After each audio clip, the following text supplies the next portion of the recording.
Good morning, everyone. Welcome to the Planning Committee. I'm Councillor Susie Horton. I'm the chair of this committee. Just before we start, a little bit of housekeeping. If the continuous fire alarm sounds, please evacuate the room and public gallery by the stairwells. Don't use the lifts. Assembled by Queen Victoria's statue in Guildhall Square. To comply with the Guildhall Trust's fire marshal regulations, anyone who signed in, please sign out. Limited public seating has been available, but this meeting is also being webcast to allow the public to watch remotely if they wish. Everyone speaking via microphone will be on camera, including those making deputations, except for those seats there, I believe. The public seating area is not in view of the cameras used to webcast this meeting. Members of the press and public are permitted to record the meeting on the understanding that it neither disrupts the meeting nor records those stating explicitly that they do not want to be recorded. So please say that. Please can everyone speaking use the microphones and remember to switch them off when you have finished. When voting, this is for members, please can members keep their hands raised clearly until the number of votes have been stated. Okay, we have a lot of people today and a lot of deputations. So we will start with introductions, and I am going to ask everyone to introduce themselves if they are doing a deputation as well. So I will start off with the members. So, starting here.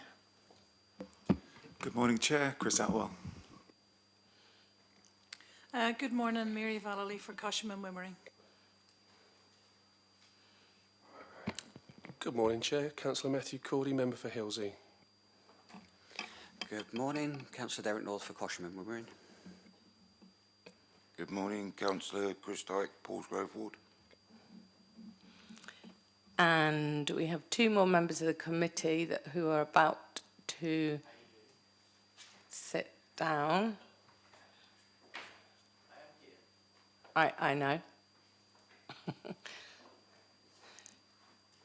Can you introduce yourself, please? I'm Peter Candlish. Actually, it's Councillor Lee Hunt. I'm a member of the Planning Committee, and I also help look after Nelson Ward, which is Stanshaw, Tipner, Buckland and North End. Sorry about my late arrival, but very busy mornings nowadays, as you know. Yes. Okay. Thank you, Councillor Hunt. Welcome. And last but not least. Good morning, Councillor Shah for Cosham and Wimmering, and standing for Councillor Smythe. Thank you so much. Thank you, members. There are some other councillors in the room who are doing deputations, so I will go around the room now introducing those people doing deputations. Starts at the back. Councillor Ross Simpson, reading deputation for 66 Wadham Road in Hillsey and 80 Gladys Avenue, also in Hillsey. Thank you.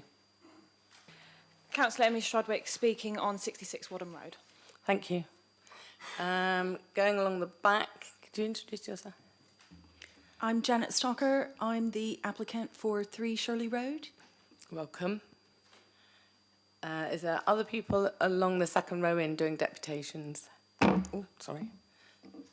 My name is Daniel Freecare. I'm resident at 9 Munster Road, deputation on 16 and 1 Munster Road. Welcome. Yes. Good morning, Kerry Webber, deputy housing for 66 Wadham Road. Okay. Anyone else on the back row who's doing deputations? No, in which case. Hello, I'm Councillor Darren Sanders. I'm doing a deputation on 45 Tangier Road. Welcome. Good morning, I'm Mohammed Bangshi and I am the applicant for 80 Gladys Avenue. Welcome. Have I missed out anyone who's doing a deputation? I have. Sorry, I'm James Kinvin, resident at 7 Shirley Road. Welcome. I'm doing a deputation about the planning at 3 Shirley Road. Welcome. Hello, Carrie-Anne Wells, agent for Applecourt. I'm deputising for 4 of the items on the agenda today. Thank you. Welcome. Have I left out anyone else doing a deputation? No. So last but not least are the council officers. So I'm going to start to my right this time because I forgot Juliet last time. Good morning, everyone. I'm Juliet Gill. I'm the Principal Planning Solicitor at Portsmouth City Council. Okay, I'm scanning the room. Morning, Chair. David Hodges, Head of Development Management. Morning, Simon Turner, a team leader in the planning department. Alison Harper, Local Democracy Officer. I think that is it for all of those people for introduction. So thank you, everyone, and welcome to this meeting. Okay, the next item on the agenda is apologies for absence, and we've received apologies from Councillor Hugh Mason, Councillor Judith Smythe, but Councillor Shah is deputising for her, and Councillor Peter Candlish. Is anyone aware of any other apologies? Don't think so. Excellent. Right, now, this is for members. Are there any declarations of interest in any of the items on today's agenda? No, that's good. So, next item is to approve the minutes of the last meeting, which I believe were on pages 5 to 12 of today's agenda pack. For anyone who is here, is happy to approve them. Councillor Lee Hunt and seconded by Councillor Vallely. Thank you very much. Those minutes are approved. So, I believe we are now ready to go on to the substantive items. Before we do that, I've had many requests for reordering of today's agenda. I just want to be clear that I have done it basically in the order that I received the requests, except I've prioritised a resident request above councillor requests, which I think is entirely proper. So the reordering is going to be, the first agenda item is going to be 3 Shirley Road. The second one is going to be 66 Wadham Road, which is agenda item 9. The next one is going to be 80 Gladys Avenue, which is agenda item 11. Then we will go back and do the rest in order, which by my reckoning is then agenda item 4, then agenda item 6, 16 Munster Road, agenda item 7, 1 Munster Road, agenda item 8, 45 Tangier Road, and agenda item 10, 22 Laburnum Grove. Hopefully that makes sense to people who I've had conversations with about reordering things. And the final point I wanted to make about, so I've got a list of deputations, there are a lot of deputations today.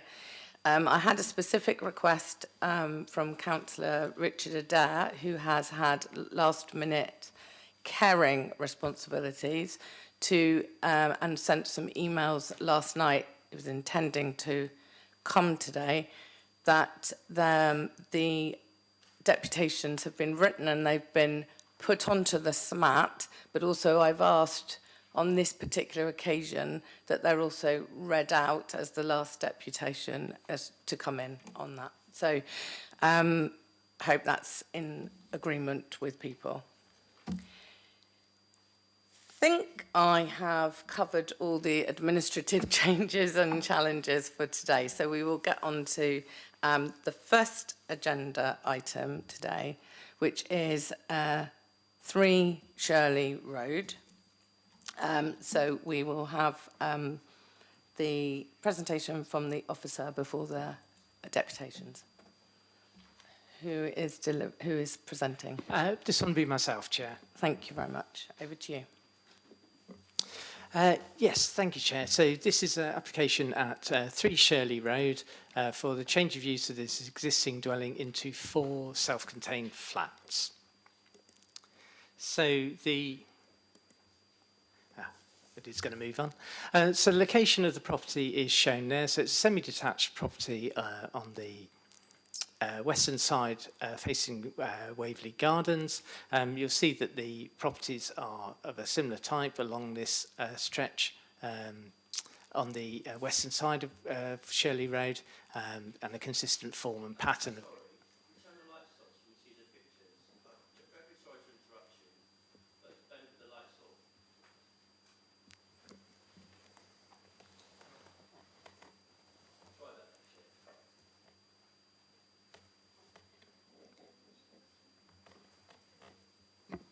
Chair, are you happy that I continue while we just sort that out? So yes, so the property shown here, hopefully that's improved your ability to see. The shown here in the red line site there. Okay. So this is the property from the front, as you can see, consistent with its surrounding neighbours. The semi-detached property on the left here. Oh, and I should say, just highlight a couple of things that you see from the layout and also in the report. So a shared access between the two properties, between 3 and 2 here. So it leads into both properties' gardens. It's gated, I understand. And the forecourt here, which is available and shown for bin storage, and so, as you can see, is currently used so as well. So the existing elevations, very little alteration undertaken, either externally. So the chief addition is this dormer that's added to the rear. The dormer could be added as permitted development without needing planning permission due to its size and position, but it forms part of the overall scheme for the conversion of the building. So it's right and proper that it's considered as part of the development, but they do have a fallback position to carry out those works anyway. So this existing floor plan, as you see, it's a substantial dwelling. You have a substantial rear wing over 3 stories, makes for a very large existing property. And as you'll see in our report, it's of a size that's suitable for subdivision and conversion under our policies. So this is the proposed layout. So as okay, apologies. So I'll be brief with the cursor. So on the ground floor, it's created into a 2-bed unit, and the entrance for all units will be as per the front door. The 2-bed ground floor unit also has the benefit of the rear garden, space allocated to it, and there's also an additional space you can see on the left-hand side, which is accessed from the communal pathway and provides cycle storage for the other units. Moving on to the first floor at the front, it's a 1-bed flat with facing out into into Shirley Road, and then behind is in effect a maisonette 2-story unit, which is again a single 1-bedroom unit, but arranged over 2 floors at the back of the rear wing. And then finally, the last unit is on the top floor, a single-bed unit at the front again, and you'll see to the rear the upper living space for the second unit off of the first floor. You'll see in this map there's a minor change to the layout from recently received, and principally it's just to do with this access point to the building, to the upper floor, uppermost flat, and some various minor tweaks to improve the accommodation in relation to the nationally designed space standards. All units meet the space standard, and we're satisfied that all units have good outlook and light. You'll see that all units are dual aspect, so have openings either to front, rear or side, and that's helpful to provide good airflow through the units as well. Just looking on to the pictures from the inside at the moment, there you can see the existing property. Bottom left, is the light well, and to the left of that view is where the access in for the communal cycle spaces will be given from the communal alleyway between the two properties. And just looking back on the rear, so comments have made about the additional dormer window. That would be, as we just look on the bottom right photo, try not to wiggle the mouse too much, that'll be in that position there. One thing, I'll just move on to the... Oh yes, one thing to note, in terms of the existing openings and privacy between the units, the properties have all been designed with a large number of side-facing windows that you can see there, which are at fairly close quarters. The new dormer window would be above this bottom left view that you have here, so in effect would be looking further over. One of the things that the scheme does do, if I just return to the existing layout, you'll see that a number of these first and second floor rooms are currently bedrooms facing sideways towards those neighbouring properties at fairly close quarters. So there's a degree of improvement for privacy for those neighbours as you can see from these layouts, these become much more secondary openings, so they're serving corridors here or a secondary opening to a kitchen here. So whilst there's an additional window at this point here, any additional loss of privacy, our view is that's acceptable, bearing in mind the overall layout of the proposed scheme and the fact that there's a fallback position to carry out those works anyway. So, Chair, you'll see we set out in the report how the scheme complies with our policies and guidance. The key issue which we address in the report is a shortfall of parking spaces against standard. So 2.5 spaces for the 4 flats against the existing provision for the house. So there's no off-street parking provided and no off-street parking can be provided. And you'll see in the report we set out our views that we think there's an acceptable balance in that, and notwithstanding the shortfall against our parking guidance, we're content to recommend the scheme for approval for the reasons as set out in the report. Thank you. Thank you. Right, we'll go now go on to deputations, and we've got 2 deputations. You'll have up to 6 minutes each. The first one is an objection from Jim. Excuse my pronunciation. Is it Kinvin? Kinvin, yeah. Kinvin. Yeah. Sorry That's about all right, that. no worries, that's fine. You Yeah. go first, and you have up to 6 minutes. Thank you. Okay. Good afternoon, good morning, Chair and members of the committee. I am Jim Kinvin. I live at 7 Shirley Road. I'm here today representing Mr. and Mrs. Cheney of 6 Shirley Road, Rebecca and Andrew Jordan of 5 Shirley Road, Stuart Brown and Angela Keating of 2 Shirley Road, and Mrs. Emma Marshall of 8 Shirley Road, all immediate neighbours of the proposed development. We strongly object to the application to convert 3 Shirley Road into 4 self-contained flats. I've got 6 key points, which I'll try and whiz through quite quickly. 1, poor quality accommodation and unverified room sizes. 2 of the proposed flats, especially the one on the top floor, are extremely close to the minimum space standards, particularly in kitchen living areas where the ceiling slopes sharply. This creates concerns about practical usability and quality of life for future occupants. Residents familiar with the layout of these houses on the road seriously doubt the accuracy of the stated room sizes. Have these been independently verified? Approving flats that sit just above the minimum standard without verification risks approving slum-like conditions. Portsmouth's own policy, PCS 14, a healthy city, commits to high-quality homes. This fails that test. 2, market housing mismatch. This does not serve the local need. Only one of the flats, the 2-bedroom, is reportedly for... one of the flats, the 2-bedroom, is reportedly for the owner-occupier. This means 3 one-bedroom flats will be added to the market. Yet, according to Portsmouth Local Plan Policy H2, there is a recognised need for family-sized homes, not small flats. In fact, ONS data shows that 47% of the homes in the Waverley Road area are already flats. This is simply the wrong type of housing in the wrong location. 3, parking. The street can't take more, as just mentioned there. The highway team says the area is operating at 106% permit saturation, and this application proposes no off-street parking. Shirley Road is a narrow residential street where only one side has permit control. The side without permits has become a dumping ground for long-term vehicles and vans. Local families, many with small children, are frequently forced to park streets away from their home.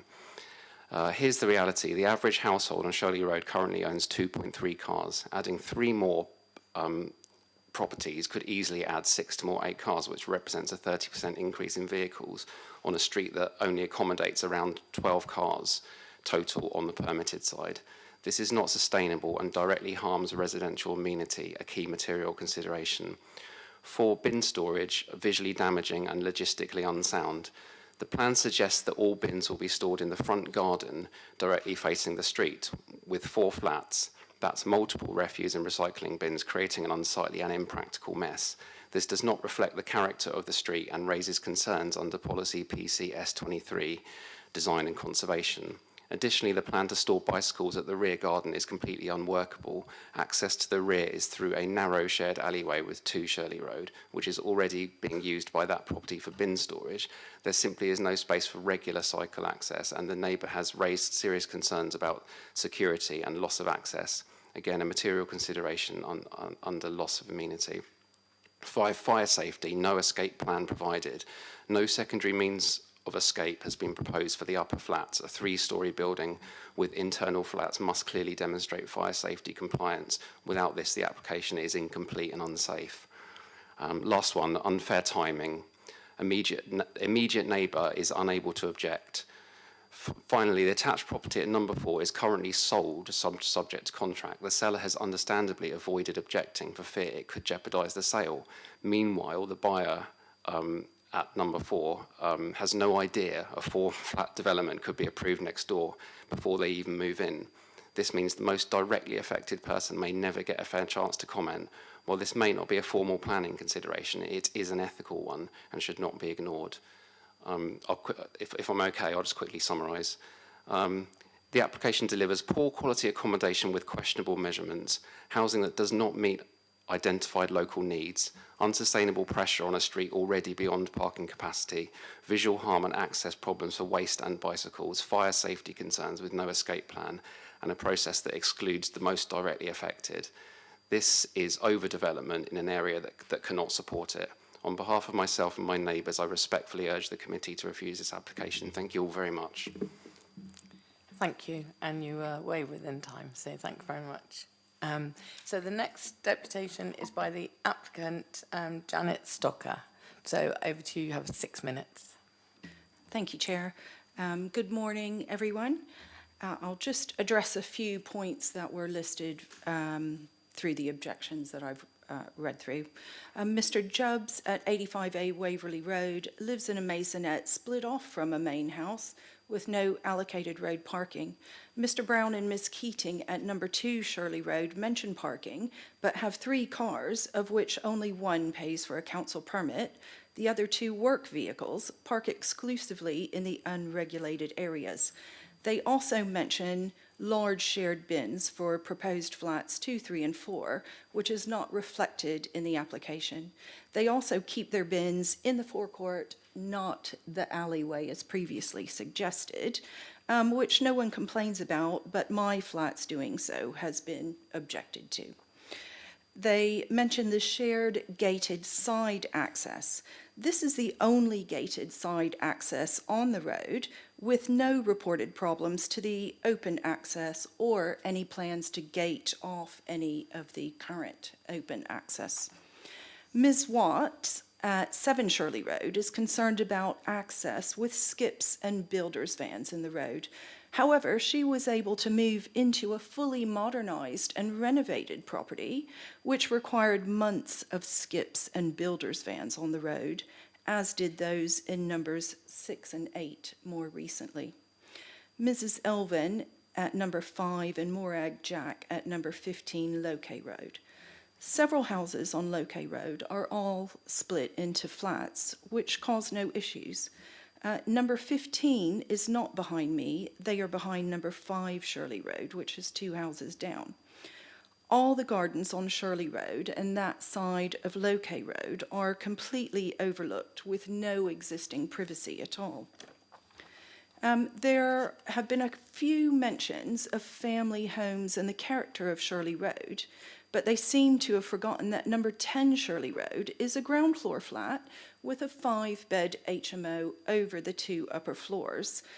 Nearby are other houses like these, 27 Locay Road, 28 Wimbledon Park Road, and 32 Wimbledon Park Road, to name a few, none of which contribute to the antisocial behavior or other known issues that the objections have raised.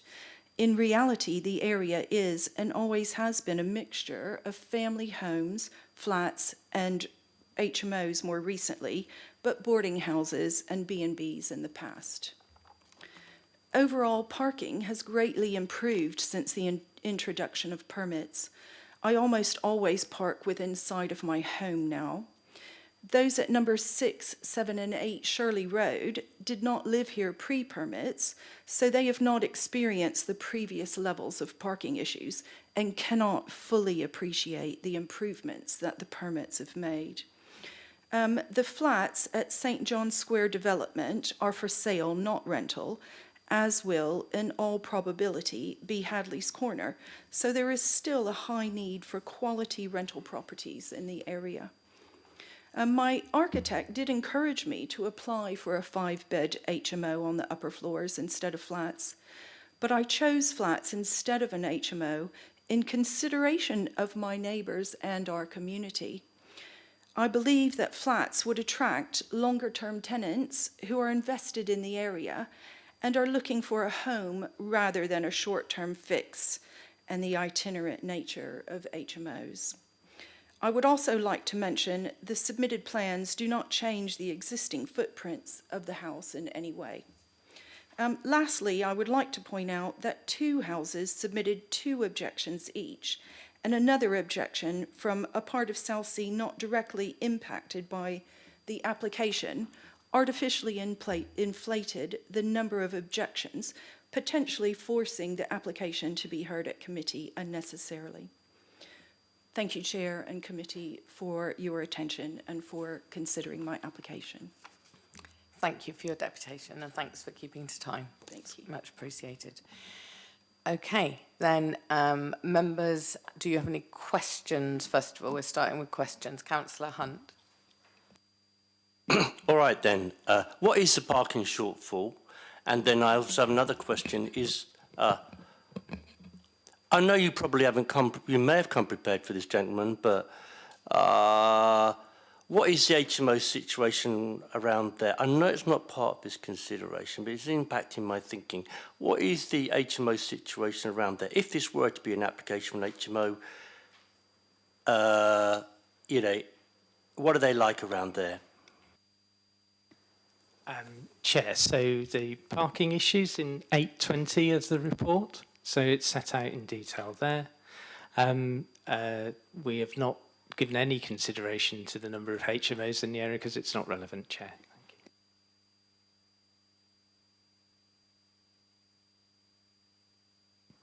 Any other questions? Councillor Atwell. We've had comments around room sizes. I would like some information about how big the rooms should be for a development of this size versus the size the rooms are. We don't have that information in the report. So, Chair, just be clear, we're not confusing the standards in our HMO SPD with what we apply with a self-contained flat. So we're applying the National Described Space Standards. If you see in the report, we set out that the units do comply with that standard. They're unashamedly on the minimum of the minimum, but they're compliant. If they comply, that's the minimum standard, and that's the minimum we have to meet. A number of the units, particularly the ground floor flat, is substantially larger than the NDESS.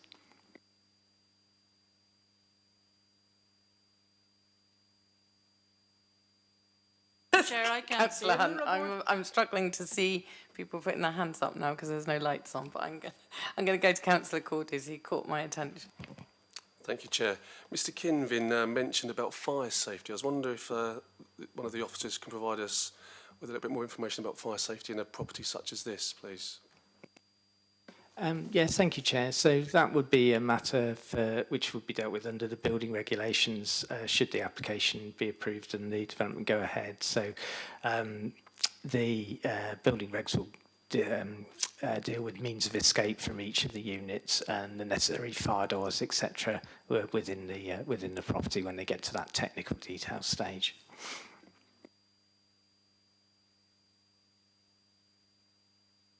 Councillor Hunt.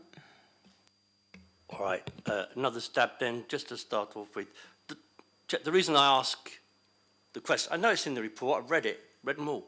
But for the sake of openness and transparency, it's nice just to have a verbal response to people watching. You know, if there's a shortfall, well, look in the report, Councillor Hunt.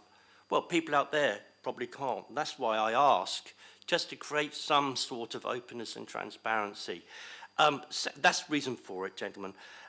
The second question was, Mr Kinvin mentioned about the room standards, poor quality accommodation with, I think, suspect measurements. I mean, can you just reiterate, does this meet the the national room standards, sizes, please? And another question after that. Okay, yes, picking over your first point, it is addressed in the report. We did address it in the presentation as well, that there's a shortfall in the parking.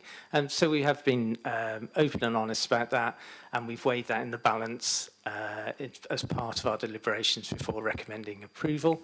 I presume the reference is in relation to this. So in terms of the first question, yes, we do check that these are accurately measured plans. So they're presented to us as constructional drawings, they're to scale, so we can measure from them. We do check that they are correct. We do check those against the standards.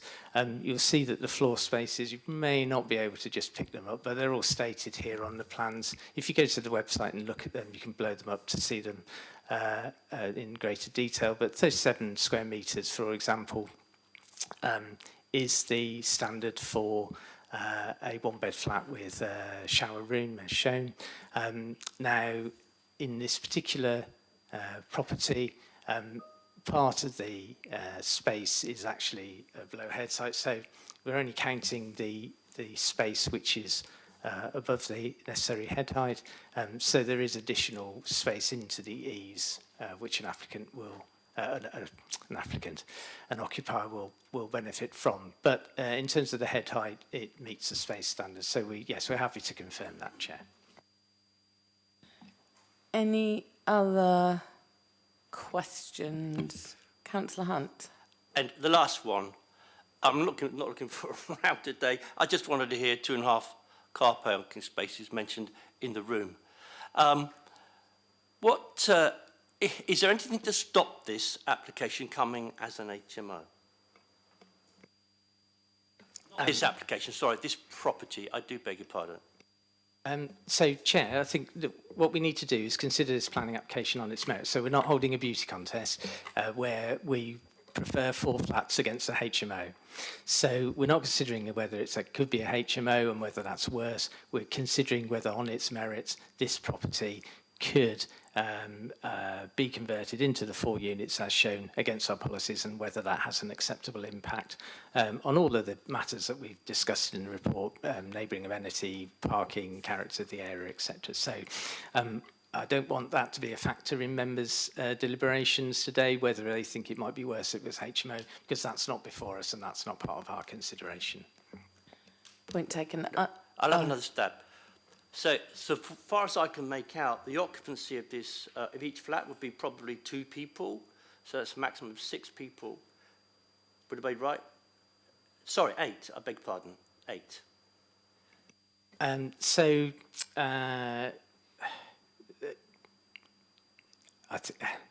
how can I answer that? We don't have any control over the total number of occupiers ultimately.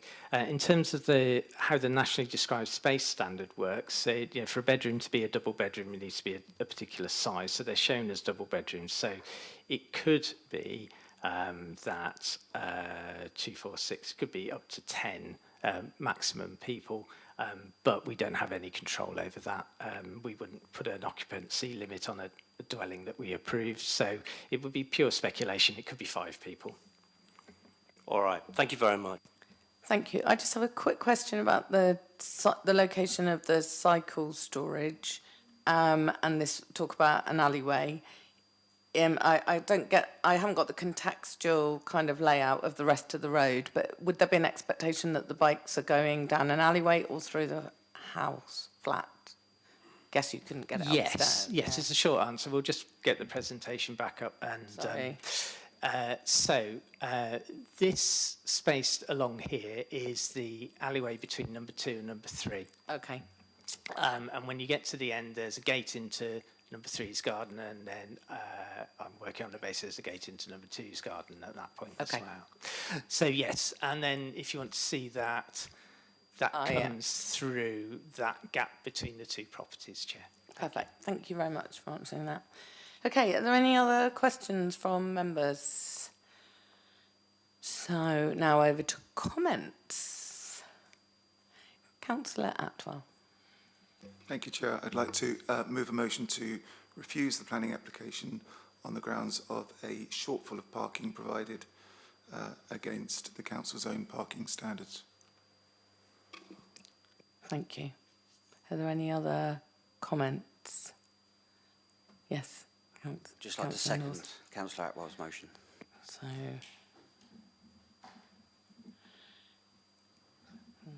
So I'm just writing it down so I don't forget. Any other comments from any members or any counter proposal? I'm going to go to Councillor Vallely first. I'd like to move that we approve this, please.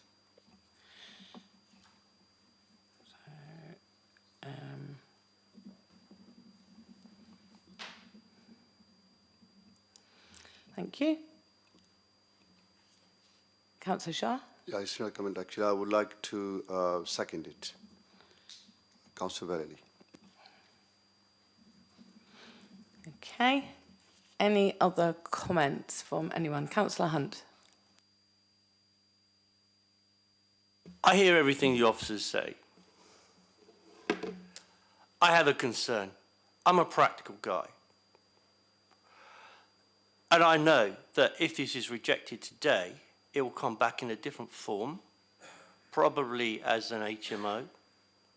So you have to have the wisdom of Solomon in these sorts of cases. The residents don't want it. But as we've seen so often with applications that residents don't want, then something later on comes back which they don't want even more. That's not for me to decide.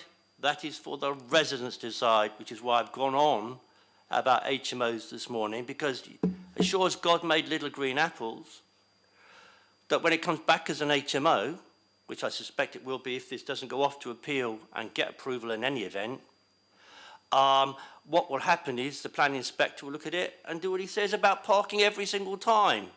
But the parking doesn't matter. That's what he'll say on this one, the parking doesn't matter. We're just up against it in this planning committee. Residents expect us to do the right thing for them. But government policy doesn't do the right thing for residents. And that's the truth of it.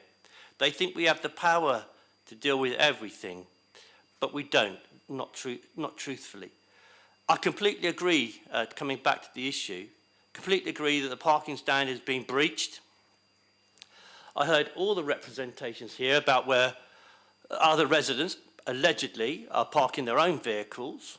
I don't know why one side of the road is a parking zone and one side of the road is not. And so it's always the same with these sort of neighbourly applications. You know, you can't, you know, you please one lot, you hack the other lot off. So I'm going to see what everybody else says. But be sure this will come back one form or another either as an HMO or as flats. And all the protests and the screening and whatnot that we make here today as a panel won't make a blind bit of difference, because frankly, this has become a toothless tiger here. We just sit around rubber stamping government policy. And if we don't agree with the government, it goes off to the government inspector and he passes, or he or she passes it. Thank you, Councillor Hunt, for your views on that. Right, are there any other comments from any other members of this committee? No, in which case, if I've remembered correctly, we have a proposal. Oh, planning, do you want to come back in? Sorry, yeah, I didn't see that. carry on, Chair, and then I was going to come back in on the reasons for refusal. But thank you. Okay, so we have a proposal in front of us initially for refusal, which is proposed by Councillor Chris Atwell and seconded by Councillor North. And the reason was based around parking. Councillor Atwell came up with some good words. I don't know whether you can improve of that for refusal. Yes, so I think, so the advice that we're giving is that obviously the parking standard is guidance, which we've adopted. If we're below that guidance, we still need to demonstrate a harm, and we need to demonstrate why that harm is sufficiently overriding, that it overrides the benefits of additional housing in the city that we need because we haven't managed to deliver enough housing, and what the harm would be from a scheme that fell below that standard. And just as a second issue, Chair, we would, if we do refuse, we would need to add on the reasons for the mitigation for habitats as well, which are a standard. So that hasn't been completed, so it would need to be a second reason for refusal added on. But it would be helpful to have a commentary on what the harm would be from the shortfall in parking. Councillor Atwell. Too many cars and not enough space for them to park. Also, we're back to this thing where sometimes it's guidance, sometimes it's standards, and I don't think people can have it both ways. Our standards have been breached. So I think it's really clear to me that given the information available to me this morning for this particular application, I can't see anything else we can do, and I hear what Councillor Hunt says. Clearly, I've been around this committee long enough to understand that. But the information given to me this morning leads me to believe that this isn't an application we can put through. If we're breaching our own standards and still approving applications, that doesn't feel like a great place to be in. Thank you. Also need to add on the secondary reasons around that. Okay, Councillor Hunt again. Perhaps the words the officer is looking for is that the increased competition on the road will have an adverse impact on residential amenities, driving around and round and round, looking for somewhere to park and not having somewhere to park, etc., etc., etc. I'm tending to agree with Councillor Atwell, but also there's a health warning with this, and I make it very clear to the residents, you know, this will come back in another form, one way or another. Okay, thank you. It's not a silver bullet. That is the point you made. Thank you very much. Appreciate that. So, okay, so we have that proposal in front of us. So I understand we go to that. Do we go to that first and then, yeah, we'd do with this one first. Okay. Okay, so the proposal by Councillor Atwell for the reasons around parking with potential up to an extra 10 cars, which would breach our policy on parking, and the habitat mitigation as the second reason, seconded by Councillor North. Is there anything you want to add to that? No? Okay, so all those in favour of that proposal? So that's 1, 2, 3, 4, 5, 6. 6. All those against? 2. So that's 6 in favour. So that officer recommendation is not approved. So there is no planning application that has been awarded to this. Change of use from a single dwelling to self-contained flats. for reasons of parking and habitat mitigation.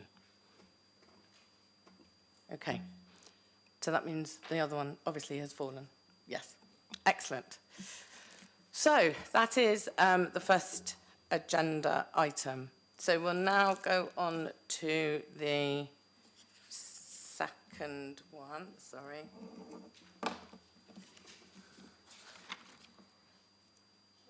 Which is 66 Wadham Road, which is change of use from a dwelling house C3 to 8-bedroom house in multiple occupancy. Who is presenting this? This will be me again, Chair. Just get the slideshow up. Thank you.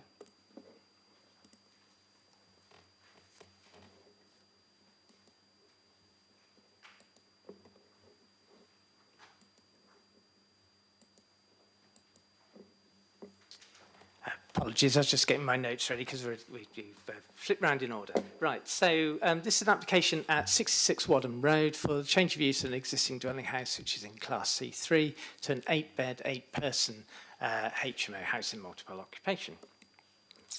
So you can see the location of the property there, red line around the property. You can see there is a small court, forecourt, front and rear garden there. One of the things you can notice from the aerial view is that some of the properties along Wadham Road and Oriel Road to the rear are larger and have larger rear, were built obviously with larger rear wings, and this is one of these properties.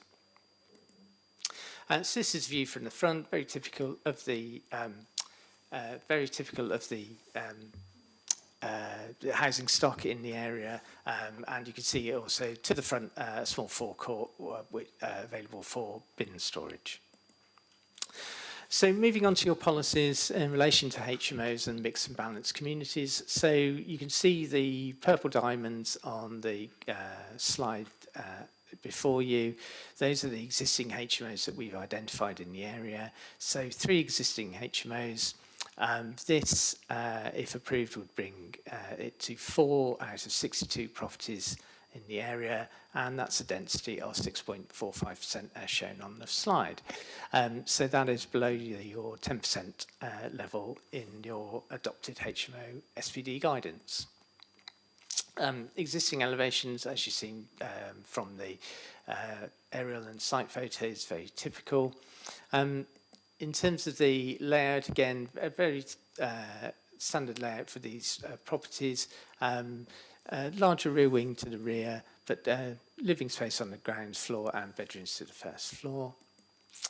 So the proposals, although this is not part of the application as it will be carried out as permitted development, you'll see that a dormer window will be added to the rear along the rear roof slope and also along the rear wing to provide additional bedrooms for the HMO. So in terms of how that works in layout, that will create 8 bedrooms overall, all single occupancy and all with en suites. So we have 2 bedrooms to the ground floor with en suites, and then the kitchen, communal kitchen dining area to the rear. And that provides access to the rear garden as well. On the first floor, we've got 3 bedrooms, again, all en suite. There's an additional laundry shown at the first floor for occupiers, and then to the first floor, second floor, I should say, with the 3 additional bedrooms all en suite. Just some views of the existing house. You'll have seen from the original layout and OS plan that the property to the rear is north facing. So there's a substantial window to this bed 2 facing into the light well, and we're satisfied that with that light and the amount of light getting in will be acceptable for an occupier. Top left, you can see the existing garden, which will be available for residents. Chair, just going back, we've assessed the scheme against your policies in terms of the density and location of HMOs in the area and also the layout, and we're satisfied that this complies with your adopted policies and guidance, and therefore it's recommended for approval. And just to highlight from the SMAT, we did have the additional rep from Councillor Adair, but I believe that will now be read out as part of the comments. But, yes, the application is recommended for approval as per the report. Thank you for your presentation. So now we go on to deputations. So the first deputation, so all these deputations have 6 minutes, up to 6 minutes. The first one is from Kerry Webber. It's an objection. So over to you, Kerry. Chair and councillors, thank you for allowing me to speak today. My name is Kerry Webber and I live directly next door to 66 Wadham Road. I am here today to ask you to reject this proposal for the safety and well-being of me and my son. I have multiple sclerosis and I'm also a full-time carer to my son who has autism and ADHD. We are survivors of domestic abuse.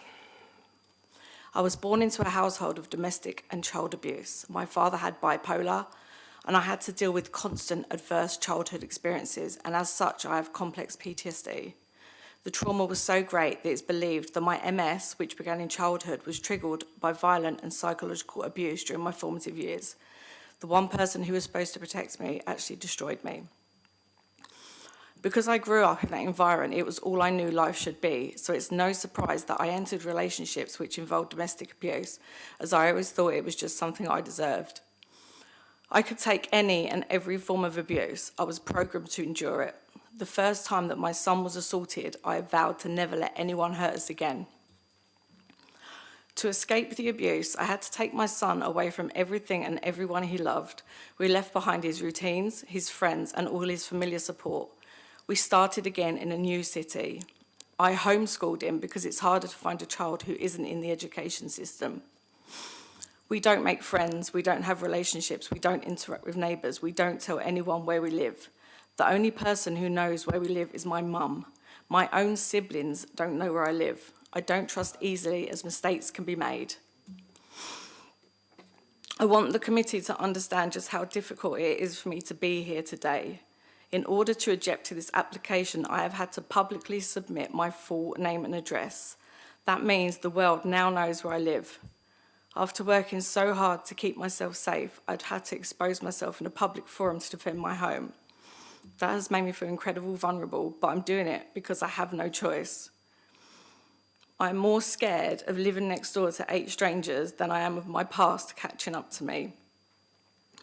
The idea of living next to a house occupied by up to 8 unrelated adults with no certainty about who they are or how often they would change is genuinely frightening to me. For someone with my background, a high turnover property like this is not just unsettling, it's traumatising. I will be constantly on edge. I will no longer feel safe in my own home.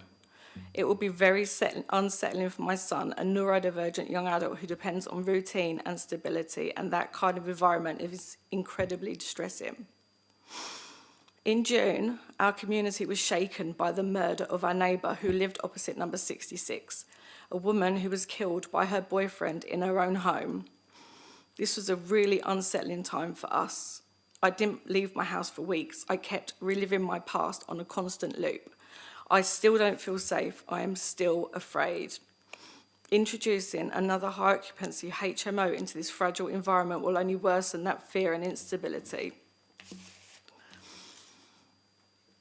And finally, I said in my objection letter that I would end up in hospital, and 12 days ago I ended up at A&E. The stress and anxiety this has caused led me to make a near-fatal mistake. Once I convinced the doctors that I hadn't tried to kill myself, my diagnosis was accidental overdose. I mixed up medication that I'd been taking for years, and I could have died leaving my son alone. I urge you to please consider what this means for me and my son. We need stability, we need peace, we need to feel safe in our own home. Due to my multiple sclerosis and complex PTSD, I already live in constant pain and in constant fear, permanent scars that no one else can see. I've been fighting my whole life just to exist, and this is just one more fight. We only moved into our home 5 months ago. It's the first house we have ever owned. My mum inherited some money, and she used that to buy us a house so we didn't ever have to worry about where we were going to live again. After years of dread and uncertainty, this home represented a new beginning, a place where we could finally feel safe and start again. Sorry. This is more than a planning issue. It's a human issue. It affects the well-being of survivors like me and an entire street still traumatised by recent violence. I am begging you, please do not allow this HMO. I am begging you, with my life, for my life. Please keep us safe. Thank you for making me feel heard today. And thank you for doing that deputation. Okay, we have another deputation to object from Henry Thorpe. Oh, so Henry didn't come. I don't think I recognise that name on the list. So, okay, so we'll now go, as the order says, to the agent, Carrie-Anne Wells. Thank you. So there is a clear need for HMO housing in Portsmouth. The recently published HMO database has shown that there's a significant decline in HMOs when you take out the figures on there that are on there for the student blocks. As property management agents, we never struggle to fill a completed HMO once it's available for letting. This just goes to show that well-designed HMOs that offer an excellent standard of living are still in demand and offer an all-bills included option for independent living for those who cannot afford to get onto the housing ladder. I see many objections for HMO in Portsmouth again and again, and I have to stress that Portsmouth space standards again demand some of the largest areas for their tenants than most other areas of the UK. As we design HMOs in areas all over the UK by using the Portsmouth space standard as a guide, this in turn is driving up standards in the rest of the UK. We feel very passionate as a company in designing great spaces that tenants enjoy living in, and the clients I represent today share that passion. With Wadham Road, all 8 bedrooms range between 10.26 to 13.56 and all benefit from their own bathroom. The required communal area when all bedrooms exceed 10 is 22.5, and this property provides 28.42, a fully usable communal area, which exceeds that requirement.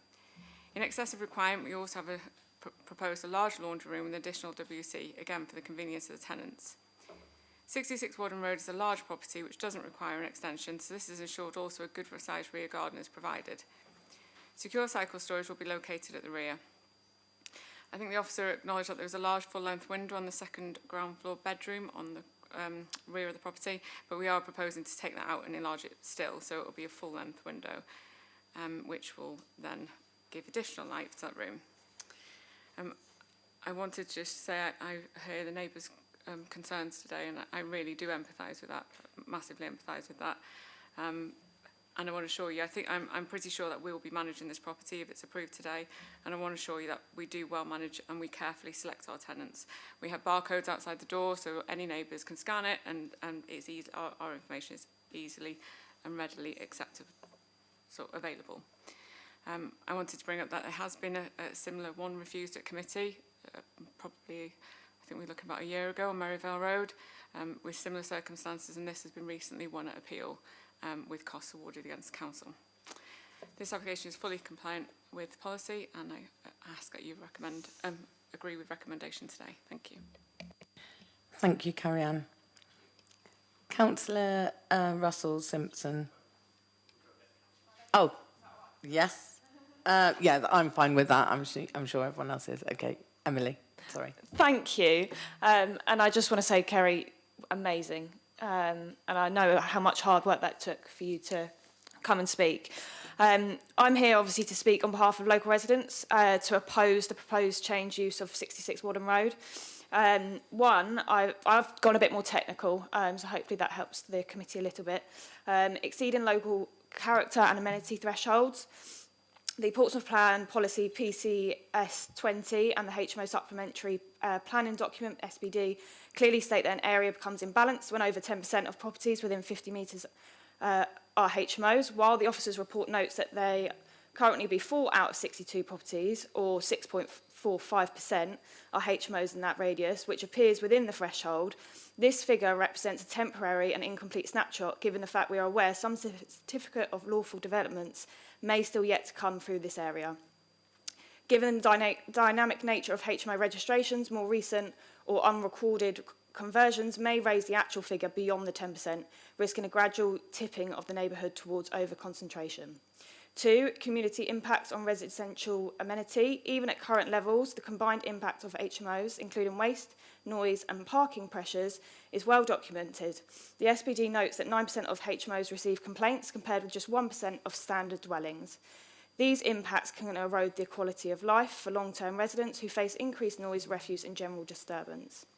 Through the application meets minimal spatial standards, proper internal design does not mitigate external pressures on neighbours. 3, lack of parking and transport considerations. The proposal does not include private parking and the narrow local roads are already subject to congestion. Additional residents, each with potential cars, will strain on street parking and potential pedestrian safety. While the officer's report focuses on the internal space and density policy, the realities of transport and parking stress are not adequately addressed. To conclude, the proposals might comply with the technical thresholds of the HMO SPD, but this does not reflect on the ground realities or the combined pressures faced by residents. The community effect increase in HMO numbers, pressures on parking and noise, erosion of homeowner stability justifies refusal under policy PCS 20 and PCS 23, which prioritises amenity and living standards. Thank you. Thank you, Emily.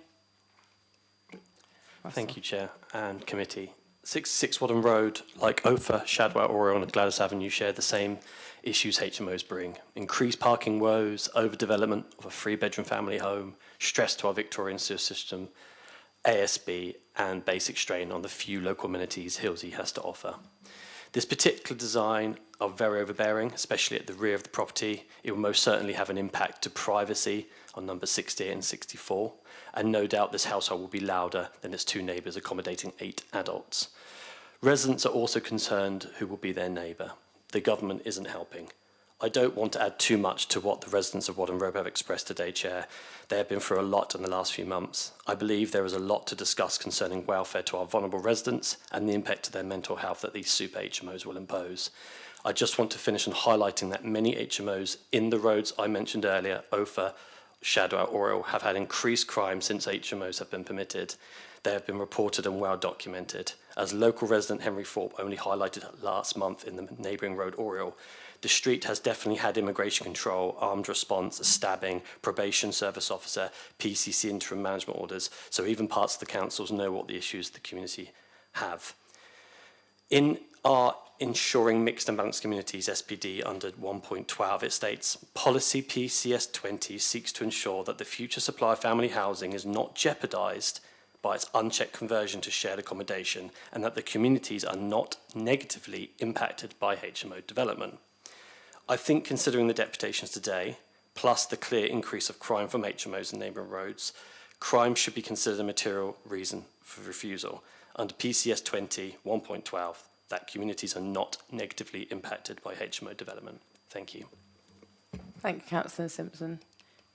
Alison's going to read out what is on this map, but as if Councillor Dare was here.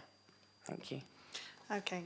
Dear planners and members, I've knocked on every home in the area from Connaught Road up to and including the north side of Wadham Road. Over 40 people told me they were against this plan. A couple not living near weren't fussed, but that was the nearest to support. Many residents have emailed in to object, as described in the report, and I support them.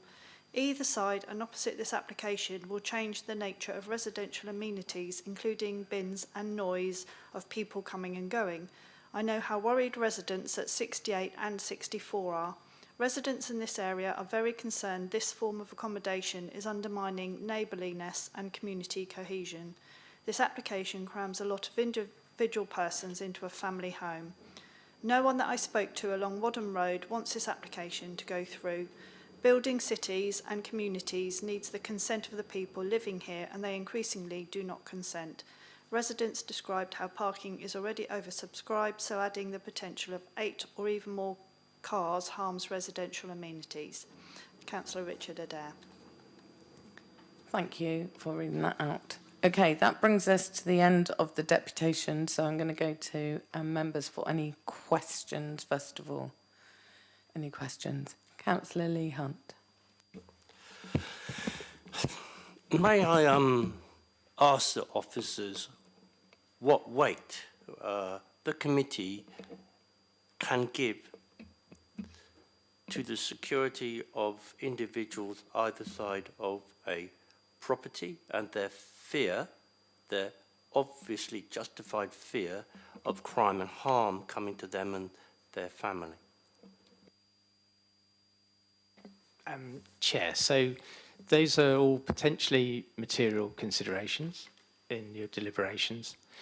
The issue is how much weight you attach those against how much evidence you have that there would be crime following on from if the application went ahead. So you've heard from some of the deputations allegations that crime has increased. We don't have that evidence to put in front of the inspector. So it's clearly material.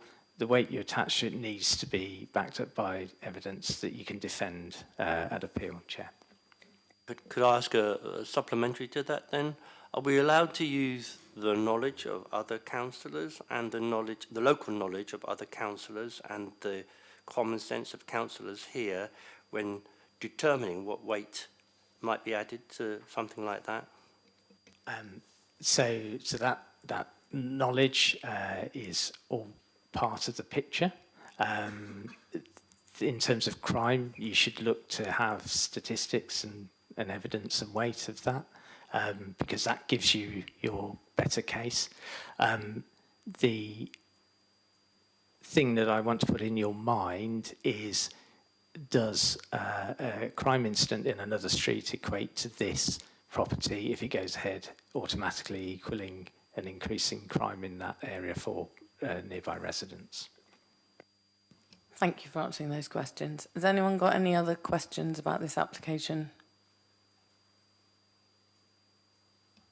No. Any comments? Councillor Hunt did get in there very quickly ahead of you, Councillor Hunt. All right. I'm going to make a general comment, if you'll bear with me. And Councillor Simpson touched on it. The government isn't helping in this.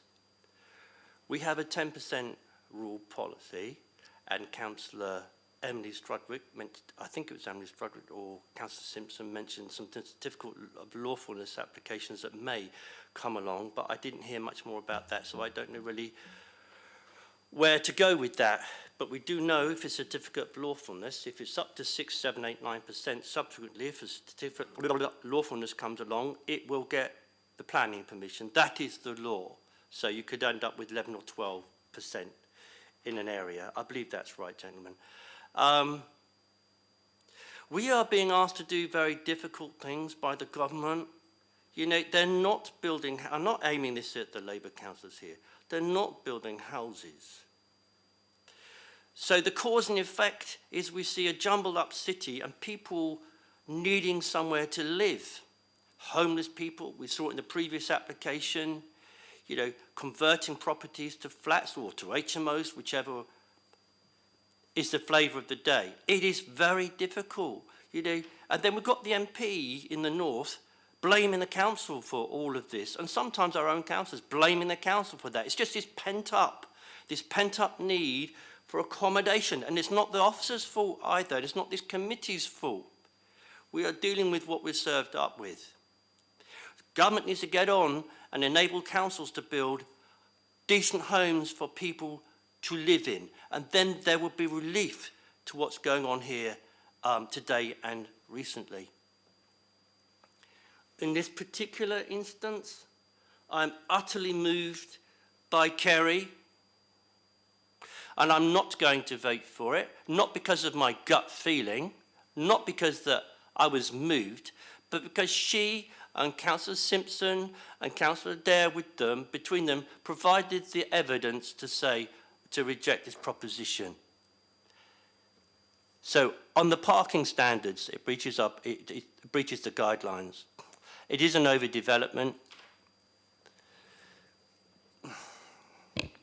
And the bin storage in the front garden will have an adverse impact on the street scene. And something that I talk about a lot and the officers will push back on, I know they will, and I understand that, that's their job. But it's the cumulative impact together with other HMOs in the area which is having an adverse impact on community cohesion. It's just too many people living on top of each other. This is the trouble. And this moves on and then has an adverse impact on local services, including GPs and dentists, and the sewerage, which we have talked about. I mean, those are material planning considerations. And to protect and safeguard the residential amenities of number 68 and number 64. We have heard from Councillor Simpson in particular about crime in the area relating to HMOs, and I can tell you it is real. I've sent officers to an address in that area only today where we've got people sat outside an HMO drinking white cider and smoking pot and taking drugs, and there is no control. There's just no control. You know, the permission for HMO gets given and everybody says everything will be fine, we'll manage it, and I don't doubt Kiara means well. But then these problems go on and on and on, and they don't get sorted because we can't take the licence away because of the law once they get a licence. So to protect the residential amenities of 68 and 64 in particular, for the reasons described by the evidence given today.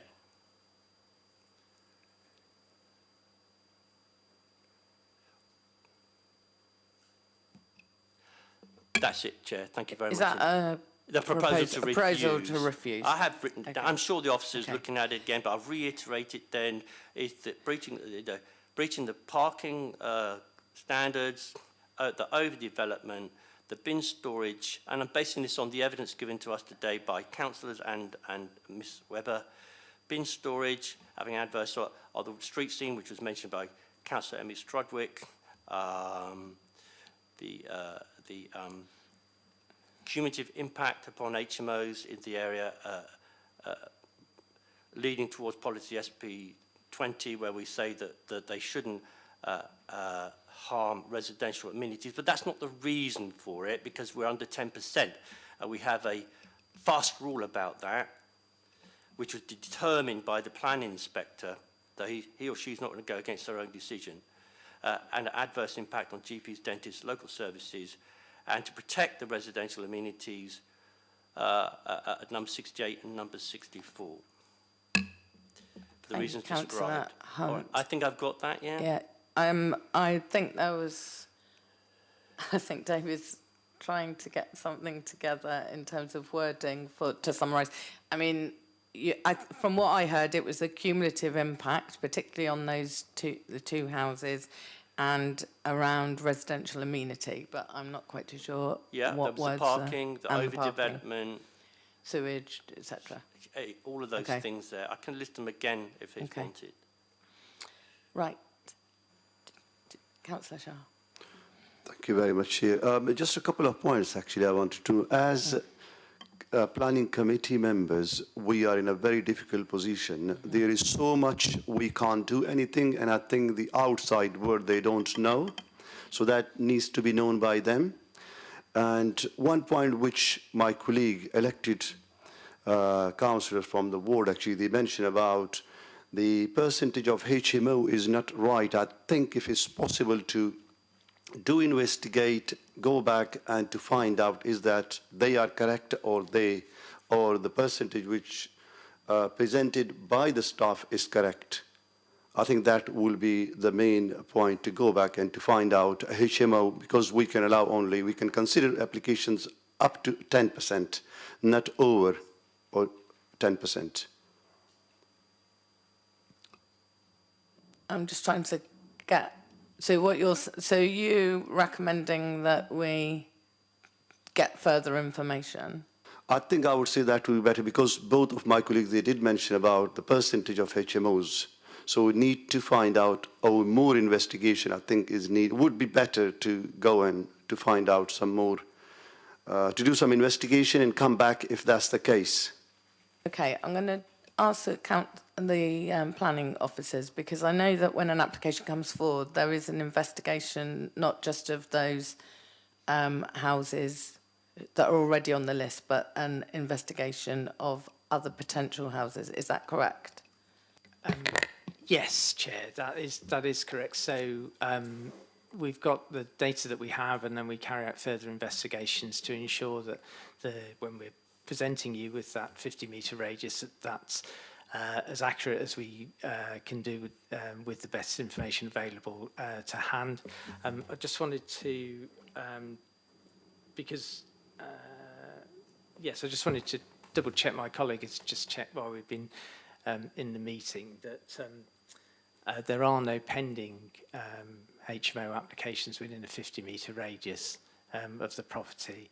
So we would have to advise against a refusal on the basis that we may end up with over 10% at some point in the future. We really can't defend that. That's just pure speculation.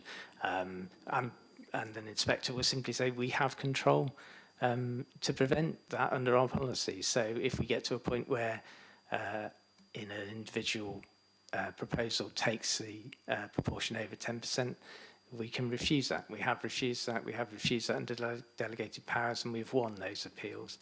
So we do have that control, but we can't refuse an application on the basis that we think eventually we may get to over 10% by default. Thank you for answering that. Do you want to come back? Yes, actually my point was not to refuse. My point was to delay for the next meeting to do some investigation if that's possible. Because we don't want to have something already there, illegal HMOs are there and they are not counted or they are not brought forward. So I think that will be, I do think if it's possible, that will be better to delay for the next meeting and do some more investigation. Okay, that was why I asked that question. Is there any support for that? No, in which case I've got Councillor Atwell, and then Councillor Cordy, and then Councillor Vallely. And then Councillor North. Oh, sorry, I thought you were trying to speak. So you're supporting that. Is there any, from the 8 of us, is there any further support for deferment? No. No? Okay, so over to you, Councillor Atwell. Sorry, no, I think that's a motion, isn't it? A motion to defer. A motion to defer. Okay. All right. So there's a motion to defer. All those, yes. All those in favour of I don't think we're there yet. Okay. I've got a comment as well. Is it in relation to the deferment? I just wanted to, reference was made to a previous application.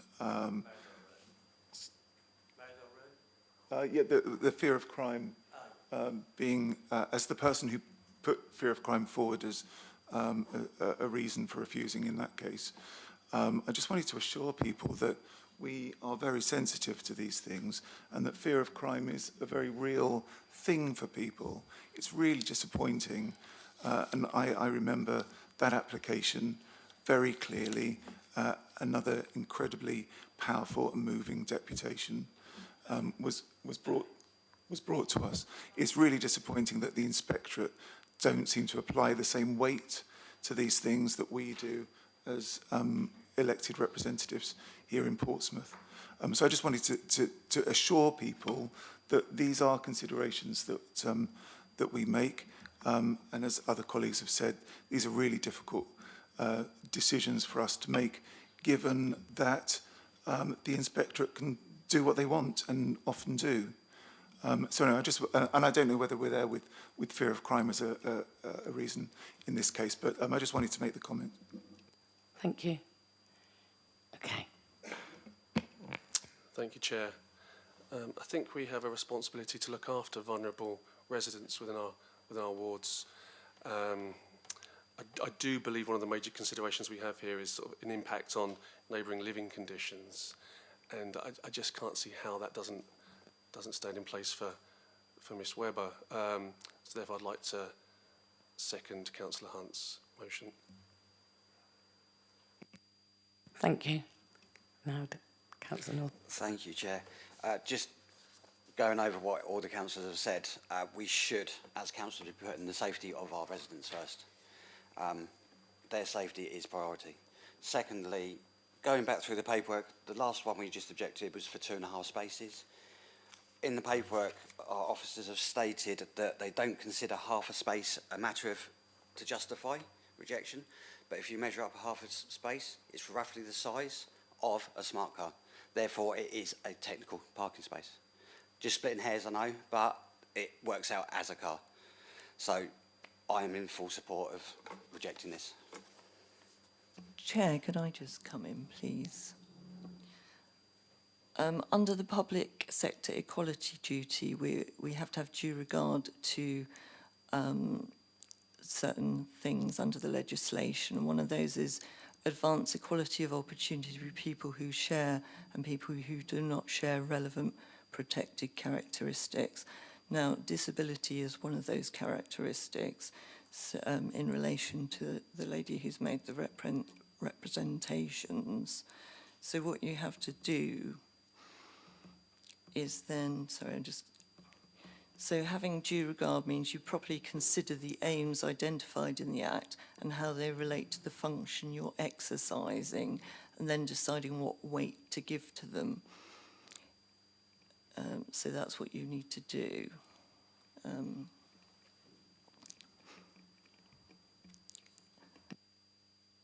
May? Thank you for highlighting that. Councillor Hunt. That's very helpful. I would say the weight is dominant.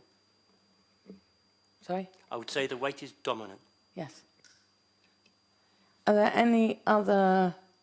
So we've got 2 proposals in front of us now, 2 motions in front of us. One is a proposal to defer, but that was based around getting additional information on the number of other HMOs in the area. Am I correct in highlighting that was your predominant reason for deferral?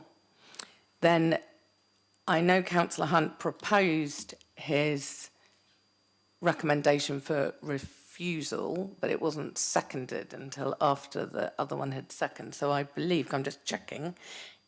Sorry, who seconded that one? I haven't got a note of it. Okay, thanks. Councillor Cordy did. So are there any other proposals? Could I just double check with you, Chair, that the Please. officers have picked up on what the legal reason is- advice was? Yes. Chair, so there's 2 things. If I've understood correctly, you'd need to vote on the deferral first, because Yes. that was seconded first. Yeah. I'll come to that point afterwards, because depending on whether the deferral It goes may through. be relevant or not. Being, yeah. So if the member doesn't object, I'll pick that up depending on what happens with the move to defer. I just think I'd like to understand what we would try and achieve with the move to deferral, Chair, because we do sit here every 3 weeks and explain that we do this due diligence each time. We do actually look into what are the records, we have through licensing, through planning, through our planning histories, to arrive at the data that we give you as the best that we can provide and the assurance that we can provide. So my reservation about a deferral is that I will be here in 3 weeks presenting exactly the same information, because there isn't any additional information which indicates there are more HMOs within that 50-metre radius and that there will be sufficient numbers of HMOs that it would change that 10%, because it's not just one, it's going to be more than that. We're only at 6%.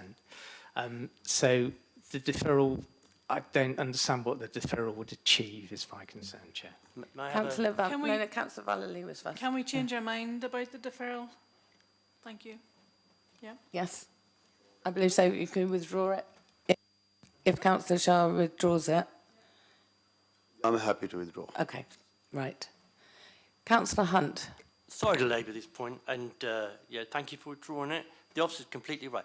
I think the trouble is the ghost in the room is we are experiencing now these certificate of lawfulness applications that come along subsequent to the breaching of the 10% rule or near enough, and people are cautious that if we get to the 10% rule, then a couple of others will pop up. I think that's what it's about, gentlemen, and I think you know that anyway. I think they've heard that. Okay, so is there any other proposal? So the only proposal that we've got in front of us is by Councillor Hunt, proposed by Councillor Hunt, seconded by Councillor Cordy, and it was initially around the cumulative impact of this HMO. No, I need to be very careful about that because that won't say No. at all. So the material impact. The material, if it's overdevelopment. The parking, residential amenity. The bin storage, impacting visual amenities, and I've thrown in there almost a verbal reason, narrative that the cumulative impact of HMOs in the area, this is more of a narrative, impact the community cohesion and the impact, therefore the impact on GPs and dentists and local services, including sewerage, which was mentioned, and protect residential amenities, which is dominant in this case, as described by Ms Gill over there, to safeguard the residents at 68 in particular and 64. I think it's worth. We'll have to get the correct wording for that, but I actually think that's what makes this, because we judge everything on a case-by-case basis, and actually that was useful information. We did Councillor was right. It was up in Baffins, wasn't it? There was a lady who made similar representations, and that was refused by the committee previously. I don't know what happened to it subsequently, and maybe the officers will remember or know, but okay. I don't know. Okay. Councillor Sanders is here. He may know. So, have we got some wording on that argument? There seems two main reasons. Yeah, and Chair, I just as a general point of advice in terms of framing reasons for refusal, it's generally unhelpful to try and throw everything at it in the hope that some of it sticks, because the knock-on effect of that is that in addressing all of a number of varied points which don't stack up, we typically accrue more costs to the appellant if those reasons aren't upheld. So better to have 1-2 reasons that we can substantiate than 10 that we can't. So my advice would be not to refuse application on parking for the loss of half a parking space. We really can't substantiate that. My advice would also be the bin storage is adequate. We really can't object on that. We can't object to an excess of HMOs in the area because it's compliant with our policy and our guidance. I think if members want to refuse the application, they should concentrate on the issues that they've raised in terms of those protected characteristics and the potential fear of crime. I do have to caution that the fear of crime reason for reviews on the 38 Merivale, I should say, wasn't upheld by the inspector. You may consider that in this instance the reasons are different, but they still need to be supported and substantiated. So hopefully that helps. I would rather have 1-2 condensed reasons that have some weight behind that we can actually defend, Chair. Completely agree. Councillor Hunt, out of your list, your smorgasbord of lists, which I think it's really clear that all of us, from the comments that are made, want to focus on the protected characteristics. I think we have to judge each case in front of us.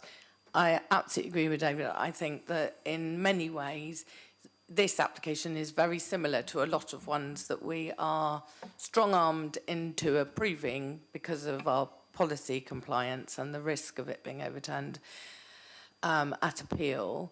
But I do think this is different for the reasons that we have heard, and therefore I think that should be the primary. But it's your proposal, Councillor Hunt. It's right. I'm here to be advised, and Ms Gill is going to do that. Yes, if you wouldn't mind, Chair, that when assessing the equality impacts of a decision, you've got to consider the positive and negative impacts. So you can't just consider the negative impacts, just to be clear on that. So the negative impact on the residential occupier next door at number 68 is outweighed by the approval of an HMO at that next door at number 66. Does that help, gentlemen? I'm sure you'll frame it better than me. Chair, I'm just sort of thinking aloud into is it the increased density of occupation, the number of occupiers, and the potential disturbance that may result, which is the harm. Correct. Thank you very much indeed for your help. Because I think that point was made in one of the deputations around the amount of people would be, the impact on the amenity would be increased by the number of people compared with what there is now. So that's one. I mean, the other one I'm keen to do, at least, is the adverse impact on local services, including GP, dentists and sewerage. We have done it before, I know, and I know, you know, is that the other one that we can put in? So, Chair, in the report you'll see specifically the issue of its impacts on the local sewerage and foul and surface water is addressed a couple of times by inspectors in relation to HMOs. They weren't supportive and we did lose costs. It's actually the responsibility of the statutory undertaker to ensure there's adequate capacity for disposal and clean water supply. So I do advise against that. In terms of the impact on provision of doctors, etc., dentists, noted and understood. I don't believe it provides you with a overriding planning reason to refuse the application, bearing in mind those are equally applicable to all additional residential development within the city, which we need to provide. So again, it is the job of other bodies to ensure there's adequate healthcare for occupants within the city, not the planning departments. All right, I've gone as far as I can. Yeah. The officers advised us. I heed his advice. I want to be successful Chair. as possible. Apologies, sorry. No, it's all right. Maybe somebody else will want to add something on. And just to remind, again, grateful to Mr. Turner, we do need to add in the habitats mitigation as our reason for refusal as well. Of course.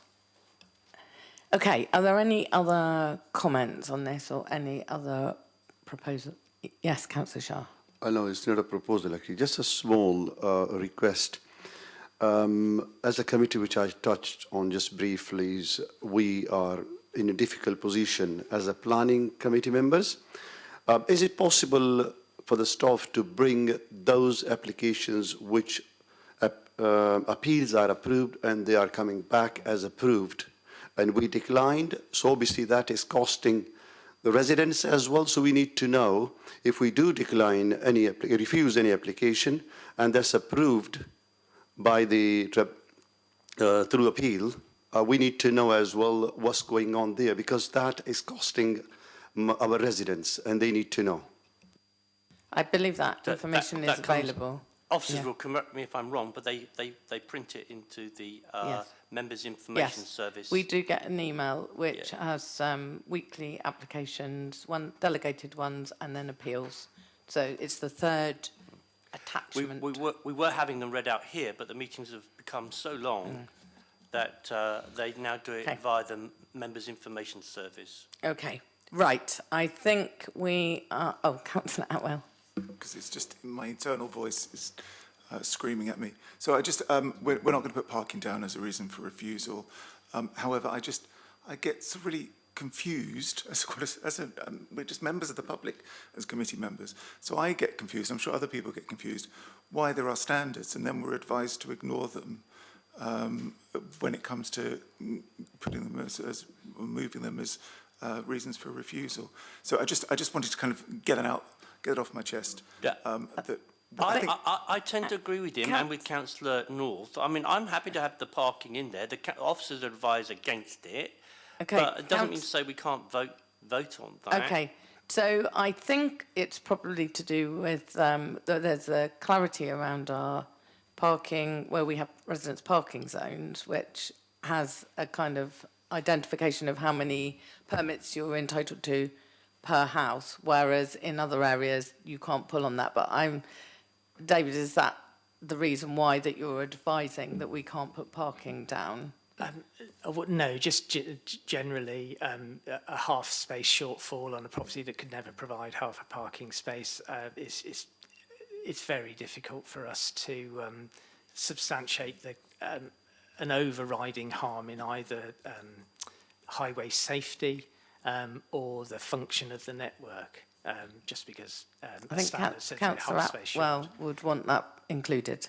I think so, only because, we're members of the public, and members of the public who might be watching or taking notice of this will be scratching their heads as well and saying, well, what's the point of having the standard if then half space doesn't matter? Well, just one space matter? Does 1.5 space matter?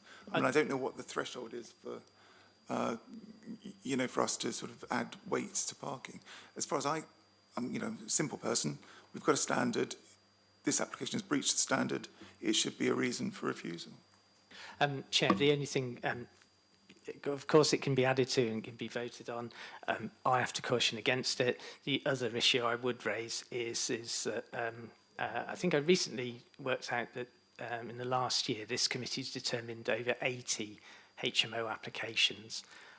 A large number of those would have had that technical half space shortfall within them, which have been approved. So it's a matter of consistency for the council in terms of plucking a reason out of the air, which it hasn't been, and putting weight to previously. So that would be a concern again for me.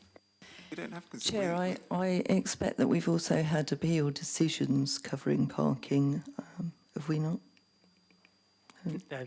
To the best of my knowledge, Okay. from what I found, we haven't. Yeah. I'm going to go back to Councillor Hunt, who's making the proposal to see whether you want to include the parking at. I don't want to disappoint Councillor North, and I don't want to disappoint Councillor Atwell. It's up to them. I'm happy to have it in. I do know that the planning inspector will override. Yeah. Technically, if you think about it, that's 80 houses. 80 houses with half space, that's 40 parking spaces we're losing in total. I know each one has an individual merit, but that is 40 parking spaces. So in my eyes, that half a space does count eventually. And it's going to keep on. Parking in Portsmouth is an absolute nightmare at this present point in time. Everywhere we go, we know that. But if we start saying, yes, we're going to leave it, where's it going to end up? We're going to have 160 spaces going, and we're going to have no spaces anyway. So... Chair, if I could just remind members that the SPD talks about expected parking standards rather than stipulating a maximum and minimum. All right, we're going round the houses Yeah, now. we are going round the We'll make a houses. decision, I think, Chair. Yeah. If that's all right with you. You're very kind, very tolerant. Okay.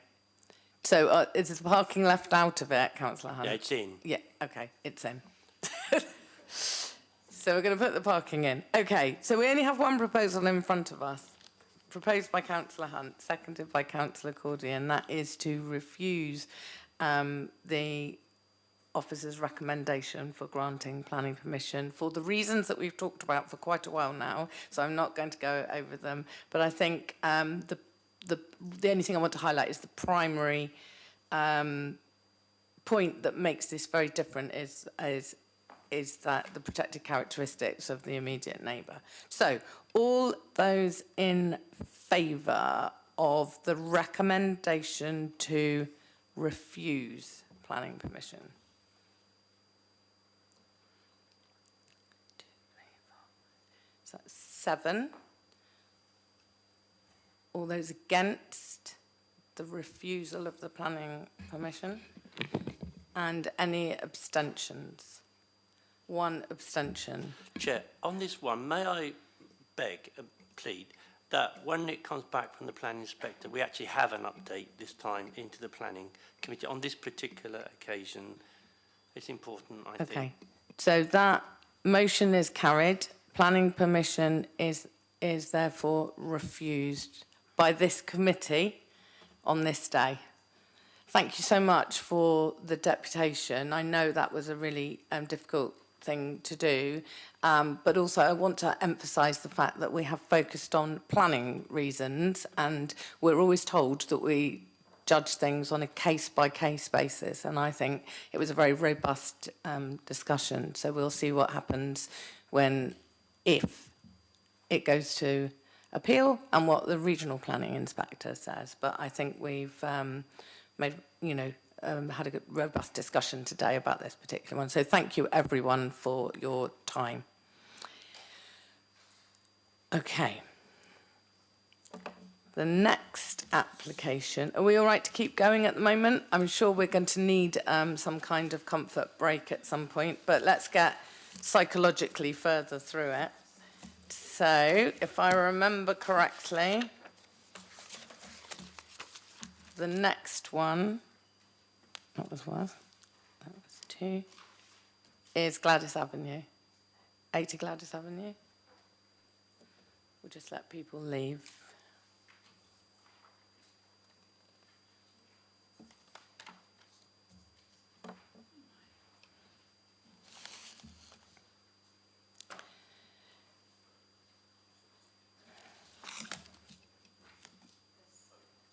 Okay. So 80 Gladys Avenue, over to, who's presenting? Simon, over to you. Thank you, Chair. So we have an application at 80 Gladys Avenue in Hilsea Ward for the change of use from a dwelling house Class C to a house in multiple occupation Class C4, that is up to 6 residents. The application has come to committee because of a call in from Councillor Simpson and Adair. And we may have deputations, I believe, Councillor Simpson, indeed. Please don't let me forget the SMAT at the end. Okay, the application is retrospective. The property is already in use as some sort of HMO. Members may recall the application opposite at 85 Gladys Avenue, if you're on the committee, the last committee, at the end of last year, and that application was deferred over Christmas, came back early on in the year. As a result of the application at 85, which was approved for an HMO, a neighbour alerted us to the use at number 80, and hence the enforcement case referenced in the file at 4.1 in the report, and so now we've had the application to catch up with itself effectively. Chair, I've just noticed the applicant, Mr. Bunshai, was here earlier, but I can't see him now. But carry on, shall we? I think so. I think we need to. So here we are at committee because of the call-ins. So we're on Gladys Avenue, running north-south there. Oriel Road runs just to the north. You can just about make out a rear alleyway off Oriel Road that links down to the rear of Gladys Avenue, straight into, there's a gate into the rear shed there. We'll see a photograph a bit later. So bike storage can be via the back there, and there's a small forecourt on the front. I think if we go next to a photograph, there's the application property, there's the forecourt on the front, which can accommodate some bins of the existing use or the proposed or retrospective use. The application, as you can see from the others, I think was built with the dormer windows, considering how uniform they are, and there are no or virtually no changes to the property internally. We'll see that in a moment as well. Thank you. So moving on to the substantial issue of mixed and balanced communities. So we have the PCS 20 dealing with that, and further application of that in the SPD guidance, setting a 10% threshold. So in the area, in the 50-metre area radius, we have 4 existing HMOs, including the approved one at 85 opposite. So if this application were approved, that would take us to 5 out of 64, which is 7.8%. So within the guidance figure of 10%. So on that basis, we conclude that the area would remain with a mixed and balanced community if this application is consented. Moving into the property, as I said a few moments ago, I don't think any changes or no changes whatsoever, and I suspect that the form is pretty much original. So going through the property, there are 6 bedrooms. You can see just by eye, quite a few of them are pretty big, and if you check on the table, in the report. Indeed, some of them are bedroom 5, for example. The first floor with the bay is very large indeed. The smallest one is around about 14 square metres, and they're all supposed to be 10. They are all labelled as double. Of course, as I said, a C4 HMO can only have up to 6 people. So although they're labelled as double, that doesn't confer a right for more than 6 people to occupy the premises. And you may have noticed at the end of the report, to try and provide any clarity that's necessary, we've got a condition saying this should be a maximum of 6 residents if this is approved, just to make that absolutely clear to the applicants so there's no misunderstanding. So on the ground floor, you've got 2 bedrooms there. Behind them, the WC communal and the communal shower on the ground floor, and then the dining living room behind that, which meets the standard. It should be 22.5, it's 24.3.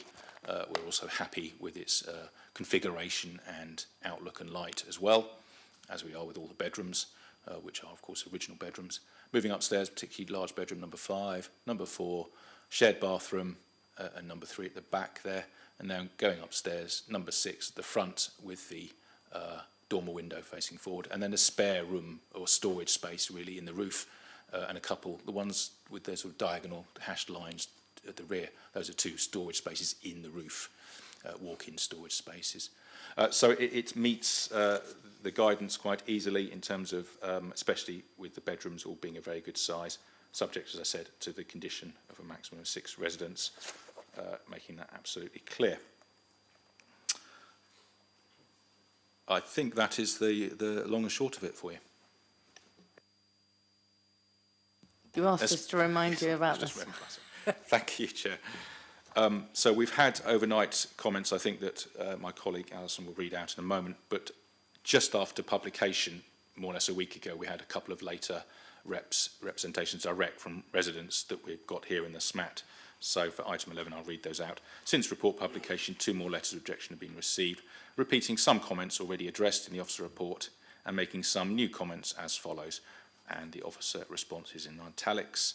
So a concern about loss of family housing and community imbalance. I've just taken you through the PCS 20 and the SPD and the 10% matter. It complies.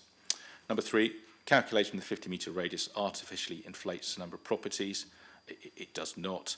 The complaint is that if there's just a small part of a property that enters into the 50-metre radius, this objector, and I've seen this on other applications, seems to think that's unfair. But of course, that doesn't tell you that small corner of the back garden property. It might be an HMO, which it then produces a different effect. So it's a neutral way and logical and correct way of measuring it. So we don't agree with that statement. And number 4, work to the property should not be allowed to start unless planning permission is granted. I think members are aware, for members of the public, internal works and permitted development extensions do not require planning permission and can take place while the property is still in lawful use as a C3, or while it's vacant, or after a change of use. Of course, there are no works going on to this property. And number 5, roof extensions block light. PD extensions do not require planning permission, so it's not relevant, and there is no works in any event at this property. Would it be... I'll do the other deputations first, and that Alison read that one at the end. So, Henry's not here. Still not here. Mohammed Bungshi, who is the applicant, was here, but maybe the previous items went on. So I'm just checking that he's not around. So we'll go straight to Councillor Simpson, who's got 6 minutes. Thank you, Chair and Committee. This is another application which is in the area that I read from the last application. It's got a lot of HMOs. Like many residents, I'm concerned about this application due to its location and impact it will have on so many day-to-day issues the area already suffers with. 80 Gladys Avenue is a road that has over 50% double yellow lines, bus stops and zigzags. Due to it being 2 ways and a key road between the A3 and London Road, many parking spaces have been sacrificed for passing cars and buses. It surprised me when the highways inspector inspects Gladys Avenues like it's a normal residential road, and they quote, "It is not considered that the size of the development would lead to a material impact to the function of the highway or result in any unacceptable safety impact. I'm not sure if the officer has inspected the whole road, but it barely accommodates 1 car per household. And there are 143 bedroom houses, and then that's not including the flats as well that's down Gladys Avenue. Alison, if you could just... so what I've done is I've printed out a map. It's 1 map or 4, so don't do 1 each. So the idea really is to show the committee that this road has so many parking spaces. We'll just park, yeah, as a bulk. You will see from beginning to end, it has so many. You need all of it, Councillor Shah, sorry. So I didn't know we put this deputation.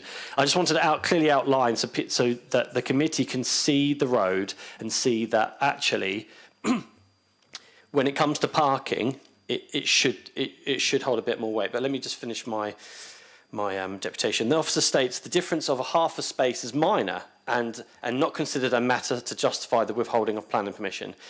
Yet we do know more adults bring more cars. I print out the roads and marked where all the markings are to really show how difficult it is. Then, of course, when you include the surrounding roads that also can't park or permit area households with a third car that don't want to pay the £300, guess where they park? So while many applications are not considered for their parking woes, I feel Gladys Avenue has a legitimate case. Looking at, especially from a safety point of view as well. Looking over the application, I'm disappointed that this application only offers 2 bathrooms for 6 professional adults. One is very close to the communal area entrance, and I just don't feel it's been practically placed or accommodates day-to-day privacy, especially in the morning rush hour. Residents are also concerned about the amount of HMO applications that have come to this area in the last few years. It's having a detrimental impact to what was considered a family area with family homes close to schools and parks. We are losing our 3-bedroom house stock, and allowing this HMO application permission strikes yet another family home off the list. We hope, based on the genuine limited parking and poor design of this application, that the committee refuse this application today. Thank you. Thank you for your deputation. Have the officers seen those photographs now? I've just popped a set in front of you. Okay. Yeah. And I think you've got a deputation to be read out from Councillor Adair. Yeah. I'm going to go on to that one now. Is there just one set? Yeah, sorry. It's just because there's so many. It needs to go around all the members, the chair and officers. So what I'll do, Simon Turner has them at the moment. So. Yeah, so what we'll do is we will let the officers look at them. If Alison can read out Councillor Adair's deputation, and then we'll give some time for people to look at them, because I think it's going to be quite an important talking point. Okay, Alison, if you could read out Councillor Adair's, that's brilliant, thank you. Okay, so first of all, he says, I must apologise for not making this deputation in person, but I've recently become the primary carer for my 94-year-old mother who has advanced dementia and cannot be left alone, and apologise to Councillor Simpson for slightly treading on his toes, as 2 applications on his patch overlook ours, but it's important for residents both sides of the street. I've spoken to many residents in the vicinity of this application who will be most affected. There is overwhelming opposition to the plans for yet another HMO. For many months now, residents have had to endure extensive development on the western side of the road associated with the conversion of a family home into an HMO. The works have required an industrial-sized skip which has taken up valuable parking spaces. As these works reach completion, they now face the prospect of many more months of disruption on the opposite side of the road. Gladys Avenue is a major through road and is used by large vehicles and serves as a bus route. In order to facilitate passing points, the double yellow lines are much more extensive than would normally be the case. Whilst this provides a safer road, it greatly limits the available parking spaces. In fact, I spoke to a resident who said that if they are lucky enough to find a parking space close to their home, they are forced to go out in the evening by taxi, as they know the parking spaces will be taken the moment they vacate it. This application can only make an intolerable parking situation even worse. This application is an overdevelopment, as it is almost directly opposite a soon-to-be completed HMO. Residents tell me with genuine concern that the fabric and cohesion of the community is being eroded by the relentless march of HMOs, and all the rooms show double beds so easily will accommodate 12 people. I ask that this application be rejected. Thank you. I think before we start going on, we probably need to make sure that everyone's seen these photos. So I will not adjourn, but we'll pause for a moment. I had a real office issue this morning, Chair, so I apologise I didn't print Okay, out thank more. you.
Okay, I think members of the committee and the officers have had time to look at those photographs now, which is useful in for any discussion regarding the point of parking, which has been raised in the deputation. So I believe that's all the deputations then. So members, questions about this application? So after seeing those pictures, I've actually just had a quick look on Google Maps as well. There are only a few houses down there that I've noticed that have got their own parking spaces on their driveways. The rest are literally on the road. With all the W lines, bus lanes, bus stops and everything else down that road, what is the actual available parking for all those houses? Do we have enough for the residents that are actually parking there with all those lines? That is my question. And the flats. That's question. I guess you're going to refer to the report. Clearly, existing parking pressures are a result of existing occupation of all those properties, which are mostly family houses. This would make, in terms of policy, that half a space difference that we've just debated at some length for the previous application, I think. On the point of parking, I'd just add so number 85, on the point of consistency, number 85 opposite was approved by this committee earlier this year. And David has kindly found the decision from Twyford Avenue, 251 Twyford Avenue, 4 years ago now, which was one of the last ones we can remember where parking was a reason for refusal. Each case on its own merits, same neck of the woods, but a different road, different conditions. That's one way, isn't it, Twyford Avenue? That one, the inspector did not uphold the parking reason. There was no evidence submitted that helped him or her hang his or her hat on, either way, and the inspector noted the sustainable location of the site within the city of Portsmouth, not too far from various amenities, bus routes, shops, etc., etc., and noted the existing problem, a bit like I've just done for Gladys. So, over to you, members. Any other questions? Councillor Cordy. Thank you, Chair. So this is a 6-bedroom property with 2 bathrooms. I wondered if you could just let me know what the standard is for a 6-bedroom, what the minimum amount of bathrooms would be there. Thank you, Councillor. Yes, it's 2 separate bathrooms, which it has, and 2 separate WCs, but one of those WCs can be within the bathroom. So we've got the 2 separate bath/shower rooms and the separate WC, so it complies with the standard. Thank you. Any other questions? Okay. Comments, members? Oh, Councillor Hunt, straight in there. Yeah. So look, you know, I'm sure Councillor Simpson has as well, and Councillor Broderick. I've been up and down the road so many times speaking to residents. I mean, loads and loads of residents on every single door. And not just in here, but from Connaught up to Munster and so on, as Richard Adair described. So this is different. Gladys Avenue is different to Twyford Avenue. And thank you, Mr. Turner, for it. That was one of mine.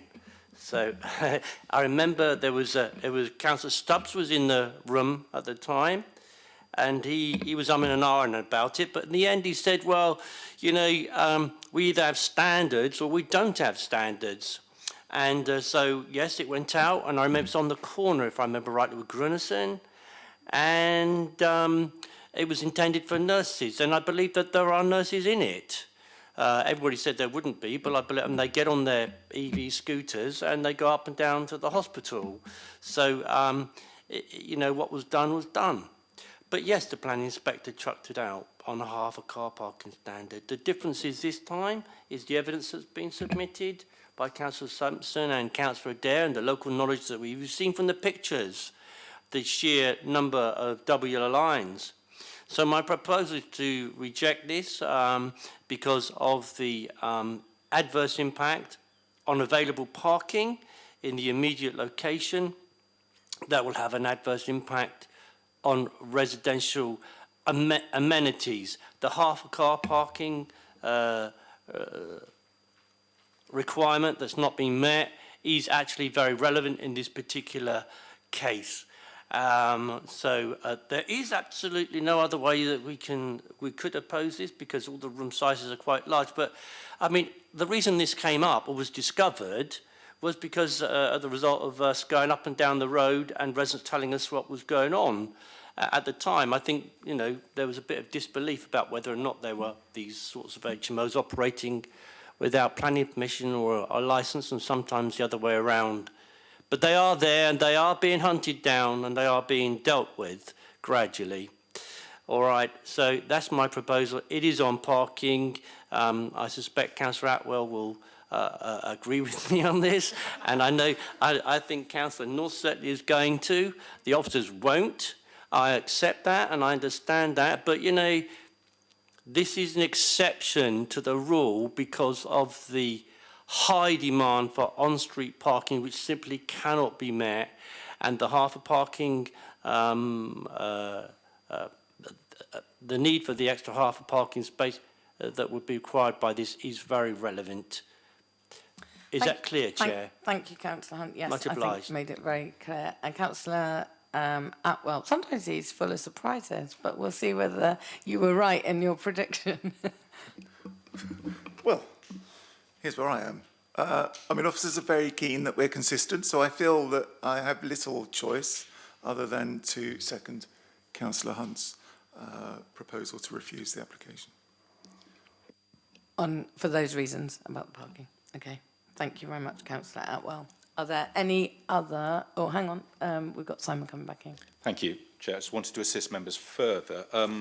So, Councillor Hunt, thank you. Adverse impact on local parking affecting residential amenities. The Highways Office sometimes talks about that, don't they? Spending more time looking for space, that, in their view, may affect residential amenity. I'm not sure, I don't think we've had that tested, that particular reason at appeal, so you may want to do that. I don't think an inspector would uphold that, but you could see. But taking you to more technical matters of the MPPF, paragraph 116, I'll quote, "Development should only be prevented or refused on highway grounds if there will be an unacceptable impact on highway safety." Just wanted to assist you if you feel that is the case or not, to say so. Yes, thank you. It will do, because people are going round and round and round all the time, crossing the junctions, looking for car parking spaces, and this inevitably means that sooner or later, someone's going to get, well, people will have accidents. Then don't ask me to provide the accident statistics right there, right here now. Okay, thank you. All right, you're very kind. Thank you, Mr. Turner. Okay. Are there any other comments or counter proposals? Councillor Valerie. I really don't think we're going to get away with it on parking, so I'm going to have to say that I think we should approve this one, because the rooms are huge and it's lovely. Okay. Is there anyone to second that proposal?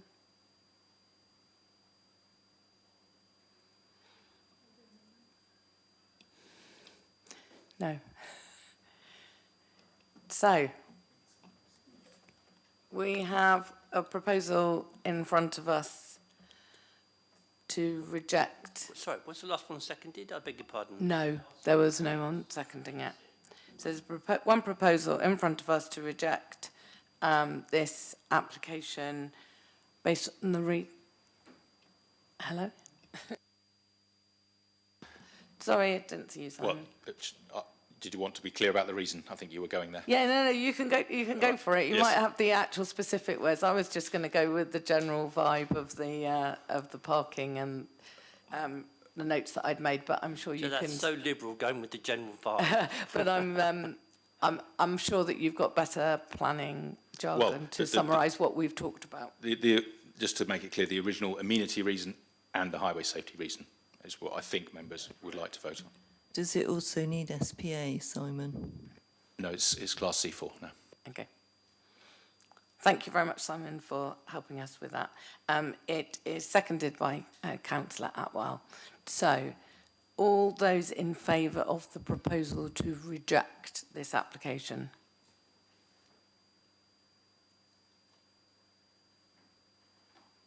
One, two, three, 4, 5, 6. All those against the proposal to reject? 1. And any abstentions? 1 abstention. That adds up to 8 in my head. So that motion is carried then, and planning permission is therefore refused for those reasons outlined. Thank you. How do people feel about needing a break, or do we want to keep going? Should we have a comfort break? 5 minutes. Okay, we'll come back in 5 minutes. Thank you.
Okay, we are back in the room, as they say.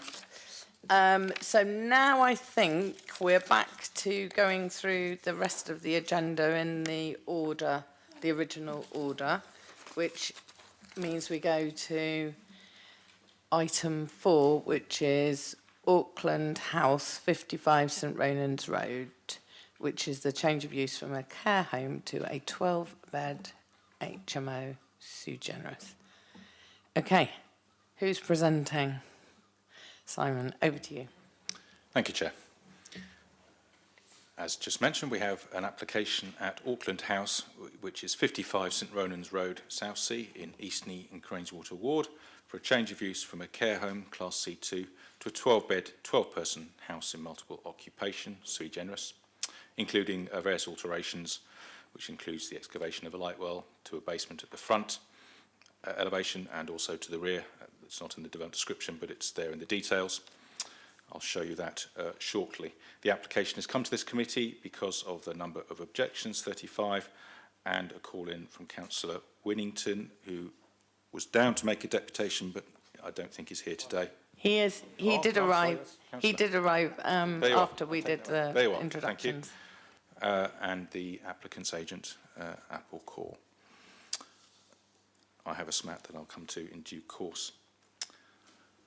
Right, so there we are, Eastney and Craneswater. Albert Road is up to the north, about 300 metres away, and Craneswater Junior on the corner of the road with Albert Road.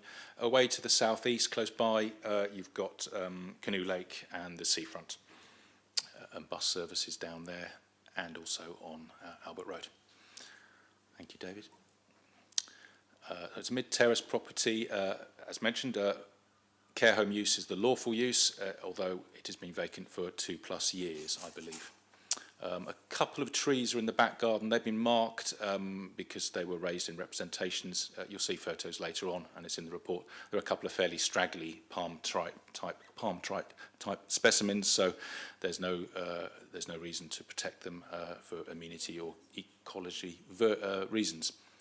You can see a rear passageway shared with the other neighbours that takes you through to the northwest to Welch Road, hence bike storage may be in the back of the property if this is approved. Thank you, Dave. There's the application property. The palm tree on the front is gone now. This is a couple of years old, but that is the burgundy painted render there is the former care home. You can see the front boundary wall, which is confirmed for retention. And behind that you can see some of the waste bins for the former care home, presumably. Thank you, David. This one just shows in a bit more detail, at the base of the bay there you can see a covered light well, really a small aperture. We'll see in the plans in a moment that being dug out significantly in order to effectively create a new bay at basement level to get light into the basement. Thank you. So moving on to the first matter, the principal matter of mixed and balanced communities. There are 2 HMOs in the area, next door to the immediate right, north, which must be 57, and then immediately opposite. As the report states, there are other care homes. They're counted as residential properties, as care homes to the southwest and either side, I think. Yeah, either side, yes, and further to the south outside the 50-metre radius. So if approved, this would take it up to 3 HMOs in the area, the 50-metre radius, which would be 6.7, so deemed to be still a mixed and balanced community in accordance with your policy. Thank you, David. So the existing plans, the second plan from the left is the ground floor. You go up a step, I think, or so to get into the house. A substantial property across 4 floors, because there is also on the left the basement that has a relatively low ceiling, about 1.9 centimetres high. As part of the application, you'll see a section in a minute, the whole ground floor would be raised by about 40 centimetres, which I think is for building regulations reasons, to bring the basement into a more productive use. Being a Victorian, I think, house, the ground floor has high ceilings, so they've got the space to raise it by that little bit without impeding on the head space, ceiling space on the ground floor. The property would be substantially modelled, so what you see there pretty much mostly is changed in the next photo, in the next image, which shows the proposal. Let's start on the left-hand side with the basement. You can note that there's the cutout in front of the bay window there, and those are full-height windows to provide light and some sort of outlook into the basement. That is shown as marked as a gym, so it's a spare communal space. It doesn't have to be used as a gym, it could be any other sort of communal use for the occupiers if this is approved. It's got a shower toilet off it. And then towards the back of the basement, with its raised ceiling level, there's a laundry space on the right-hand side, and then you can see a couple of sofas and a TV and so on. On the left-hand side, a living space and a little sink indicated there. And then to the back, that is an existing back door at basement level that takes you up into the stairs, and that area is just being excavated out a little more to provide space for a window and therefore more light into the back of the basement. Onto the first floor, with the raised floor level of the ground floor, you can now see some steps at the front there to take you up into the new raised level from the existing. We have each of the rooms are en suite, so you can see 3 bedrooms on the ground floor, and then you go and there's a spare WC next to bedroom 11 off the hallway there. And then if you go through into the back, you've got the shared communal kitchen, dining room. You may have noticed in the report, being with up to 12 occupiers, this is beyond the 6 to 10 standard people that we have, and so we've extrapolated room sizes and so on. Although on its own, the combined kitchen diner exceeds the 22.5 by a couple of square metres. That's for 6 to 10 people. With 12, we wanted more, and the applicant has obliged by providing the ground floor living room in the basement at the rear, and the gym and the storage space, and so on. So overall, I've counted just over 70 square metres of the gym, the living room, and kitchen diner. And in the report, it says if you extrapolated everything up, you might expect 46.5. And there's the laundry and storage. So the communal space is very generous for the 12 occupiers proposed. Up onto the first floor, let's see, bedrooms 5, 6, 7, 8, 9, each with an ensuite, each of reasonable size and configuration and light, and therefore general amenity in officers' opinion for use. And then up onto the top floor, bedrooms 1, 2, and 3, and 4. Again, with en-suites, and the officer has been up into bedroom 2 there at the front, well, across the whole property, and has seen the occupation of that room as well. In the SMAT, I'll read it, I'll look at it now. Bedroom 12 there on the ground floor, the second image on the left. You can see it's one of these split level houses. You know, the front of the house is at a certain level, you can go up or down a couple of 2, 3 stairs. And so to gain access from the bedroom of 12 up into its ensuite, that's why you can see, I think, 4 steps leading up to it. So we've clarified in the SMAT that although that bedroom has 10.29 square metres, which includes the steps, were you to exclude the steps, it would be 9.5. But officers of the opinion that is a circulation space, that if it wasn't steps, it would just be level floor to get into the ensuite. So we are still happy with that individual room and taking account of the very generous communal space across the wider property. Thank you, David. Existing elevations. You can just see on the existing one there at the front, very small, on the top left front elevation, you can just see the light well sort of indicated with its 2 very small windows. Thank you, David. Moving on to the proposal, there you can see with the full height windows in the basement serving that gym. On that point, members may have noticed in the report a previous application was refused from last year into early this year, I think, yes. That had a basement flat on its own, apart from the upper floors of HMO. There were various difficulties you can see in the report there. The applicant has since obviously worked with the officers on how to resolve those matters, and indeed this application has amended itself during the course of the application as well, again to do with outlook and light and amenity to the basement and the matter of drainage, which is set out in the report. Thank you, David. Here are just a few trees. Oh, the little scraggly palm trees top left. moving along to the right, that's the rear existing basement entrance, so the land to the left will be cut out to provide a light well and window into the basement. On the right, you've got the front entrance where steps would come up into it, I think in the porch. Bottom left, that's the entranceway to the alleyway on Welsh Road, where you can push your bike through. And then the middle bottom photograph, that is the lower current ceiling that would be raised up, and the light coming in through the limited existing light well, which would change with those full height cut out windows to the proposal there. Right. Oh, just some more photographs of the existing. These rooms would all change to some degree or other, but they're shown there for completeness on either side in the loft space, and then bedroom 7 looking down the rear light well into the garden. Thank you. On the SMAT then, I just mentioned drainage. I can go into this in more detail if members like, but to cut a long story short, there is a condition attached to deal with resistance to flooding in the first place, and then resilience should waters enter the basement in particular. So the applicant has provided details of those, which are waterproof tanking in the basement, water compatible paint, plaster and skirting boards, non-returnable valve to the sewage, and electrics on a separate circuit. So that's what that extra condition would be. Thank you, Chair.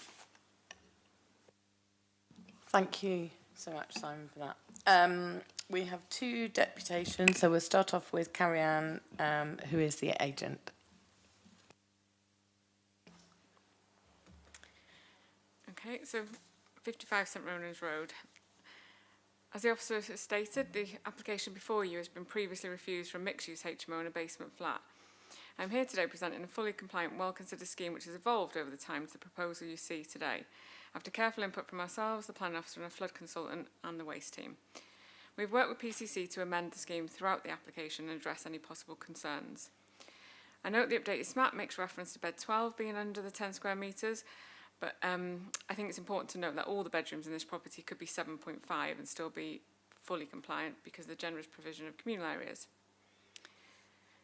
As there's no guidance for the space standards required for 12 persons, working out the required minimum space using a square metre per person calculation would require approximately 47 square metres of communal areas. This property provides way in excess of that.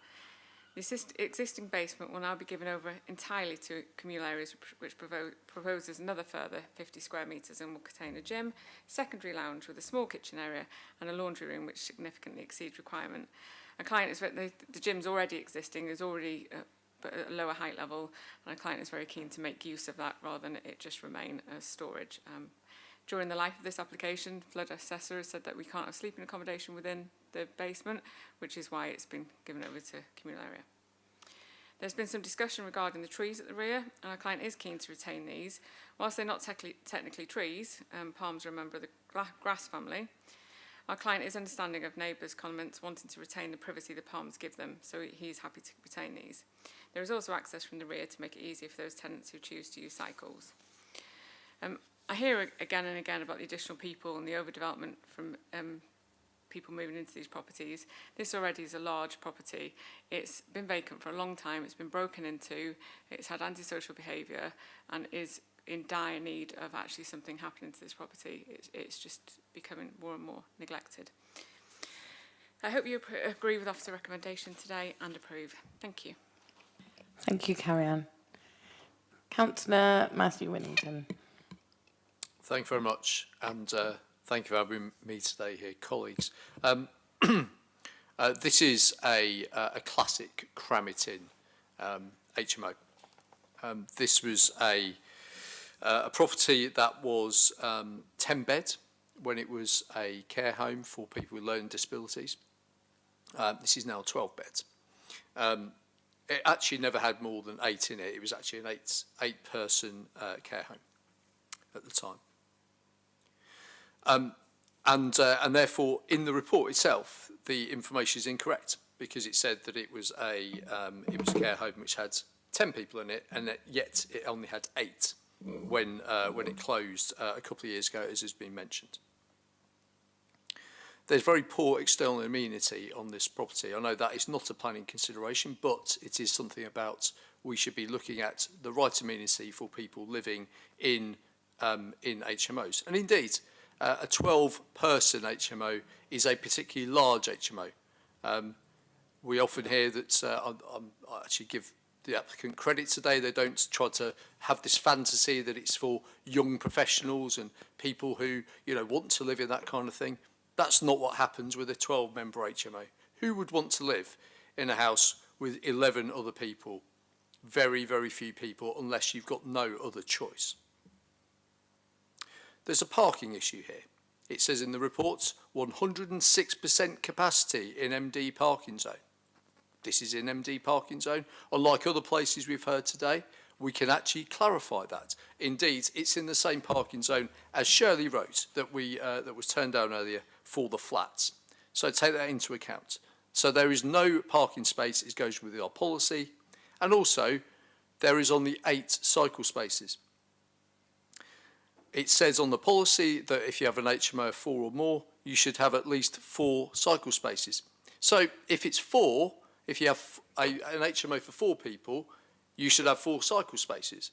Surely, if you have an HMO for 12 people, you should have 12 cycle spaces. But of course, if you put your cycle spaces in, that again reduces your amount of outside amenity.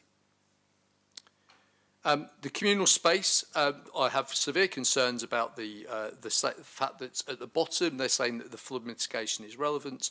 I don't think it does enough, and I think you should completely disregard the basement as livable space. It's usable space, but not livable space, and therefore should be completely disregarded when you look at communal space. You should only be looking at the kitchen diner, which is just above the bare minimum. I also do not agree with the assessment of room 12, bedroom 12, that the steps should not be taken into account, and you should be looking at that as a non-compliant room size, 9.5 square metres, as has been mentioned.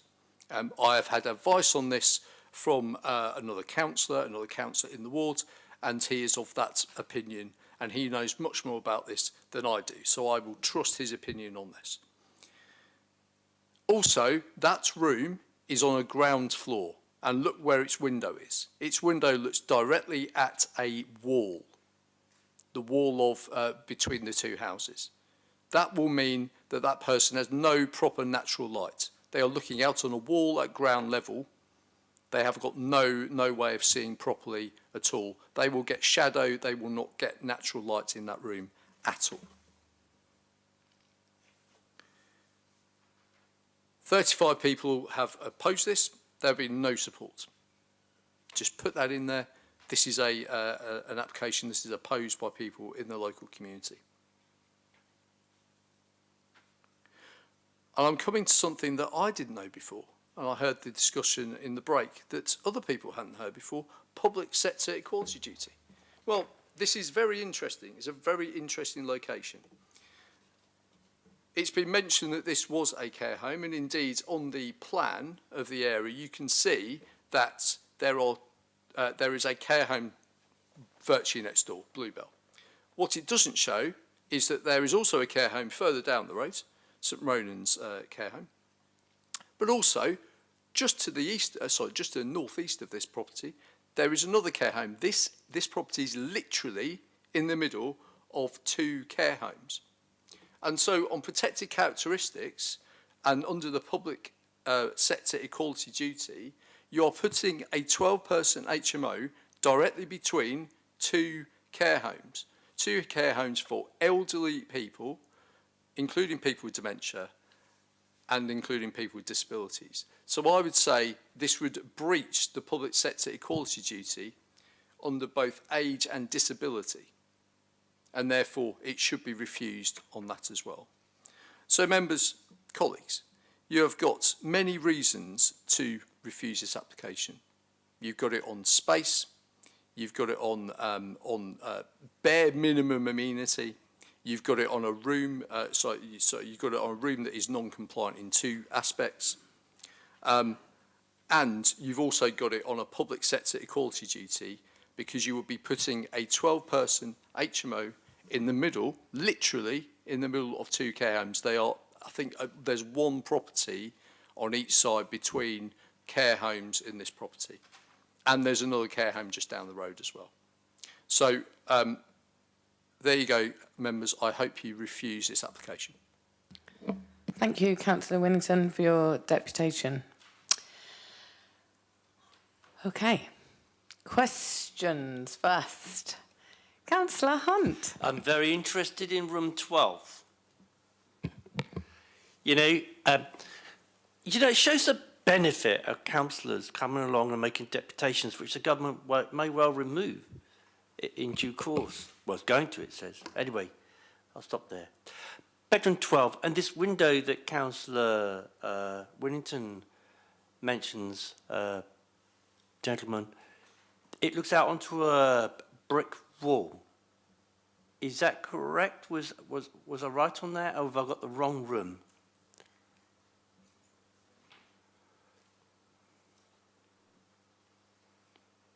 It's not so easy to see.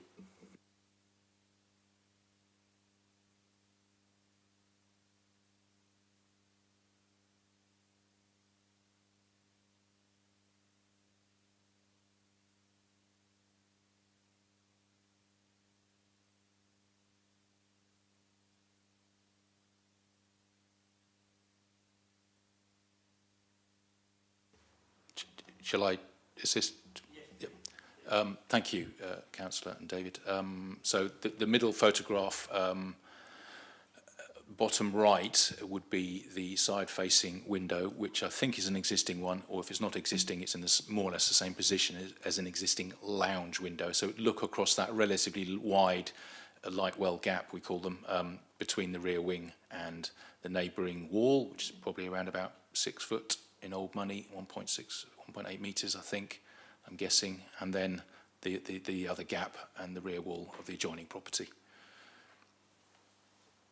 All right, thanks for that. And the size of the room, I mean, Karen said 7.5 would be the minimum standard. Is that the national standard, or is that our standard?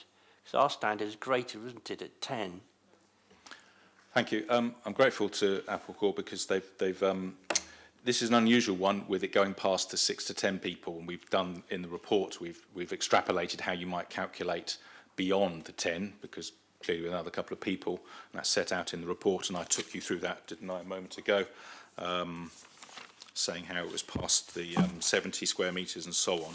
And Carrie-Anne pointed out that actually, although the report says each bedroom should be 10 square metres, it could be the 6.51 because of the large amount of amenity space, communal space. I've just done the maths on that, and I agree, actually, when you add it all up. There you are.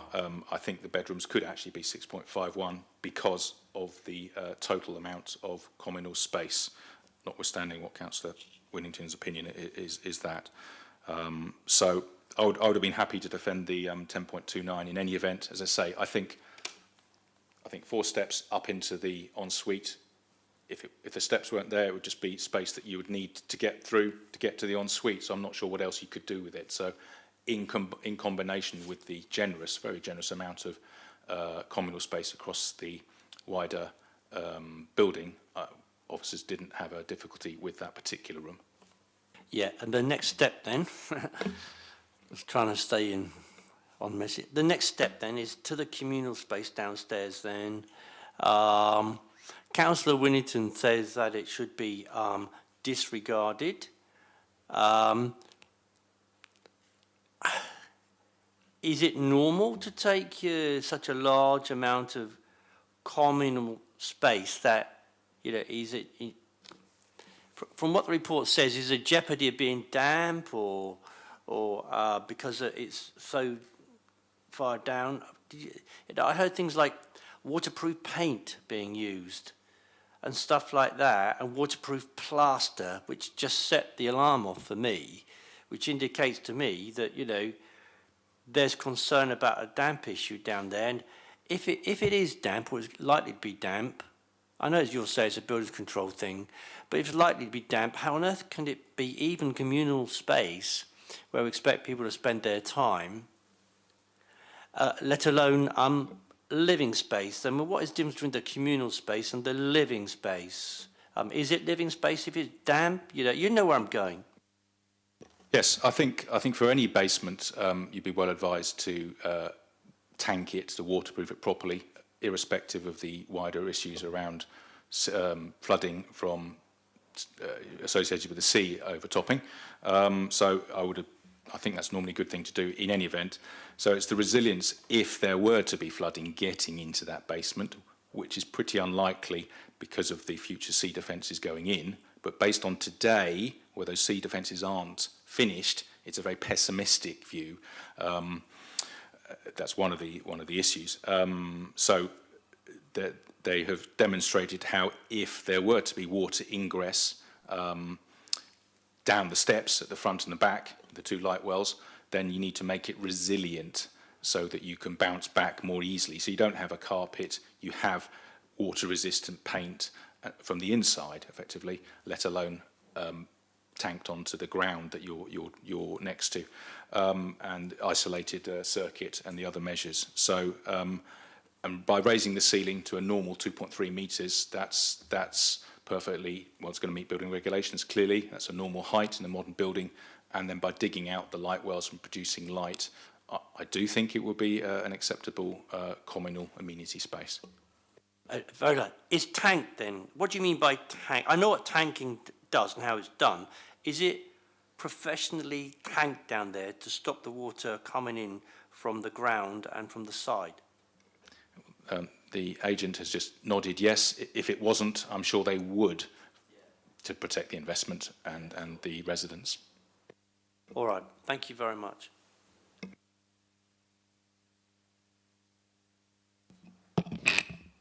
Questions still? Councillor Atwell? I just want to go back to bedroom 12. I've scribbled over my report, which is really unhelpful. How many windows are there in bedroom 12? And do we know how big they are? Or it is? Yeah, we'll go back to the plans.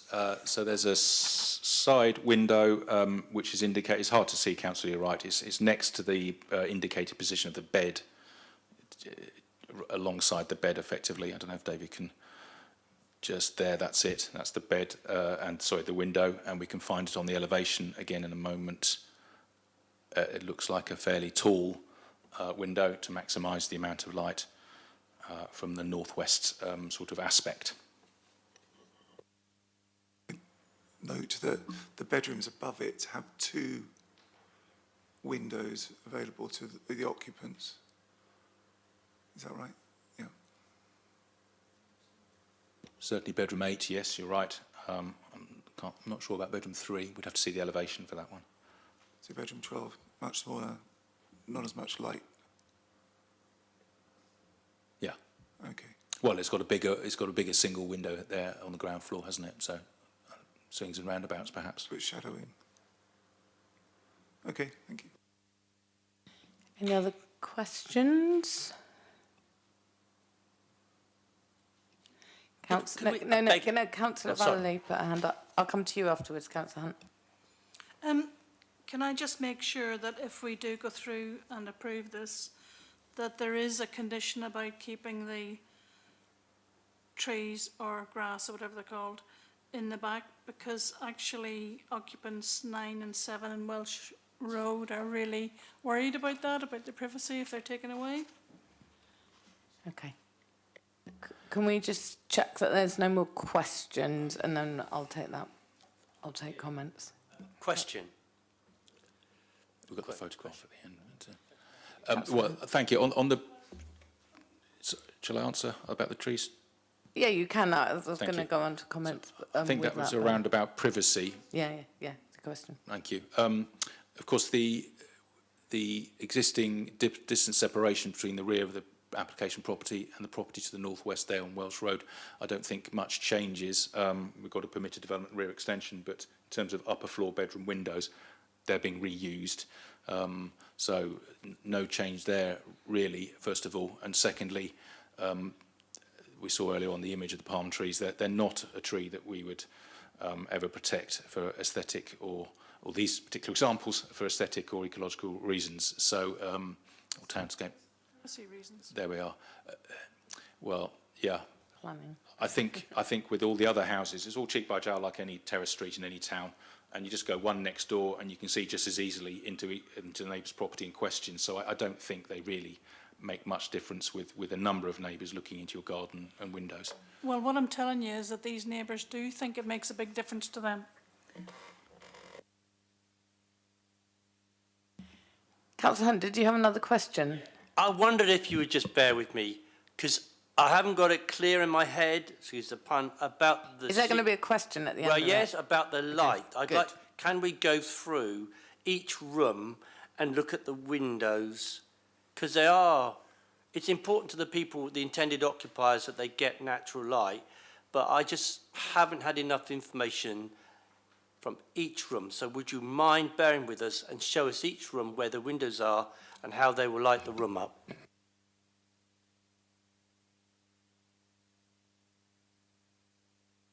On the ground floor, we can go back to photographs or elevations in a minute, but that's large bay windows on the front there. Bedroom 11 has the rear-facing window looking down the light well down towards the garden as existing. Normal relationship. Bedroom 12 we've looked at, relatively wide gap there, repeated on the other side of the wall or fence with the neighbour. Going upstairs, bedroom 5 at the front, that's a bay window again with lots of light. Bedroom 7, looking down I think we saw a photograph from that one earlier on, looking down the light well in a normal position. Bedroom 8 has the 2 windows, council that one noticed, slightly smaller ones, but 2. Again, that is an existing room that could have been used or was used as a bedroom. And then bedroom 2 at the end with the existing window looking down the garden. Then up into the roof space. Bedroom 9, oh, sorry, it's cut off there. There's a window on the end, gable, looking down the garden, straight down. Sorry, I didn't notice that. Into the top floor, bedroom 2 at the front, that is the existing dormer window onto the street. Bedroom 1, that is the existing dormer window looking down the side of the property and beyond. Bedroom 3 is reusing existing bedroom windows, and same for bedroom 4, looking down the garden. So the use of windows is very similar, if not the same, as the existing. When we saw the photographs, there was one in a roof light. Can we look at that one and see which one that is? Is that the only light in that room in bedroom 2? Yes, so the 2 loft rooms at the front of the house, let's say the main body of the house existing, have a dormer window each, and that would be retained for the replacement bedrooms 1 and 2, which are pretty similar actually layouts, except they've inserted an ensuite into each. So I beg your pardon. I'm sorry, so that roof light actually, that was the, sorry David, can you go out to that photograph? Yes, I'm sorry, that is, but yeah, that's an existing roof light in the existing bedroom 2, which faces front. That left-hand room, bedroom 2, has a dormer window facing backwards, but we haven't got the photograph of it. So it's got 2 windows? Currently, yes. All right. The proposal is that each of the 2 rooms there would have 1 dormer window.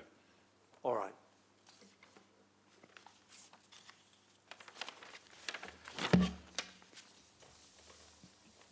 Are you satisfied with that answer, Councillor Hunt? I am never satisfied. Anyone else got any other questions? So we're on to Yes, I beg your pardon. you got another question? Yeah, because Okay. Councillor Whittington, I should have done it. He's brought up the PSPE thing, which we've learned about today. Can we have an opinion, a legal opinion, on on that particular issue in relation to this application, please? The previous application, we were looking at disability in relation to a specific individual. What you're looking at here is obviously age. So there's a general duty required by public authorities in the exercise of their functions to have due regard to the need to eliminate unlawful discrimination, harassment, victimisation, and any other unlawful conduct prohibited by the Act. Advance equality of opportunities between people who share and people who do not share a relevant protected characteristic. Foster good relations between people who share and people who do not share relevant protected characteristics. So you're applying a different element here, age, but also you have to balance that against, as I said before, I'll just go to it for you. You have to, when you're assessing the impacts of your decision, you need to consider the positive and negative impacts, not just the negative impacts, if that assists you. Kind of. Any other questions? Good question. That was Councillor Atwell. I think I have a question about cycle storage. Can you help us out, officers, about whether there is a standard for an HMO with 12 people?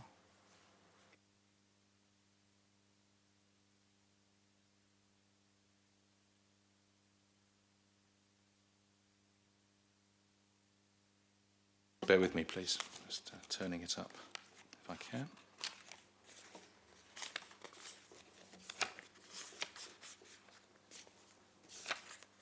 Here it is. It's a bit like the communal space where our SPD deals with 6 to 10 people, but then we get to 12 or 14 or something. We've got to extrapolate beyond that, and it's the same for car parking and bike parking. So for an HMO of 4+ bedrooms, we've got short stay, cycle, long stay, 4 spaces per dwelling. Yeah, so it doesn't extrapolate beyond for a bigger one. So it's 4 spaces per property for 4+ bedrooms. We've got 12 bedrooms as it happens, which is a bit more than the 7 or 8 we may typically see. The applicant has provided 2 bike stores of 4 spaces each in the back garden. Councillor Winnington, I think, noted that if a third one was provided, it would impinge upon the amenity space a little bit. That's true. I would say if members felt they wished to have 12 parking spaces, bike parking storage spaces, then I don't think it would impinge too badly on the outdoor space. They'd have to make that decision which they would like if they wish to, and if the application is being approved. Thank you. Question? Yeah, thank you. Go ahead. As a large property, obviously there will be about 12 residents in one property. Is there any provision for disabled, like scooter, etc.? I mean, mobility scooter, sorry. Yeah. Thank you, Councillor. I don't think anything has been shown positively. I think it might be quite difficult, although it's a generous sized property with the big pathway at the front. I think that might, I don't know, it might impede access there.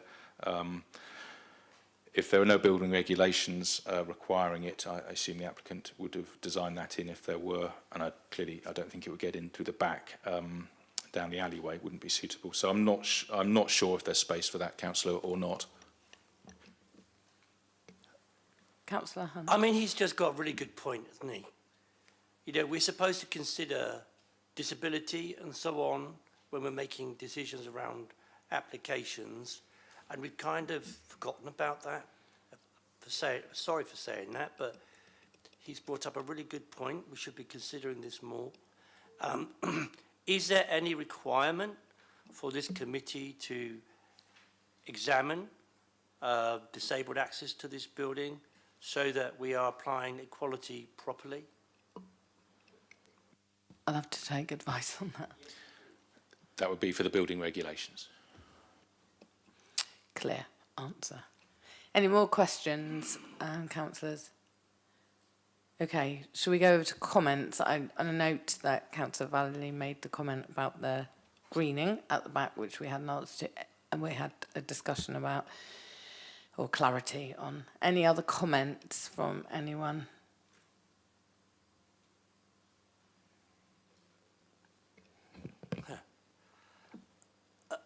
You go first. Councillor Atwell. To be consistent, the parking zone is operating 106%. Therefore, I think that is a material consideration for us to move a motion to refuse. I am unhappy about room 12. I think that the livable space is not good enough. I'm not convinced by the gym being available. If if you want to not be in a very small room, your option is to go and pump iron. I don't.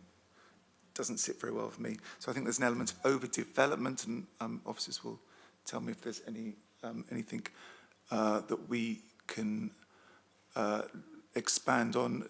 12 people in a building that or had 8 people. So it's another third in terms of numbers going into this building. For a building that is a terraced house in Southsea, feels like overdevelopment. So I think I've got 3 reasons to refuse the application.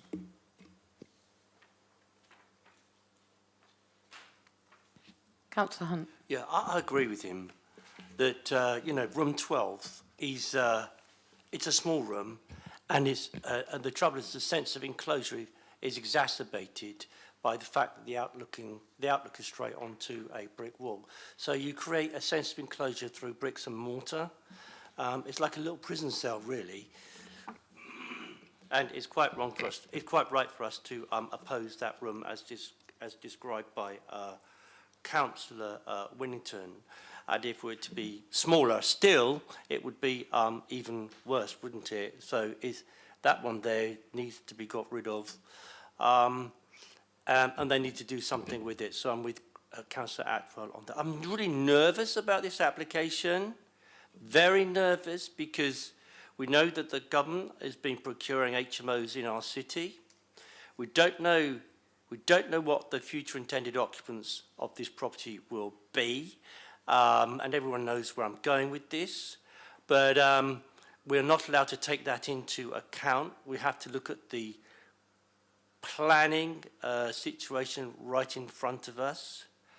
I completely agree that it's the way it's configured and the overall layout of the building has that sense of being cramped and overdeveloped, with people being crammed in, as Councillor Winnington said. So I think it is a cramped overdevelopment of a former care home, and that's reflected in room 12 with the sense of enclosure for the intended occupant by bricks and mortar, with the outlook in the way that it is. There is insufficient cycle space. As I understand that the front area, as they call it in Victoria, the front area is to be dug out. So I don't know where the bins are going to go for 12 people. I mean, I didn't hear too much about that, or I didn't pick up on it. So they can't go in the front because they're going to dig the basement out. Or if they do dig the basement out and they have a window that opens and shuts and they've got bins out there for 12 people, boy, is that going to smell. And the odours coming in from the bins into the basement will be awful, I would have thought, if that's where the bins are going to go. So, it's a cramped overdevelopment. The bin storage, it wasn't made clear to me, and maybe the officers will put that right in a minute, but if the bins go out in the front and you've got this dugout basement and you've got the windows there and bins with meat and rotting vegetables and goodness knows what, I mean, a horrible smelly bin in the middle of the summer is a horrible smelly bin. And you'll get the odours coming into the basement, and nobody's going to want to go down there anyway. because of that smell, and it'd be damp in winter, I suspect. But I don't know about that. I'm sure Kieran and her lot will do the best that they can with it. But certainly if the bin storage is at the front, that's a recipe for a disaster by way of smell. Thank you, Councillor Hunt. I beefed him up a bit. I know you've beefed it up a bit, and you've raised an important point probably that needs clarification about the bins. I felt a bit torn on this one because I actually think for the developer it's a really difficult property to develop.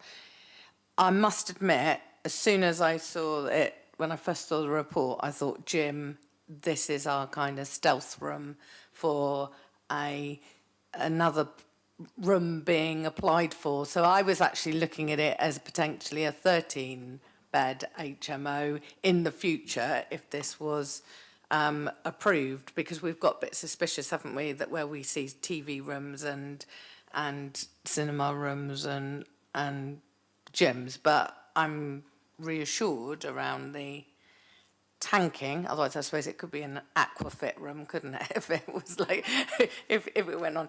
So I was thinking, actually, if you were developing that you have to almost eliminate that. If there is a flood risk, you have to eliminate that ground floor. So I think I'm with that kind of view that, is it fair to include that in the shared space? What kind of quality will it be?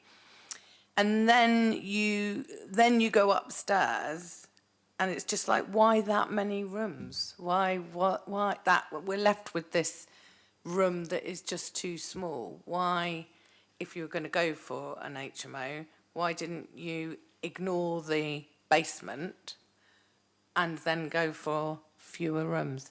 So, and that's just my kind of musings. But anyway, on the bin stuff, can you clarify? Did you ask a question about that?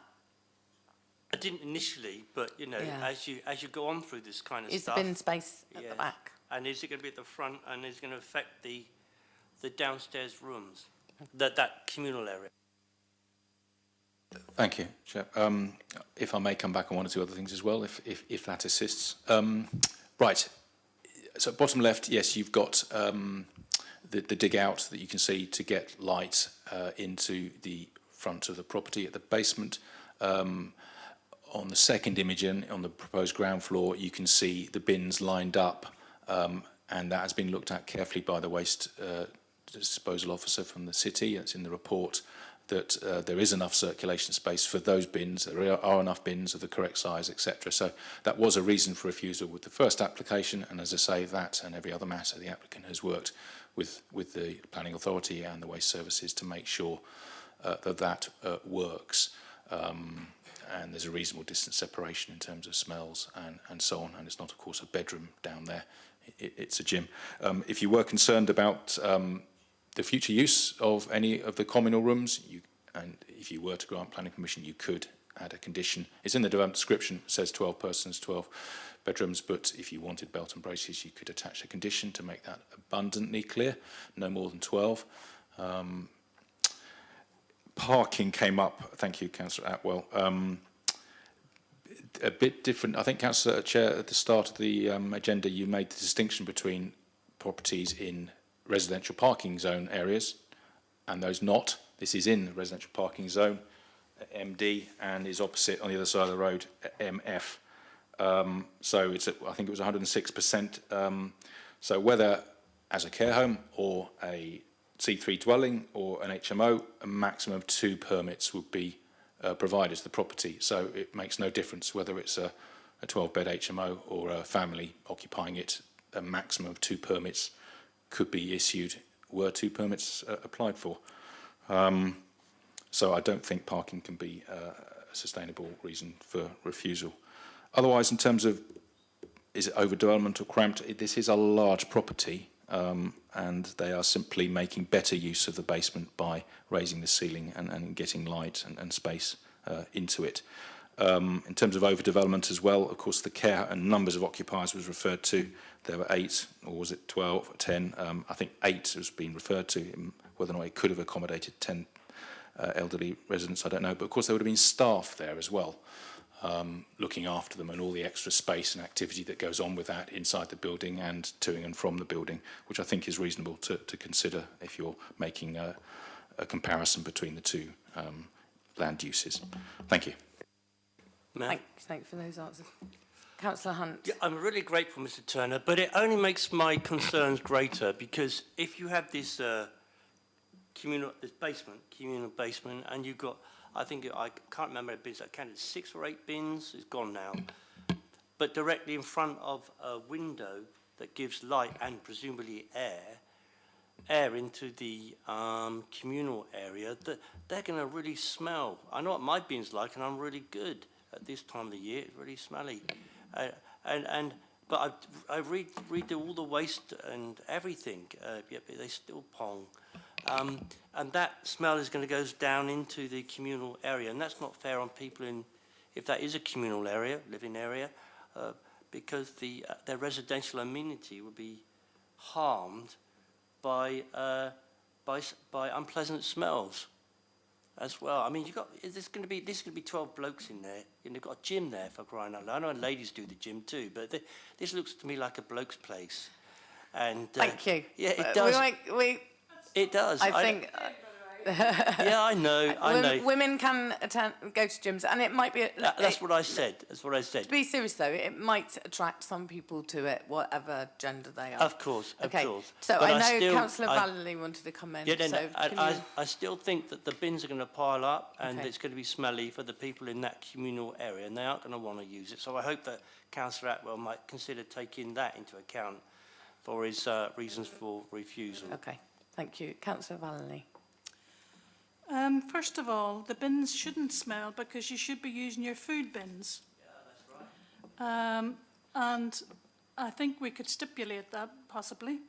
And maybe the small bins that are food bins could be set over at the wall. The trouble with this is that nobody likes the idea of 12 people in one house. Let's face it. It seems greedy to me, but that doesn't go down, as a reason. And I think we're going to be, how many have we refused today? 4? We're going to be costing a fortune to the people who's going to pay for this. So I'm not mad about it, but I'm going to propose that we pass it. Thank you, Councillor Vallely. Is there anyone who's happy to second that proposal? No, but I have seconded Councillor Atwell. Yeah, well, I assumed that, so I put that in before, so I know that's going in first. Anyone to second? Councillor Shah?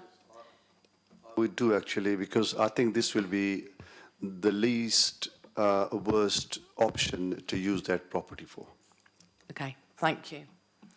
Okay, I think any other comments from this side of the room? No. So we've got 2 proposals in front of us. One is a proposal to refuse planning permission proposed by Councillor Atwell, seconded by Councillor Hunt. The 4 reasons I had down here, maybe we can tweak this. One was the parking, but we've been advised that that actually wouldn't be the case. Yeah. Well, as the proposer, I think it's important. I don't know what 6% of MD's parking zone is. Maybe the officers could help us out so we have an idea of numbers rather than percentages. I suppose the point is that it's only entitled to the same amount as other people, so it wouldn't be changing it. But this property will have a third more occupants who will then have more visitors, more more people coming and going. They will park somewhere unless they're all going to get voice scooters. Chair, I don't think that's correct, and members need to be clear that they are, and considering the parking issue, comparing the lawful existing use of the property as a care home. You see in the reports up to 10 occupiers. As Mr Turner's explained, that's staff, that's visitors for those occupiers as well, in comparison to your 12 occupiers of the HMO. So that's why you need to be clear that you're making the correct comparison before concluding about whether there's a harm, both from the shortfall, but that you can demonstrate that harm, Chair. So that we need to advise you on that, so you're making the correct decision. Thank you for that feedback. Councillor Atwell. Okay, I don't want to go round and round and round. But we're being asked to approver or otherwise, this application and the information in front of me says that it's already oversubscribed in terms of parking. So why would I then want to approve an application when I already know that there's not enough space?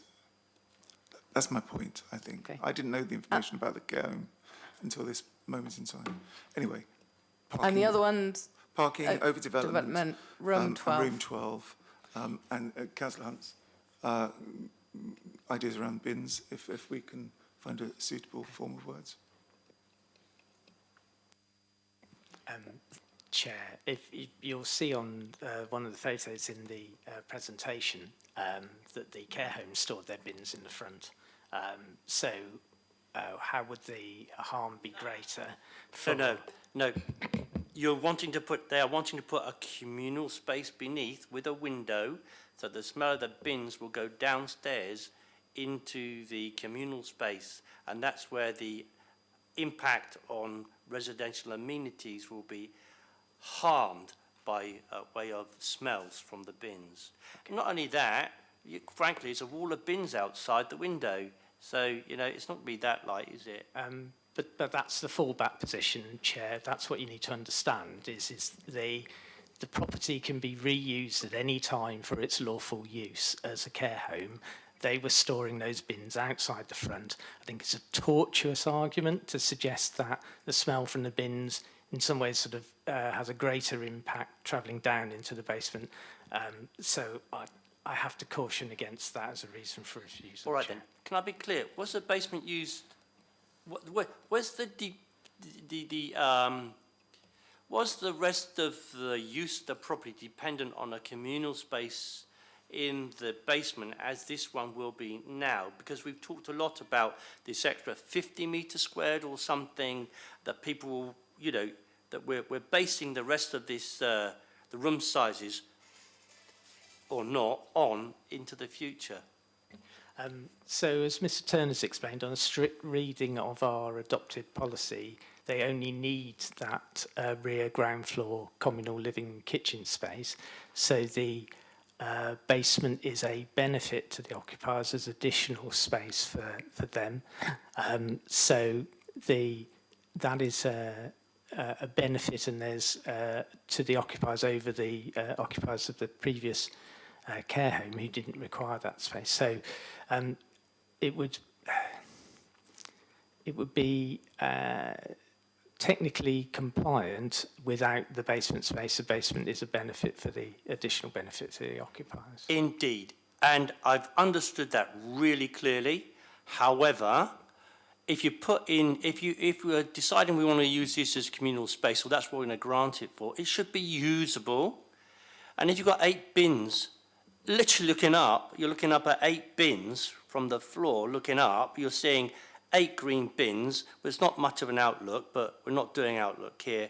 My concern is that, and I'll drop it if you want, but I can bet your bottom dollar we'll go back to it in the future, or people will come and tell us that the communal, or the gym downstairs, we don't use it because it smells from the bins. I'll bet your bottom dollar. And I'll drop Okay, it I if you think want we me need to pull this to a conclusion. Carrie Ann, do you want to say something about the bins? Is that what you're saying? Okay, all right, okay, all right. So you're saying that it's an existing room now. So if the bins were an issue before, so we're looking at difference, aren't we? So I guess what we're saying is at the moment, the parking could be, because it's in a parking zone, it could have 2 parking permits. This will be the same, and presumably this is the same logical argument around the bins, is that there's no difference with this. Well, we have a difference of opinion here, but I think that's the point. I think we need to draw a line under that, because I think we're now all really, really clear. I just want to go back to Councillor Atwell and see which of the reasons do you want to keep the parking one in? Well, I do. Yeah. The overdevelopment and the room and 12. The room size, the livable space, the quality of life. I don't want people in Portsmouth to live in that sort of quality of room. Right. Are we clear on the reasons why? Okay. So we've got that proposal. That was that proposal came first, and that was seconded by Councillor Hunt. Then And on that one, it's a sensitive enclosure caused by, it's too small, and the sensitive enclosure caused by bricks and mortar. Okay. I think I saw Mr. Turner making a note earlier. Okay. Do we need to go through it? Thank you, Councillor Hunt, that's very helpful. So it's the size of the room itself and the outlook and light. Okay. Thank you, Councillor Atwell's confirmed he would like parking, overdevelopment and bedroom 12. Just about the bins then, finally? I'm happy to give in. Okay. No bins. Then we have a second proposal, but let's see how this goes. Chair, can I just come back in on the room size? The council's lower standard is 6.51, so it meets that standard, so I'm struggling with... The light and the outlook. Light's a different point to the size. I think we You'd covered have a all bigger of it, communal don't we? area if it was 6.5. If all the rooms were 6.51, you'd have a larger communal area, so it wouldn't be the actual size of the bedroom that would be the issue. This is why I argued about the basement not being useful space, because I don't think it's going to be. I honestly don't believe in the end anybody will go down there, quite frankly. I think we're able to connect the two, aren't we? We're able to make a connection between the gym and this room, and the quality of life of the person living in room 12, I don't think is what we want for people in Portsmouth.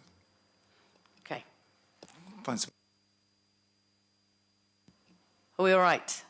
Can we go to a vote? So the proposal for refusing officers' recommendations, proposed by Councillor Atwell, seconded by Councillor Hunt. All those in favour of that refusal?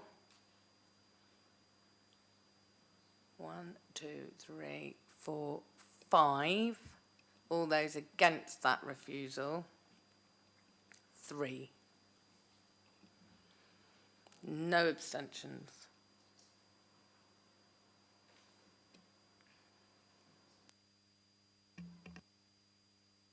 You okay? So that motion is carried. Sorry, Chairman, sorry. It came into my mind and went out again. Special protection areas, mitigation for, that would be a technical further.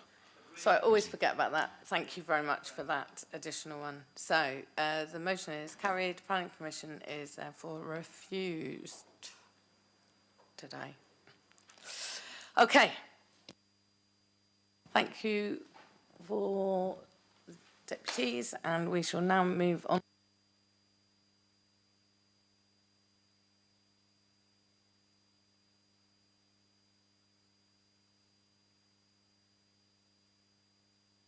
One Munster Road.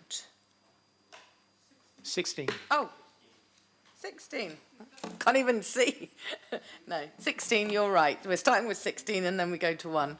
Okay, 16 Munster Road. So, presentation is over to Simon.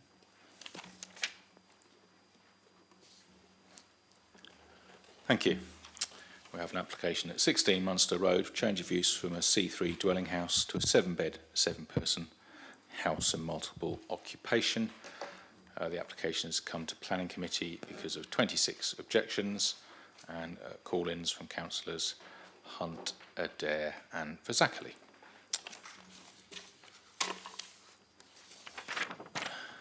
And we have Mr. Freaker, who's to make a deputation in due course. Right, so we're just in North End, was Nelson Ward, but just north of the North End Centre, where London Road, that roundabout where it turns off there, you can see it on the eastern side, that's London Road running north to south, and Munster Road is the east-west road there. It's one way from west to east, as it happens. So number 16 is there, mid-terrace. Thank you, David.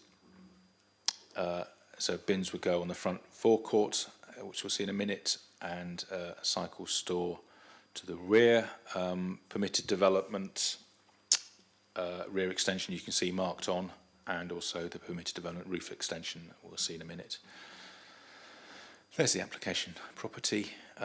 It's now covered in scaffolding.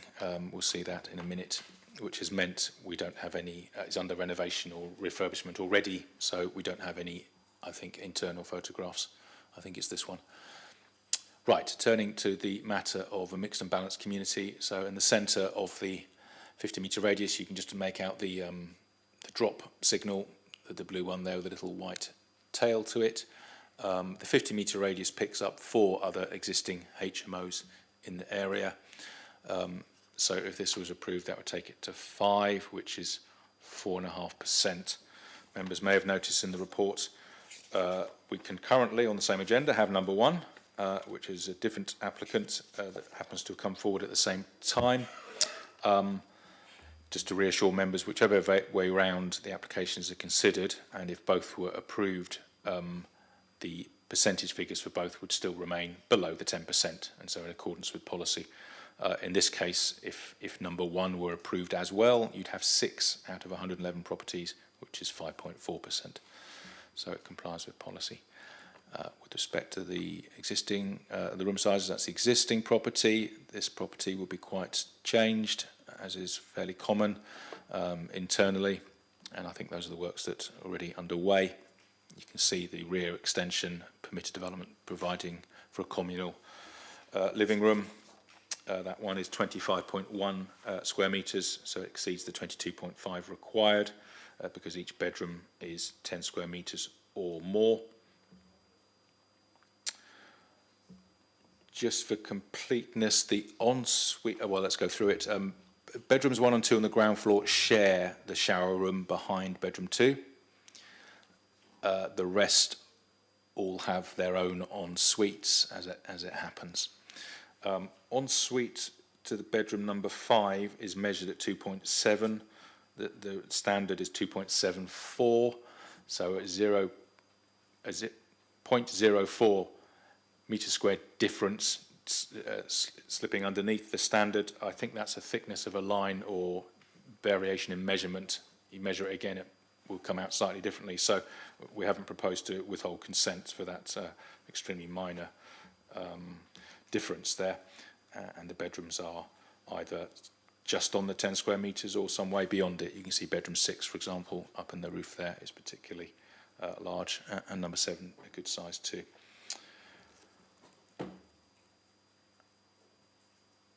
And then just the existing elevations, onto the next one, which will show us the rear extension at the ground floor and the roof permitted development extension. Thank you. You can make them out there as well, shaded with the section. And there's the site notice on the left-hand side beneath, I think, a resident's objection. And there's the property now under refurbishment already. So I think that's the last slide we have.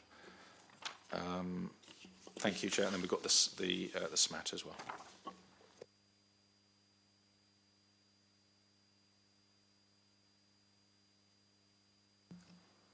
Just mentioning the SMAT, yeah. Oh, I think it's see. anher one of the late overnight Actually, letters. let's go through the order that we've been keeping it to. So, Daniel Freaky, you're objecting. Thank you so much for your patience. You have 6 minutes to speak on your deputation. Thank you. Hi, thank you. Yeah, I'm quite a simple person, so I don't really follow all of the rules and the regulations and things, but I have spoken to everybody on that street and the streets on both sides. Well, 99% of them, at least. And as you can see, there's numerous objections to this, and I think it needs to be considered in conjunction with number 1. Number 1A on Munster Road was a commercial property, or the rear of a commercial property, that got changed into a block of 15 flats, which completely changed the character of the road. Since then, the fly tipping issue in front of those properties is a major concern, frequently blocks the pavements. They have elderly residents like my mother who basically refuses to walk down the road because of that. So I think that there is harm in that sense to the community. We don't have any resident permit holder parking on that road, which means that all of the employees that work in local shops park on that road. It's, I would say, impossible to park on your own road. It's very, very lucky if you can. And I bring up parking because there is a number of elderly residents on that road who depend on their children to collect them and take them to hospital visits, etc., including my mother. And it's very difficult to do that. So I would say that there's a significant overcapacity on that stretch of road. Not only that, but it's a one-way road. So everybody who tries to park has to go around 4 times. And the impact of that, if you see it in connection with the Corpus Christi school that's at the end of the road, where there are primary school children trying to cross, and all of the parents who are trying to pick up their children also trying to park on that road, it becomes completely blocked, and you can't even reach your property at all. So I think it's a health or safety concern for the children in Corpus Christi School, for elderly residents. On top of that, the changes to 16 Munster Road, they've actually changed the floor levels inside the property, which at the moment is being, I would say, hidden by the facade of the building, but that will have to change. There is no way you can split the windows and keep the character of the property. So while we are trying to keep the character and the road looking decent for residents there, the block of 15 flats has significantly impacted that. And then you're going to have change to the facade of this property. There's no way that you can keep the single bay window at the bottom chopped in half by a floor and still keep the same character. And then the noise and disturbance. So we have several fast food outlets at the end, so along London Road. So if you come down Munster Road going the right way down the way of traffic and you turn right, there's several fast food outlets there which are already very noisy. So they have fans, extractors that cause significant disturbance. I can hear them if I open my window. And I just think that having an extra, and I'm talking in connection with the One Munster Road, an extra 14 residents on that is just going to add noise to that. And on a wider issue, I just think this is the wrong way to deal with a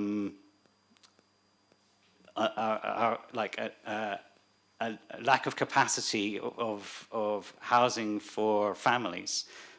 I just think it's a real concern.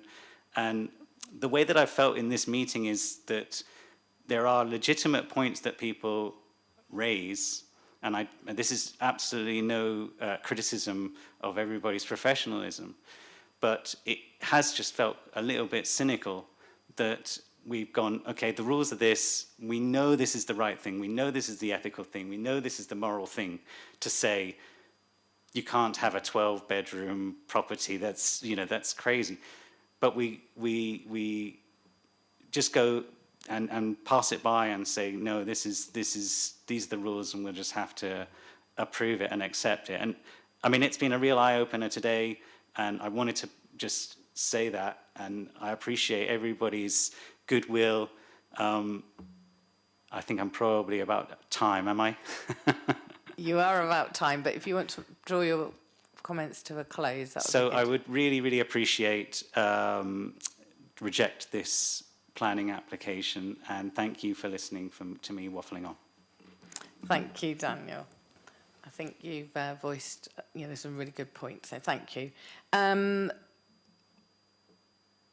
I think it's just Councillor Adaz with Alan. Okay, so over several days I went door to door meeting local residents about the above. Of course, not everyone was in, but spoke to many residents in and around 16 Munster Road and called along London Avenue, which backs on to this application today, and some nearby Gladys Avenue homes at the end of Munster Road and along Wadham Road. Over 2 weekend sessions, I managed to find 41 homes with householders in, except for 2 that supported the plans and 1 that wasn't concerned. The rest objected mostly on lack of parking and antisocial behaviour grounds.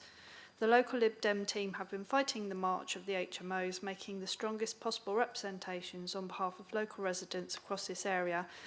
However, it's worrying that Labour's upcoming planning reforms look set to silence residents and councillors' voices alike in the way these matters are decided.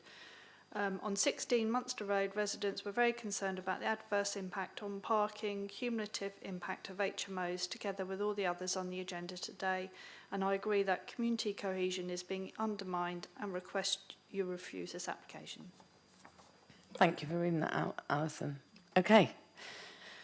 Over to members with questions.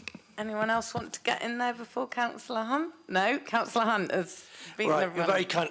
Always happy to give way, of course. What I'd like to observe is what Mr. Freakin mentioned. I didn't understand or didn't pick up on this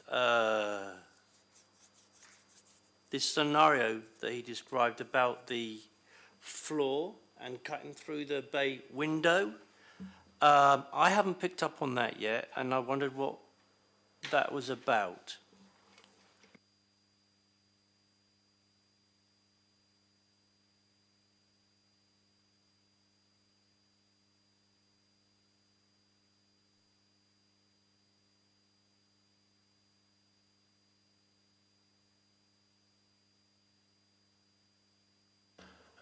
I think if you look at the front of the property, I don't think the ceiling to the ground floor would have been quite that low existing, and indeed possibly to the first floor as well. So I suspect that if Mr. Freak is right, the floor levels are being compressed a little bit in order to get the floor to ceiling height in the loft space. So everything's just coming down a little bit, which does happen with some HMOs to some degree or other. What they will be doing is presumably building control standards in terms of height and so on. And so Mr. Freaker mentioned what it would look like from the outside with floors butting up against window panes and that sort of thing, I think. No. The Apple Core may be able to assist. I didn't realise you were still here.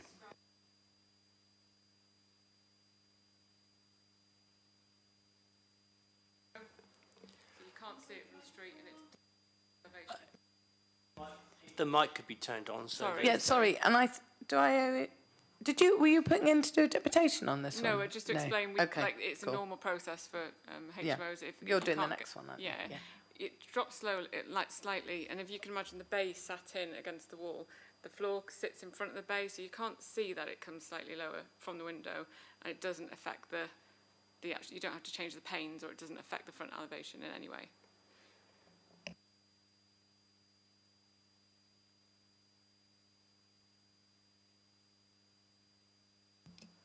Questions?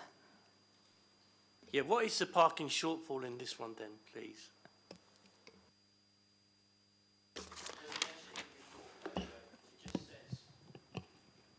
Well, you mean like on the previous one we had a percentage? That's when in residence parking zone they're able to calculate how many permits. No.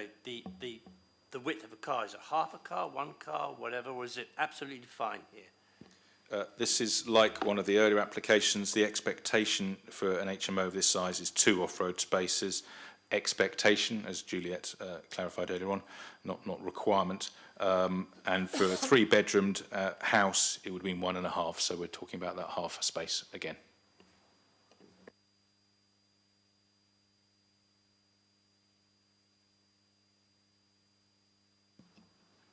Any other questions?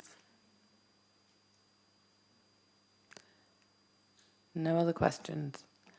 Comments?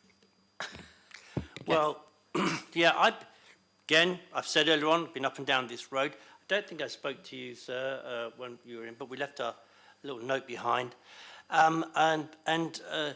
You know, it's a half a car parking space in the street that's oversubscribed for parking. And when we went up and down, people talked about the parking all of the time, and that's what came out.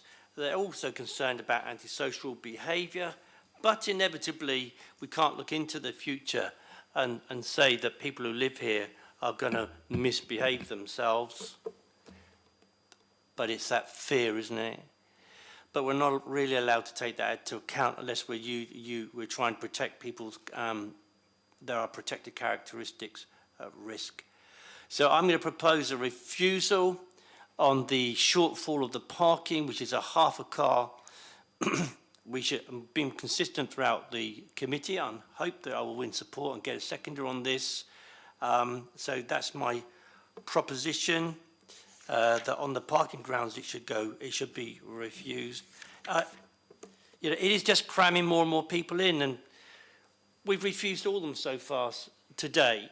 And I think the feeling is that we're just being used by the government to cram people in to smaller and smaller spaces, because there's no, as Mr. Freegan said, there's no real housing being built. Nobody's fault in here, not the officers' fault. It's just there's a lack of housing, and so we're seeing, like I said earlier on, this pent-up need to push people into smaller and smaller units of accommodation, even down to the last centimetre nowadays. We read the last blinking centimetre to make sure a house or a room is fit for habitation. I mean, how on earth have we arrived at this? It's Thank you, amazing. Councillor Hunt. That's a proposal. Anyone else want to make a comment? Just going to second that motion, please. So you're going to second that. So that's Councillor North. On the same planning reason of the parking space.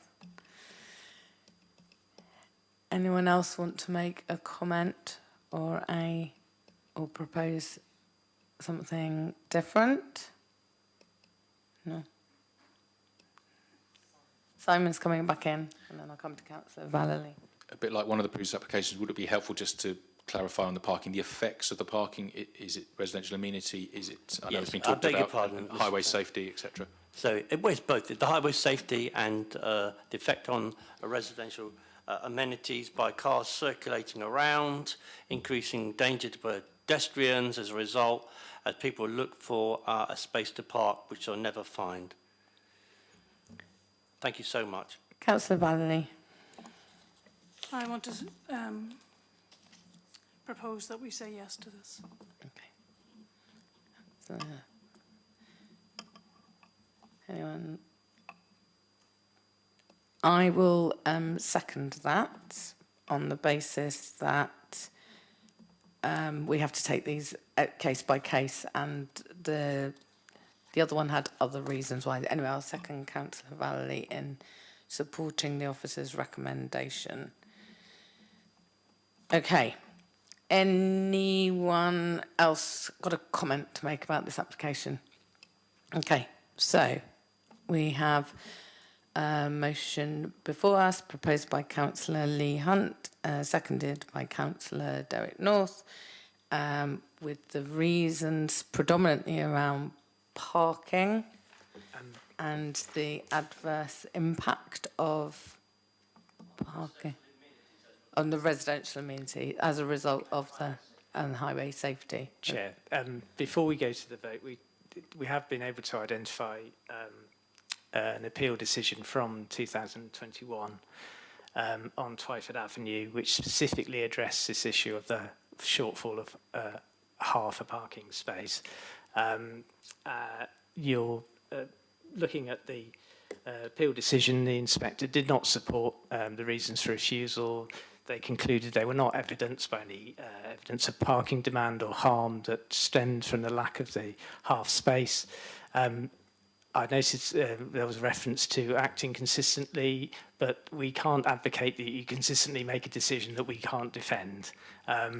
We need to be really clear that we don't have the weight or the evidence at all to support these parking reasons for refusal. Like every single HMO application we can expect to fail because we don't have the evidence to support it. And I do have to now, having seen where we're going with this meeting and my extreme level of concern that in effect the advice of officers is simply being disregarded in this meeting about this issue, that we cannot defend these reasons and we can expect to lose these. And therefore I do have to say in the most strongest possible terms we should not refuse this application on parking grounds. Thank you. Thank you for your advice. Councillor Hunt. Sticking with your decision? Absolutely. Okay. And Councillor North, I'm assuming you want to as well. So, any other comments? So, Chair. Oh, sorry. Thank you, I Chair. seem And to then miss you, Simon, you're not there in would my eye. be the technical SPA reason as well. SPA reason as well. Okay, thanks for that reminder. Okay, so the motion before us to refuse officer's recommendation for planning permission. All those in favour? 1, 2, 3, 4. All those against? 2. An abstention, 1 abstention. Just for the Just to record, yeah, Councillor Shah left yeah. the room before this item. I was about to say that. Councillor Shah said he wasn't feeling well and stayed probably longer than he intended. So he is now left with hence that number coming down to 7. Thank you for that. Request from me, can we have a short comfort break? We've got 3 more items and I really would like to have a quick comfort break. Chair, before we break, I need to leave about 2:30 for an appointment. Okay. All right, But I'll thank you. stay till- Will that till then. leave us quorate on if Councillor Atwell goes? Yes, you need 4 members to be quorum. Thank you. Thank you. I will be quick.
Thank you. We are back.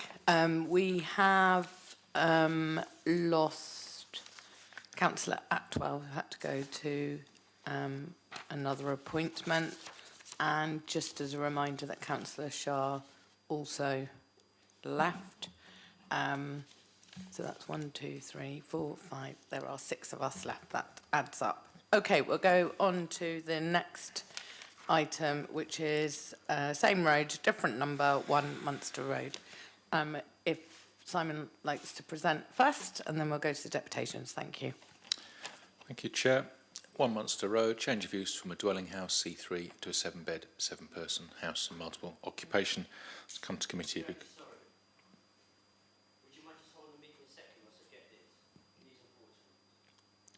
Can we carry on with the present? Oh, okay. All right. Okay. Okay. All right. You go.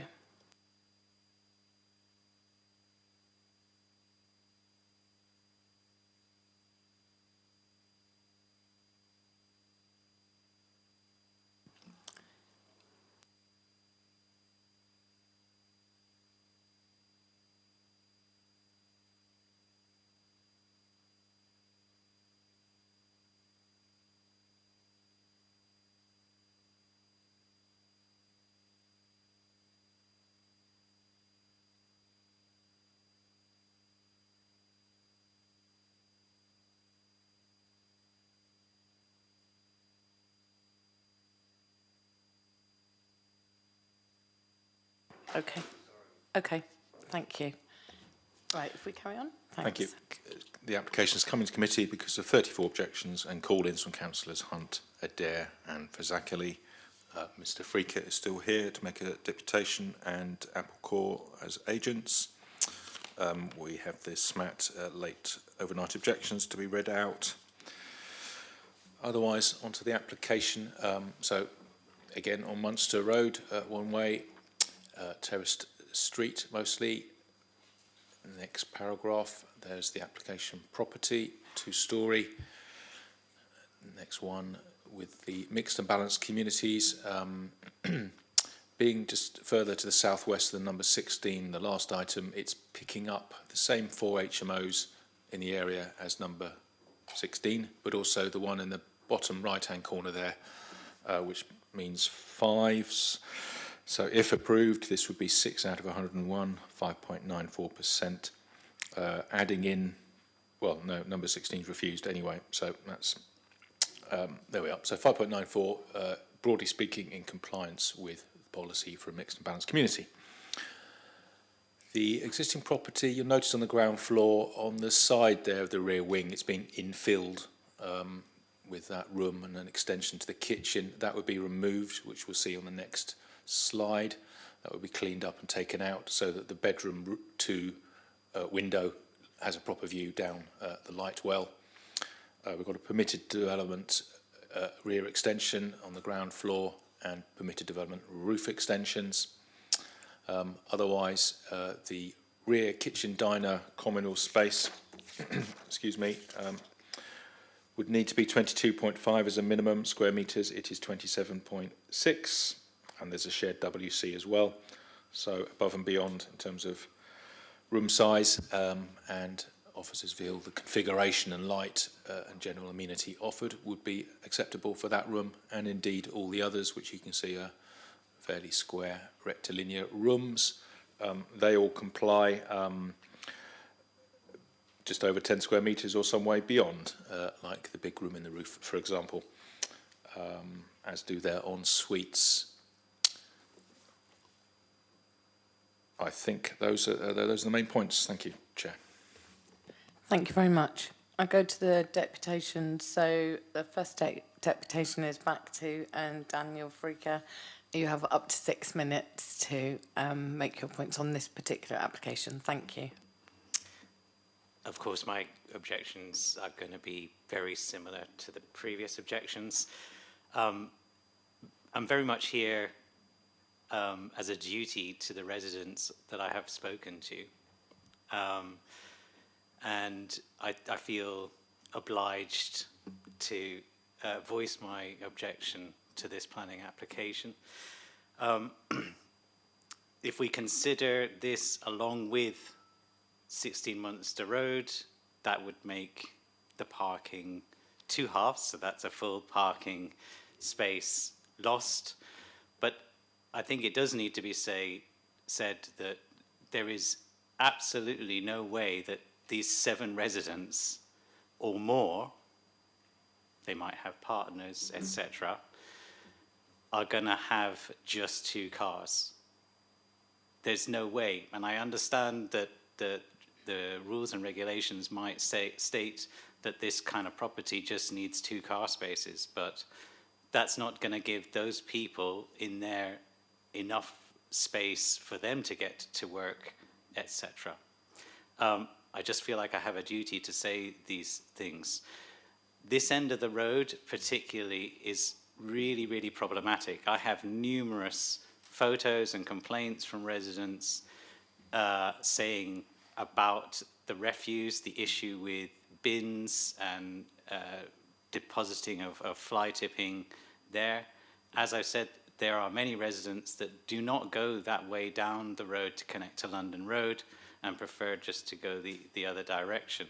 And that has a real emotional impact on their behavior, their way of life, the way that they've used this area in the past.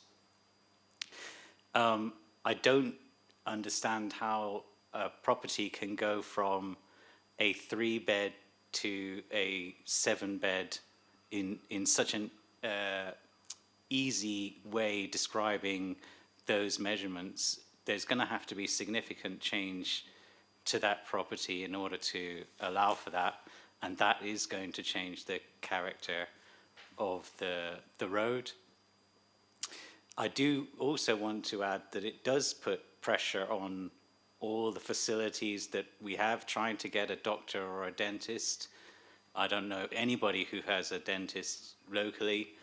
So it's increasing the number of residents, generally transients, the noise pollution, etc., that I've already mentioned at that end of the road is particularly bad. And, you know, if I'm trying to think of the rules and regulations within which we can object, I mean, I just think I should throw out there the shadow that it's going to cause to other properties with the permitted roof extension that's in terms of the dormer, the invasion of privacy on people's properties that it's going to overlook. So these are only the things that I can think of within the rules that I guess you can object with. But again, I would implore councillors to appreciate that we are asking to put 2 further HMOs on a short road. And while one has been rejected, it's likely to go to appeal. And I think that these things need to be seen in conjunction, you know, the impact. I would like to say that I think that number one has waited to get application to start those renovations, which I think is a positive move. And 16, who clearly doesn't care about the residents, has steamrolled ahead expecting to get the application approved in one way, by hook or by crook. I'll leave my points there. Thank you ever so much. Perfect timing. Thank you very much. Carrie Ann. Thank you. 1 Munster Road. So this is an application for change of use from a Class C3 to a 7-bed, 7-person house. Sorry. All 7 bedrooms meet or exceed 10 square metres and all benefit from their own bathroom. The required communal area when all bedrooms exceed 10 is 22.5, and this property provides 27.25 of fully usable communal area. Additional light is provided into the space with the addition of a roof lantern. There is a WC at ground floor level for the comfort of the residents, again in excess of requirement, and we've also proposed a laundry room, again for the convenience of the tenants, as feedback from tenants living in these properties with the laundry room have all been positive. Looking at the plans, and I'm probably directing this at Councillor Hunt, members may have concerns about the longer entrances into the rooms of beds 3, 5 and 7. I want to reassure you that in all 3 cases, this has been purposely designed so that the ensuite can be accessed from the hallway, giving more uninterrupted wall space within the bedroom. And I can assure you that all of the bedrooms still meet or exceed the 10 square metres when the hallway measurement is discounted from the room area. We just felt that was a better use of the space to be able to put beds and furniture against the walls. The property has a large rear garden in which the secure cycle storage will be situated. I've just heard the neighbour or the resident of Munster Road talk about the duty to the residents of Portsmouth of objecting to this. I'm also, as a taxpayer of Portsmouth, I feel I've got a duty to the residents and taxpayers of Portsmouth to say that repeated decisions made today on parking is likely going to cost the taxpayer over £20,000 in money. And that's not to mention the time and workload that planning officers are going to have in defending these appeals. And I didn't think it'd be right to not bring that up today, because Twyford Road was one of our appeals, and again on parking was lost. I don't believe that that has changed. I think repeated decisions today, and it's quite clear in the meeting that every member has gone down this route from the start. All of them are going to be refused on parking. That's the feel of the room. With regards to pressure on services, people that live in these HMOs, they'll go and live somewhere or more sadly be homeless, but they're still going to require dentists and doctors in the area. They don't just disappear. They're still going to be residents of Portsmouth and they have to live somewhere. HMOs provide a benefit for these people that need these spaces. If they end up sadly homeless, or if they can't afford rooms, etc., they just end up in the council, who then look to HMOs to rehouse them again in HMOs under the social living banner. That's all for today, and I hope you agree with recommendation for approval today. Thank you. Thank you. There was an identical deputation from Councillor Adair to the previous one. Can we assume that people can remember the points of that one? But just to say that he did write, because it was the same road, he did write an objection in and sent that deputation in. Okay, questions? Just double check that forms part of the body of the evidence. It is. It's on the SMAT as well. Yeah, it was. I mean, it was all put on the SMAT, but I did choose to get them read out in addition to that, just because of the unique circumstances he's in at the moment. So, I don't think we need to have it read out again, but it does form part of the evidence. Questions, first of all. Councillor Hunt. Just one on page 51, gentlemen, of the report. I'm sure it's the same page. It shows the layout. What are these boxes that the numbers are in? They're not the beds, are they, or anything? The room. Thank you, Councillor. Apologies for that. Some sort of IT glitch there, that some box to do with a number. So here they are without those boxes to distract you. Apologies. No, I just thought they might be indicative of a double bed, that was all, but they're not. They're bloody big ones, aren't they?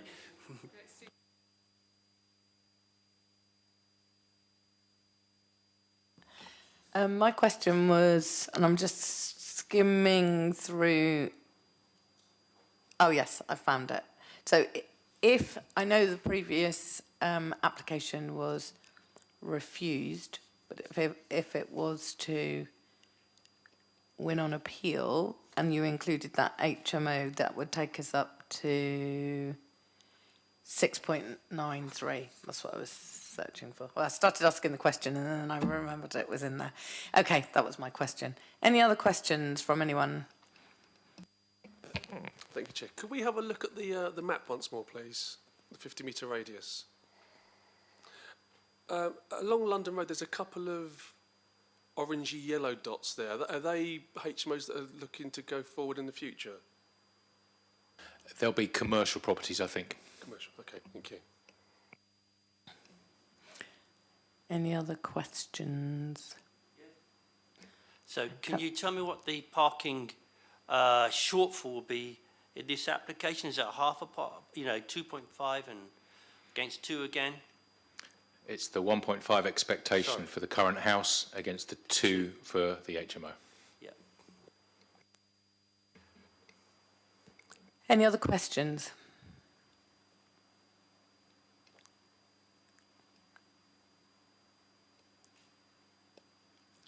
Okay. Any comments? Councillor Hunt. Indeed. And the point was well made in the break that, you know, if you take in 16 and this one there, that's a whole parking space. And this is a 7-bedroom home. And as Mr. Freaker points out, they'll have their mates in there as well. Why not? Why wouldn't they? It's a free country. And the partners, who knows how many cars there will be. And he's described very ably the great difficulty, the inability to park. What he says that nobody along there can park because of the commercial use, because of the Corpus Christi School at the end, and that the bunch of flats that are there. They're all looking to park onto this same tiny little Victorian road. It's just ridiculous. And residents haven't got a chance at all. So yes, I'm not adding another whole car parking space, but I don't know if in the narrative when you write to the planning inspector you'll point out what would have happened with number 16 as well. So I'm moving a proposal to refuse on the shortfall of the parking space by 0.5. I'm very mindful of one at Twyford Avenue, but I can tell you now, Twyford Avenue, even though it's really bad to park there, because it's on a main road, you've got the side roads, here is diabolical, absolutely diabolical. And it's quite unfair of the government to keep on wanting us to cram more and more people into these smaller and smaller units of accommodation. Let's build some houses, for heaven's sakes. Thank you. Any other comments or proposals? Anyone want to? Councillor Valley. I propose that we pass this, please.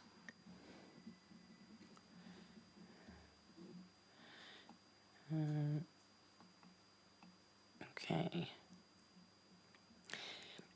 So I will second that to approve officers' recommendations.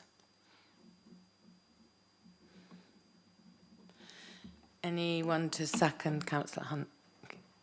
Thank you, Chair. Yeah, I honestly believe that there'll be more HMOs in this area coming forward, and there'll be another half a parking bay missing for each of them. And it's the effect of that they build up together. And as we heard earlier, there's been 80 houses so far that we've put through here, and that's 40 spaces that we're missing already. So on that basis, I would like to second Councillor Hunt's motion. Thank you very much, Councillor Cordy. Any other comments about this application? Okay, so we've got two proposals. One proposed by Councillor Valley to move officers' recommendations, seconded by myself. So we will go to that first. So all in favour?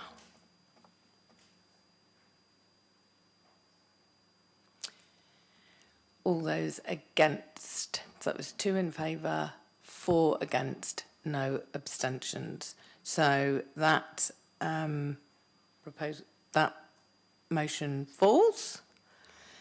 So we have a second motion on the table, which is proposed by Councillor Hunt and seconded by Councillor Cordy, and that is to refuse officers' recommendations based from what I can hear on parking. So would it be the same wording as the time as the one before? Yes, the highway safety and the impact on residential amenities through the lack of parking, available parking on the street. Okay. Thank you. And the SPA mitigation. Okay. Okay, so there we have that. So that proposal is in front of us, so to refuse officers' recommendations based on those reasons. All those in favour of that proposal in front of us, motion, that's 4 in favour. All those against, 2 against and no abstentions. So that second motion is carried and planning permission is therefore refused. Thank you very much, and thank you again, Daniel, for your patience and waiting. It's probably been an experience, if nothing else. So thank you very much. Enjoy the rest of your day. Okay, we move on now to 45 Tangier Road. Sorry, Councillor Saunders, that we had to wait so long. But anyway, we will go to, is it Simon again? Oh, no, it's back to David for officers' presentation.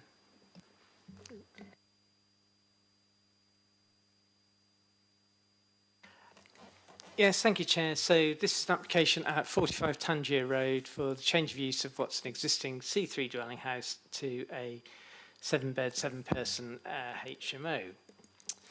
So you can see the location of the property there, a mid-terrace property along Tangier Road. This is part of an identified commercial centre in the local plan, and as you'll see as we go forward in the slides, it would appear to have originally been a commercial unit, a shop on the ground floor, but is now a single dwelling house.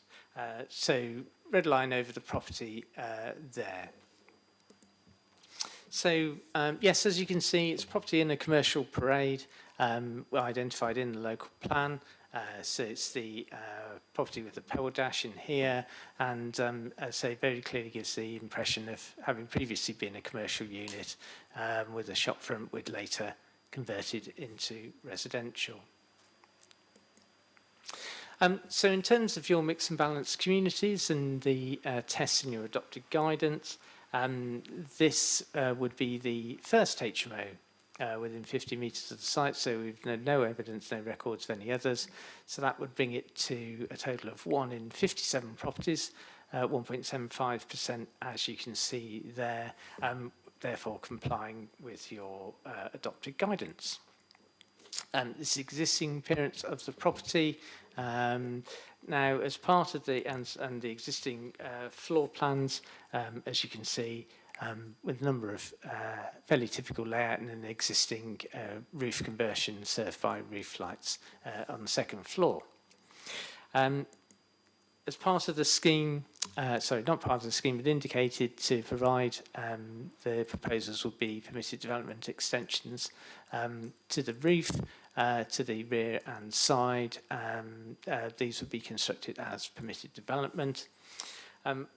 What that means in terms of your layout as shown is that to ground floor you would have 2 letting rooms, both en suite, communal kitchen garden, communal kitchen living area to the rear access into the rear yard. At first floor you'd have further 3 bedrooms or en suite, and then into the loft space with the extension from the dormer. You would have 2 further en suite rooms and an additional laundry room and WC. Bearing in mind the discussions that we've been having today, the parking standard for the existing property as a 4-bed plus property would be 2 spaces, and the parking standard for the proposed development would be 2 spaces. As you saw from the OS plan, the rear of the property is north facing. You can see here, looking into the light, well, that bedroom 2 would be this opening. So we've got a full height opening, and we're satisfied with the level of light and outlook to that property for any occupier in bedroom 2. So, Chair, you'll see from the report that the scheme fully complies with your adopted policies and guidance, and therefore is recommended for approval. Just to pick up one issue from the SMART, when we yes, just to confirm, we had one additional objection after the report was completed, but in this case it didn't raise any issues that we hadn't already addressed in the report. Thank you, Chair. Thank you, David. So, Carrie-Anne, over to you first. Thank you. So this is an application for a change of use, and it's actually a 5-bed existing dwelling house, and there is one on the ground floor, to a 7-bed person house in multiple occupation. Again, with the parking on this one, I would imagine there would be more than the 1.5 as a family home. I'm wondering where the evidence is that HMO tenants have more cars than the average C3 dwelling house, if I'm honest. I regularly see family homes that have grown-up children that have cars. Their partners, again, will visit. I'm hearing that HMO tenants have visitors. I'm sure residents of normal C3 family homes also have visitors that find somewhere to park. I think if you get in an area where there's a high parking demand, tenants are likely to not have cars anyway because they wouldn't choose that property. They'd choose the properties that are more sustainable and closer to bus stops, etc. Maybe we can have some sort of policy to restrict residential homes to not have more than 2 cars and stop their children from driving when they get to 17. For this house, so all the bedrooms, as you say, as the officer has said, are over the 10 square metres, and they range between 10.25 to 13.29. And again, they all benefit from their own bathroom. The property has got 24.17 square metres of fully usable communal area. Again, we've proposed a laundry room in this property because tenants, again, tell us they like this. So whenever possible, we try to get a laundry room within the property. The door at the rear is now going to be a large full-length window to the rear of the property to provide enough natural light for that occupant. There's no extension required for this property, so again, this has ensured a good-sized garden is provided. And there's a large existing outbuilding at the rear which will be utilised for cycle storage. This also gives tenants additional storage for suitcases, etc., if they should wish. I respectfully ask that you agree with the officer's recommendation for approval today for a fully compliant policy application. Thank you. Thank you, Carrie-Anne. Darren, over to you. Thanks, Susie, and thanks for allowing me to speak today. Dave, could we get the, hello, yes, you. Could we get the photograph with the entrance up, please? If that's right, which you showed as part of your presentation. The one with the bookies next to it and the one with the, thank you, that's excellent. Thank you very much indeed. So I'm representing not just me, and not just the various local residents who represented, but also Councillor Kadir, who's addressed you before on similar matters, and Councillor Oliver, who, like me, objected to this development. I'll start with a few general comments, if I may. I note, again, the many responses from people outside the Baffins area, mainly around the policy issue of tightening the HMO rules. As colleagues know, I have a lot of sympathy with this. However, we all know the KC advice to us saying that where councils put that tightening in their local plan, the inspector just removed it, so creating a HMO free-for-all, which is not what anybody wanted. We've also all seen the map. Simon and the rest of the planning team kindly gave us during the local plan discussions, which show that that particular policy change would mean more HMOs in the Baffins area. I know my residents wouldn't want that. I'm just mentioning that because that came into some of the discussion, even though that's not, strictly speaking, relevant to here. But I am relieved the frequent bugbear of mine, developers using permitted development to create a HMO, then applying to be a HMO, is not happening here. That is to be welcomed and gives you a chance to look at this development with no hands tied behind your back.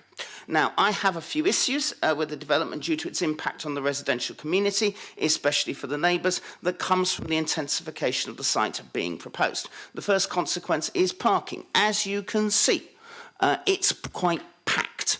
There's meant to be 2 off-road parking spaces there. They would have to be 2 very, very small cars to get in there, and they also have to cross the public highway. That's why we put the bollards in there, in order to access the off-road parking space, which is why we put the bollards and that very nice bin in there.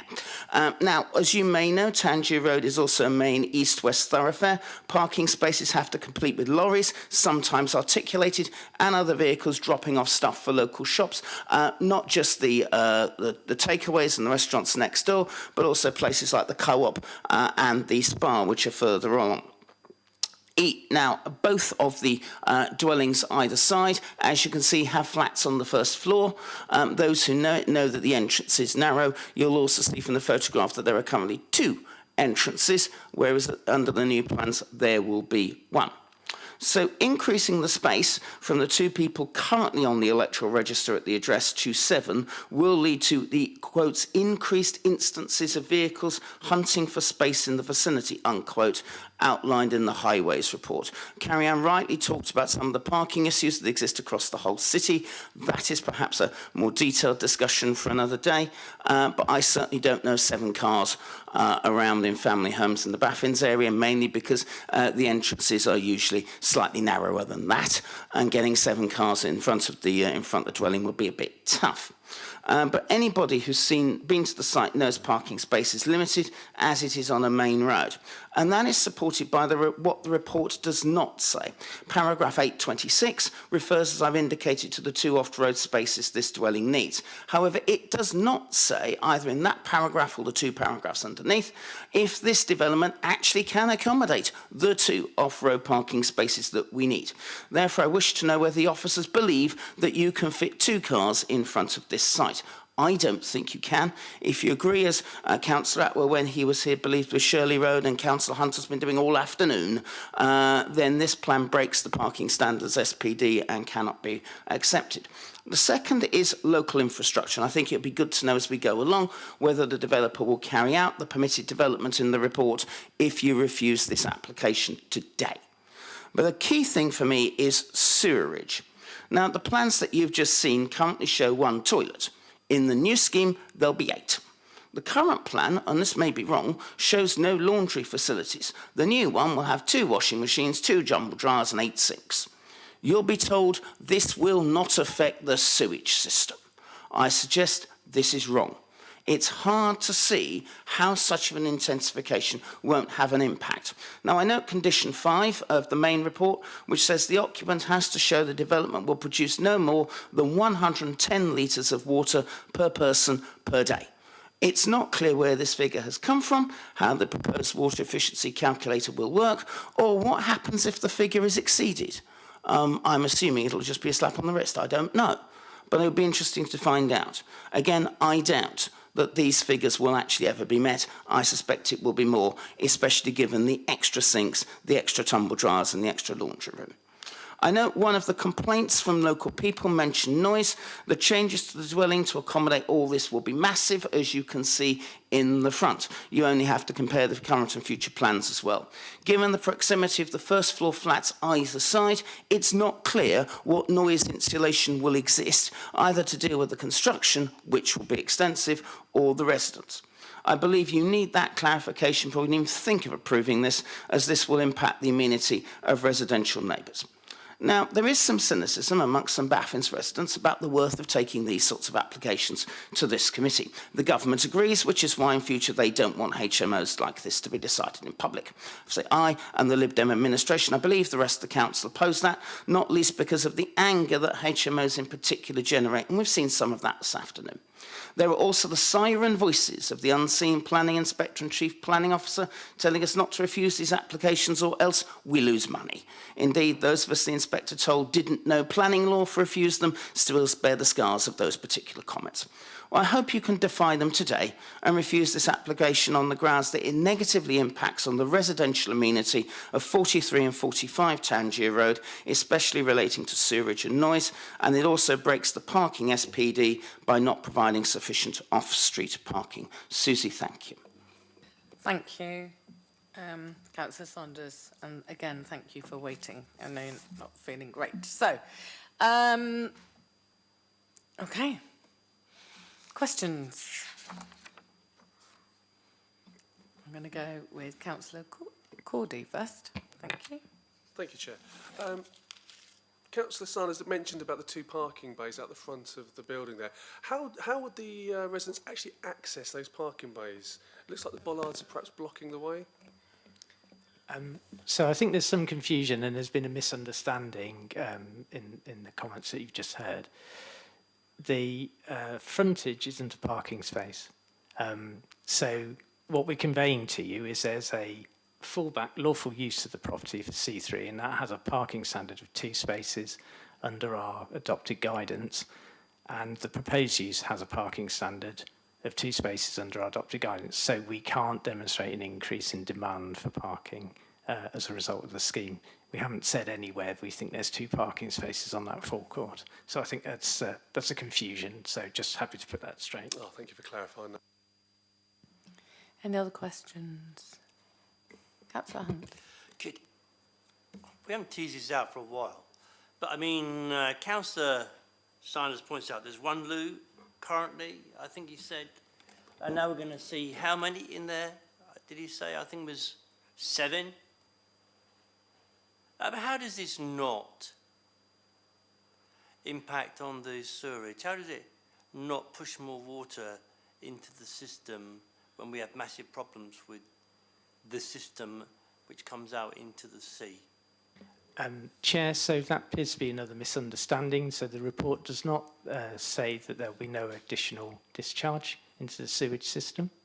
Of course there is. There's additional, potentially additional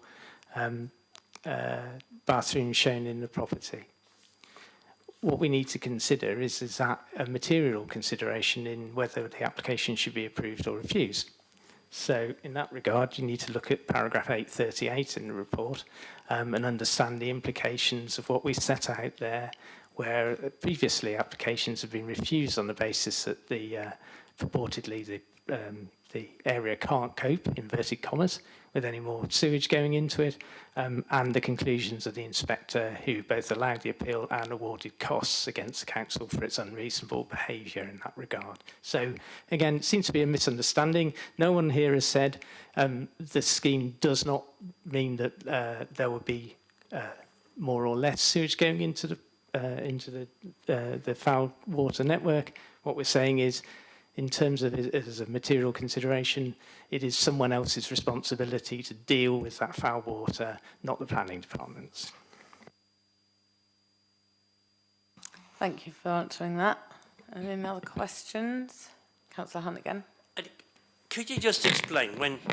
So I get the fact that 2 parking spaces are required for a house, which is a fallback position, but our policy says that this application requires 2 parking spaces, but they are not there. How does one circumnavigate that, or how does one deal with that? Chair, it's very, very straightforward. So the existing use, the lawful use of the property, creates, under our standard, a requirement for 2 parking spaces. So does the proposed use. So there's no change in the parking requirement against the lawful use and the proposed use. Therefore, we don't have any evidence that there's a demand for additional parking as part of this proposal under our adopted standards. There are adopted standards. We've set them out, we've adopted them. When an applicant is making an application, there's a reasonable expectation that where they comply with that guidance, that we should recommend and agree planning applications. Thank you. Can I? Just to round that off, but this is a new application? Is that's right, isn't it? We have to treat it as a new application? Yes, but you have to consider the fallback position, which doesn't have a greater parking demand. So the parking demands are exactly the same for both. So under our policy, there is no greater demand demonstrated under this application.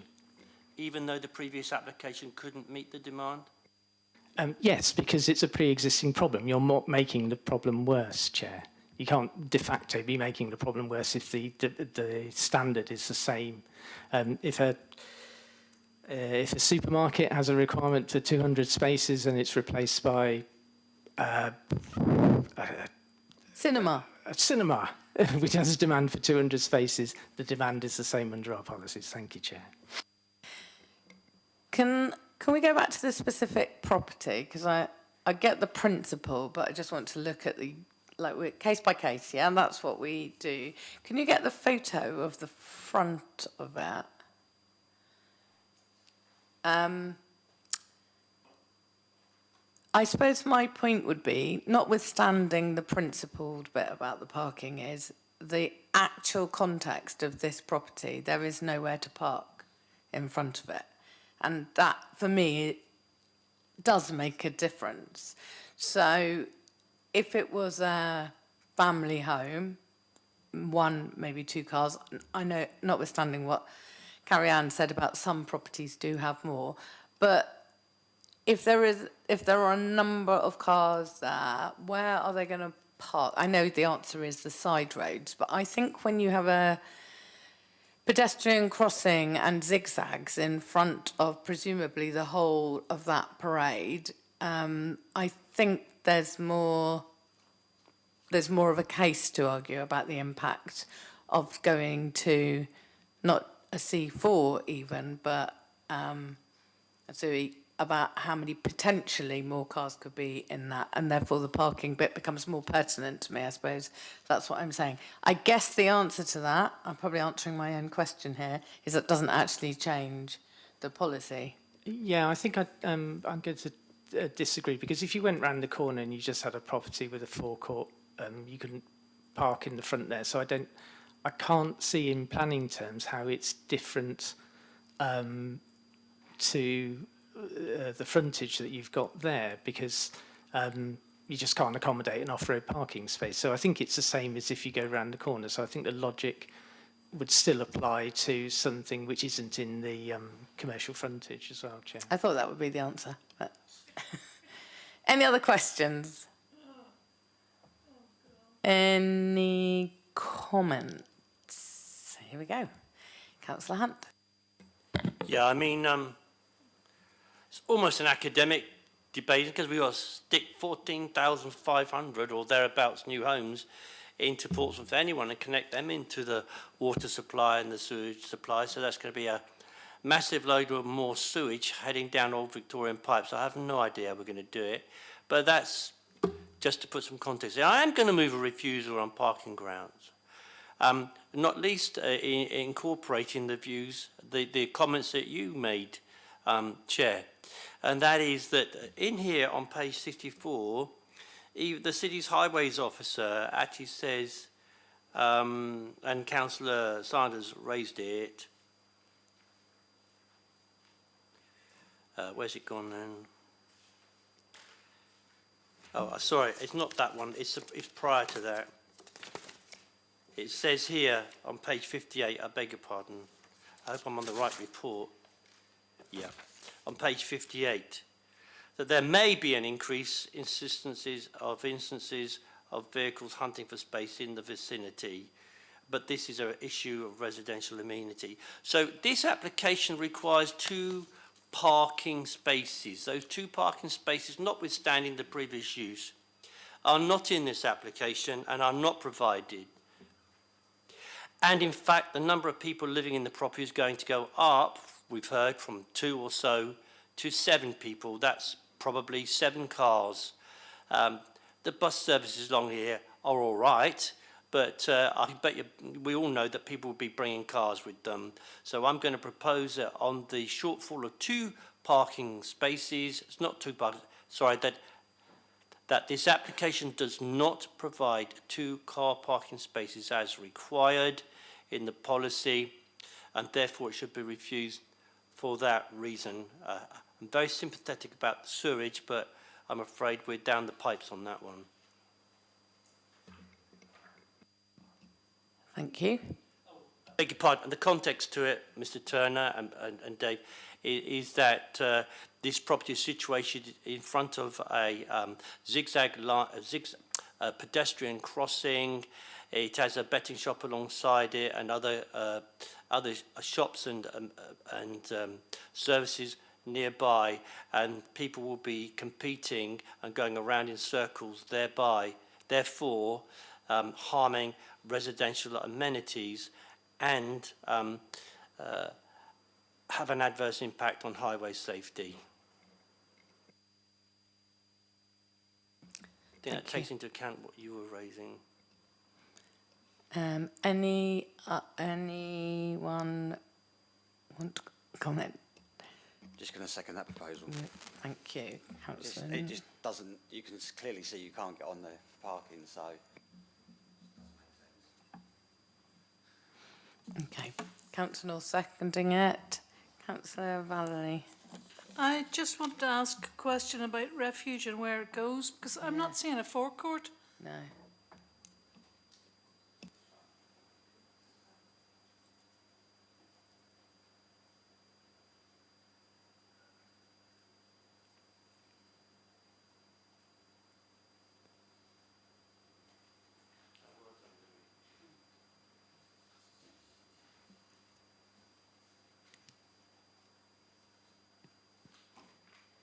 Apologies, I'm just looking in the report, Chair. It's on one of the conditions, but it does say adequate provision to be made for the storage of refuse and recyclable materials. There is a forecourt available to the front of the property, so I think Carrie-Anne can provide the detail. Is everyone happy for me to go back to Carrie-Anne and ask her that question? Yeah. So we get it? Okay. Can't hear. Keep forgetting to put it back on. The applicant has, or Ollie, who is dealing with this application with the planning officer, has had discussions about them rebuilding the forecourt wall, so just making the front look a little bit more attractive, as they have 2 doors long, or they're happy to leave it just outside the front or through the back, which is where it currently is. So it's in the back garden, it comes through the house.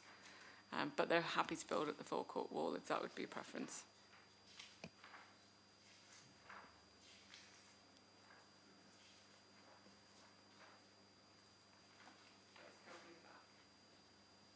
Currently at the back. Okay. Councillor Valley, do you have anything else to say?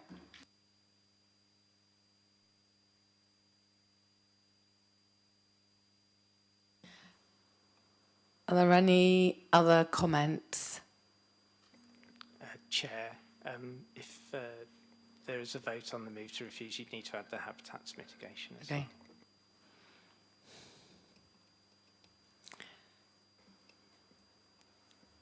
I'd like to move to approve it. Thank you.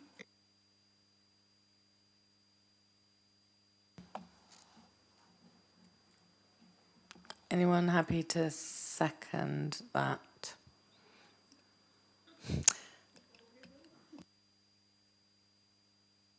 Okay, so we've got a motion in front of us which is proposed by Councillor Hunt and seconded by Councillor North. Couldn't remember, it's all blurring now. To refuse officers' recommendations because of the parking, which Councillor Hunt has. 2 spaces deficient. Yeah. The wording. Chair, before we go to I do have to say that that's simply incorrect, and the scheme is policy compliant on the parking side because the standard for the existing and the proposed uses are exactly the same. So whilst I believe in my professional opinion that the previous refusals that the committee has done today are indefensible, there is a technical argument. There was a technical failure against those policies. There is not even a technical failure in this instance. The parking standard is exactly the same. So we're arguing our own policies against ourselves. So we can expect fully to fail. I can't even defend the previous decisions, but this is fully indefensible, Chair. This is just an idea about deferring it because some of the information that's just come through right at the end, for me, makes a real difference to this application.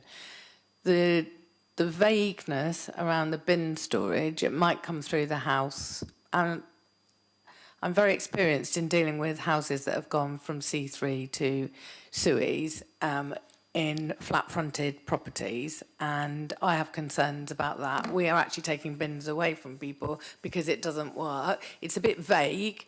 I also think that rebuilding a forecourt, for me, would take this. It might be okay under permitted development, I guess I'm going to be told, but it just makes it different. It just seems like it's not thought through, and I just wondered whether deferral will give us a chance to explore those issues, or whether we want to go, would anyone support me in that for those reasons, planning reasons, or do we want to stick with the original proposal but against officers' recommendations? I think Lee's nodding. Okay, so let's go with the first one and see how we get on there. I think that's the order of proceedings, yeah? So we have a motion in front of us which proposes refusal based on parking grounds. Yes. Proposed by Councillor Hunt, seconded by Councillor North. All those in... With the SPA. Yeah. With the SPA, sorry, I keep forgetting the SPA. All those in favour? So that is 4. All those against? Okay. So that motion is carried and planning permission is refused.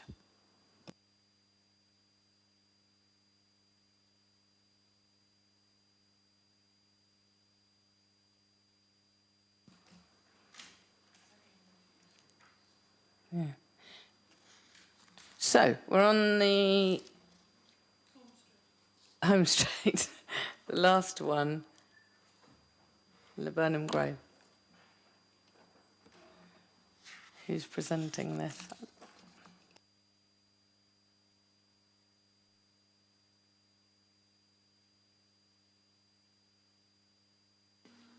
Thank you, Chair. So now the final item, application at 22 Laburnum Grove for change use from C3 dwelling house to a HMO in Class C4, up to 6 occupiers. So the property you can see there in the red line, mid-terrace property on the west end of Laburnum Grove and on the south side of the street. There's a property there, you can see mid-terrace. In terms of your mix and balance communities, you'll see from the assessment that we've identified 2 existing HMOs within a 50-metre radius of the site. So if approved, this would bring this to 3, which would be a percentage of 4.91%, and so within your policies. One of the things about this application is, in effect, there are no changes approved at all. So it's an existing 3-bed house, and it will then simply be occupied as a 3-bed house by people unrelated to each other. So in terms of ground floor, you have living space, lounge and dining room, front and rear, and then kitchen, WC and bathroom. And then up first floor, 3 additional bedrooms. And then, as proposed under the HMO application, there will be no change. So the property would remain as a 3-bed property, the only difference being that the 3 occupiers would not be living as a single household. The sanitary provision in terms of bathroom in a separate WC is in line with our guidance for a 3-bed HMO, you'll see that the existing rooms unchanged and have the same outlook and aspect as currently. No changes at all to the property, will remain as existing, and just to indicate that it's possible to provide cycle storage in the rear. There is potentially a rear access to that, but it's also feasible to take bikes through the property out to the front door as well. So as set out in the report, just to pick up one item from the SMAP where we got the measurements in the wrong columns the wrong way round, so the kitchen does comply. Doesn't because you've got separate living dining rooms available for the occupiers. The kitchen has a lower standard size, so it's just a normal kitchen room rather than kitchen diner. But yeah, just to confirm our point from the SMAT that it does comply with the adopted standards, and I believe we also have again another deputation from Councillor Adair that was received just before the meeting on this particular item, but as set out, the application is recommended for approval, Chair. Thank you. Do you want to, we've got no other deputation, so do you want to read out Councillor Adair's? Thank you. Alison. Sadly, another much-needed family home faces the chop by way of another HMO application. For all the reasons stated by residents objecting, I urge you to refuse this application. The character of North End is being changed by so many HMOs, undermining community cohesion and neighbourliness. So soon as a house comes up for sale, residents justifiably wonder if another HMO is coming. The government needs to change the national planning policy framework so that it prevents the proliferation, cumulative impact of HMOs in this way. In this case, it looks like 3 bedrooms meet room standard sizes, but the kitchen is too small. Should it come back again for more bedrooms, then it's going to be a really cramped house, so please add a condition limiting the number of occupants. There will be more cars and increased pressure on local services. Thank you. Any questions, members? Is there such a condition? I'm so sorry, I'm getting tired. I'm sure you guys are tired as well. Limiting the numbers of the occupants. Yes, Chair, it's condition 4. Yeah, thank you very much for that. Any other questions? Any comments? I can only reiterate what Councillor Adair says, that, you know, unfortunately, the character of North End is being changed by so many of these applications, and people are very cross about it. The hands of the committee are tied. I think earlier on said we're a toothless tiger. I don't know if any picked up on that. But we are losing family homes, and we're supposed to be increasing family homes. So this may go over to an HMO, I don't know, either now or on appeal. And then we say, well, we've got to build a whole bunch of new family homes to make up for these ones. And in the meantime, the government is abrogating its responsibility to house people, including now we know asylum seekers, into 50 HMOs and putting extra pressure on this HMO market. So they are playing a really difficult game with our city and other cities as well. And I've made that point. It's a more general political point, I beg your pardon. This point is the loss of a family house, which I very much regret and would like to refuse planning permission because of the loss of a family home, which is contrary to our, I think it's policy SP20, is it? Which one is it? We'll seek to preserve family homes. Chair, there's no such policy in the local plan. Well, there would have been. Anyway, it's a great loss anyway. Thank you very much indeed, Chair. Thank you. Councillor Valley? I'd like to support this application, please. And I'll second that. Is there a second? Oh, Councillor Hunt, you've still got your mic on. Is there a seconder for Councillor Hunt's proposal for refusal? I'm told there are no grounds for refusal. Yeah. Okay. In which case, on this last one, we have a proposal in front of us, proposed by Councillor Valley, seconded by myself, to move officers' recommendations for approval, for planning permission. All those in favour? 2. All those against? 1. All those abstaining? 3. Therefore, that motion is carried and planning permission is granted. Last one, but the trend. Anyway, I believe that brings us to the end of this very, very long meeting. Thank you so much, everyone, for your time, patience, debate, questions, and thanks to the officers for your reports and answering all our questions and helping us with planning reasons for, particularly for the refusals. Okay, thank you, everyone. See you in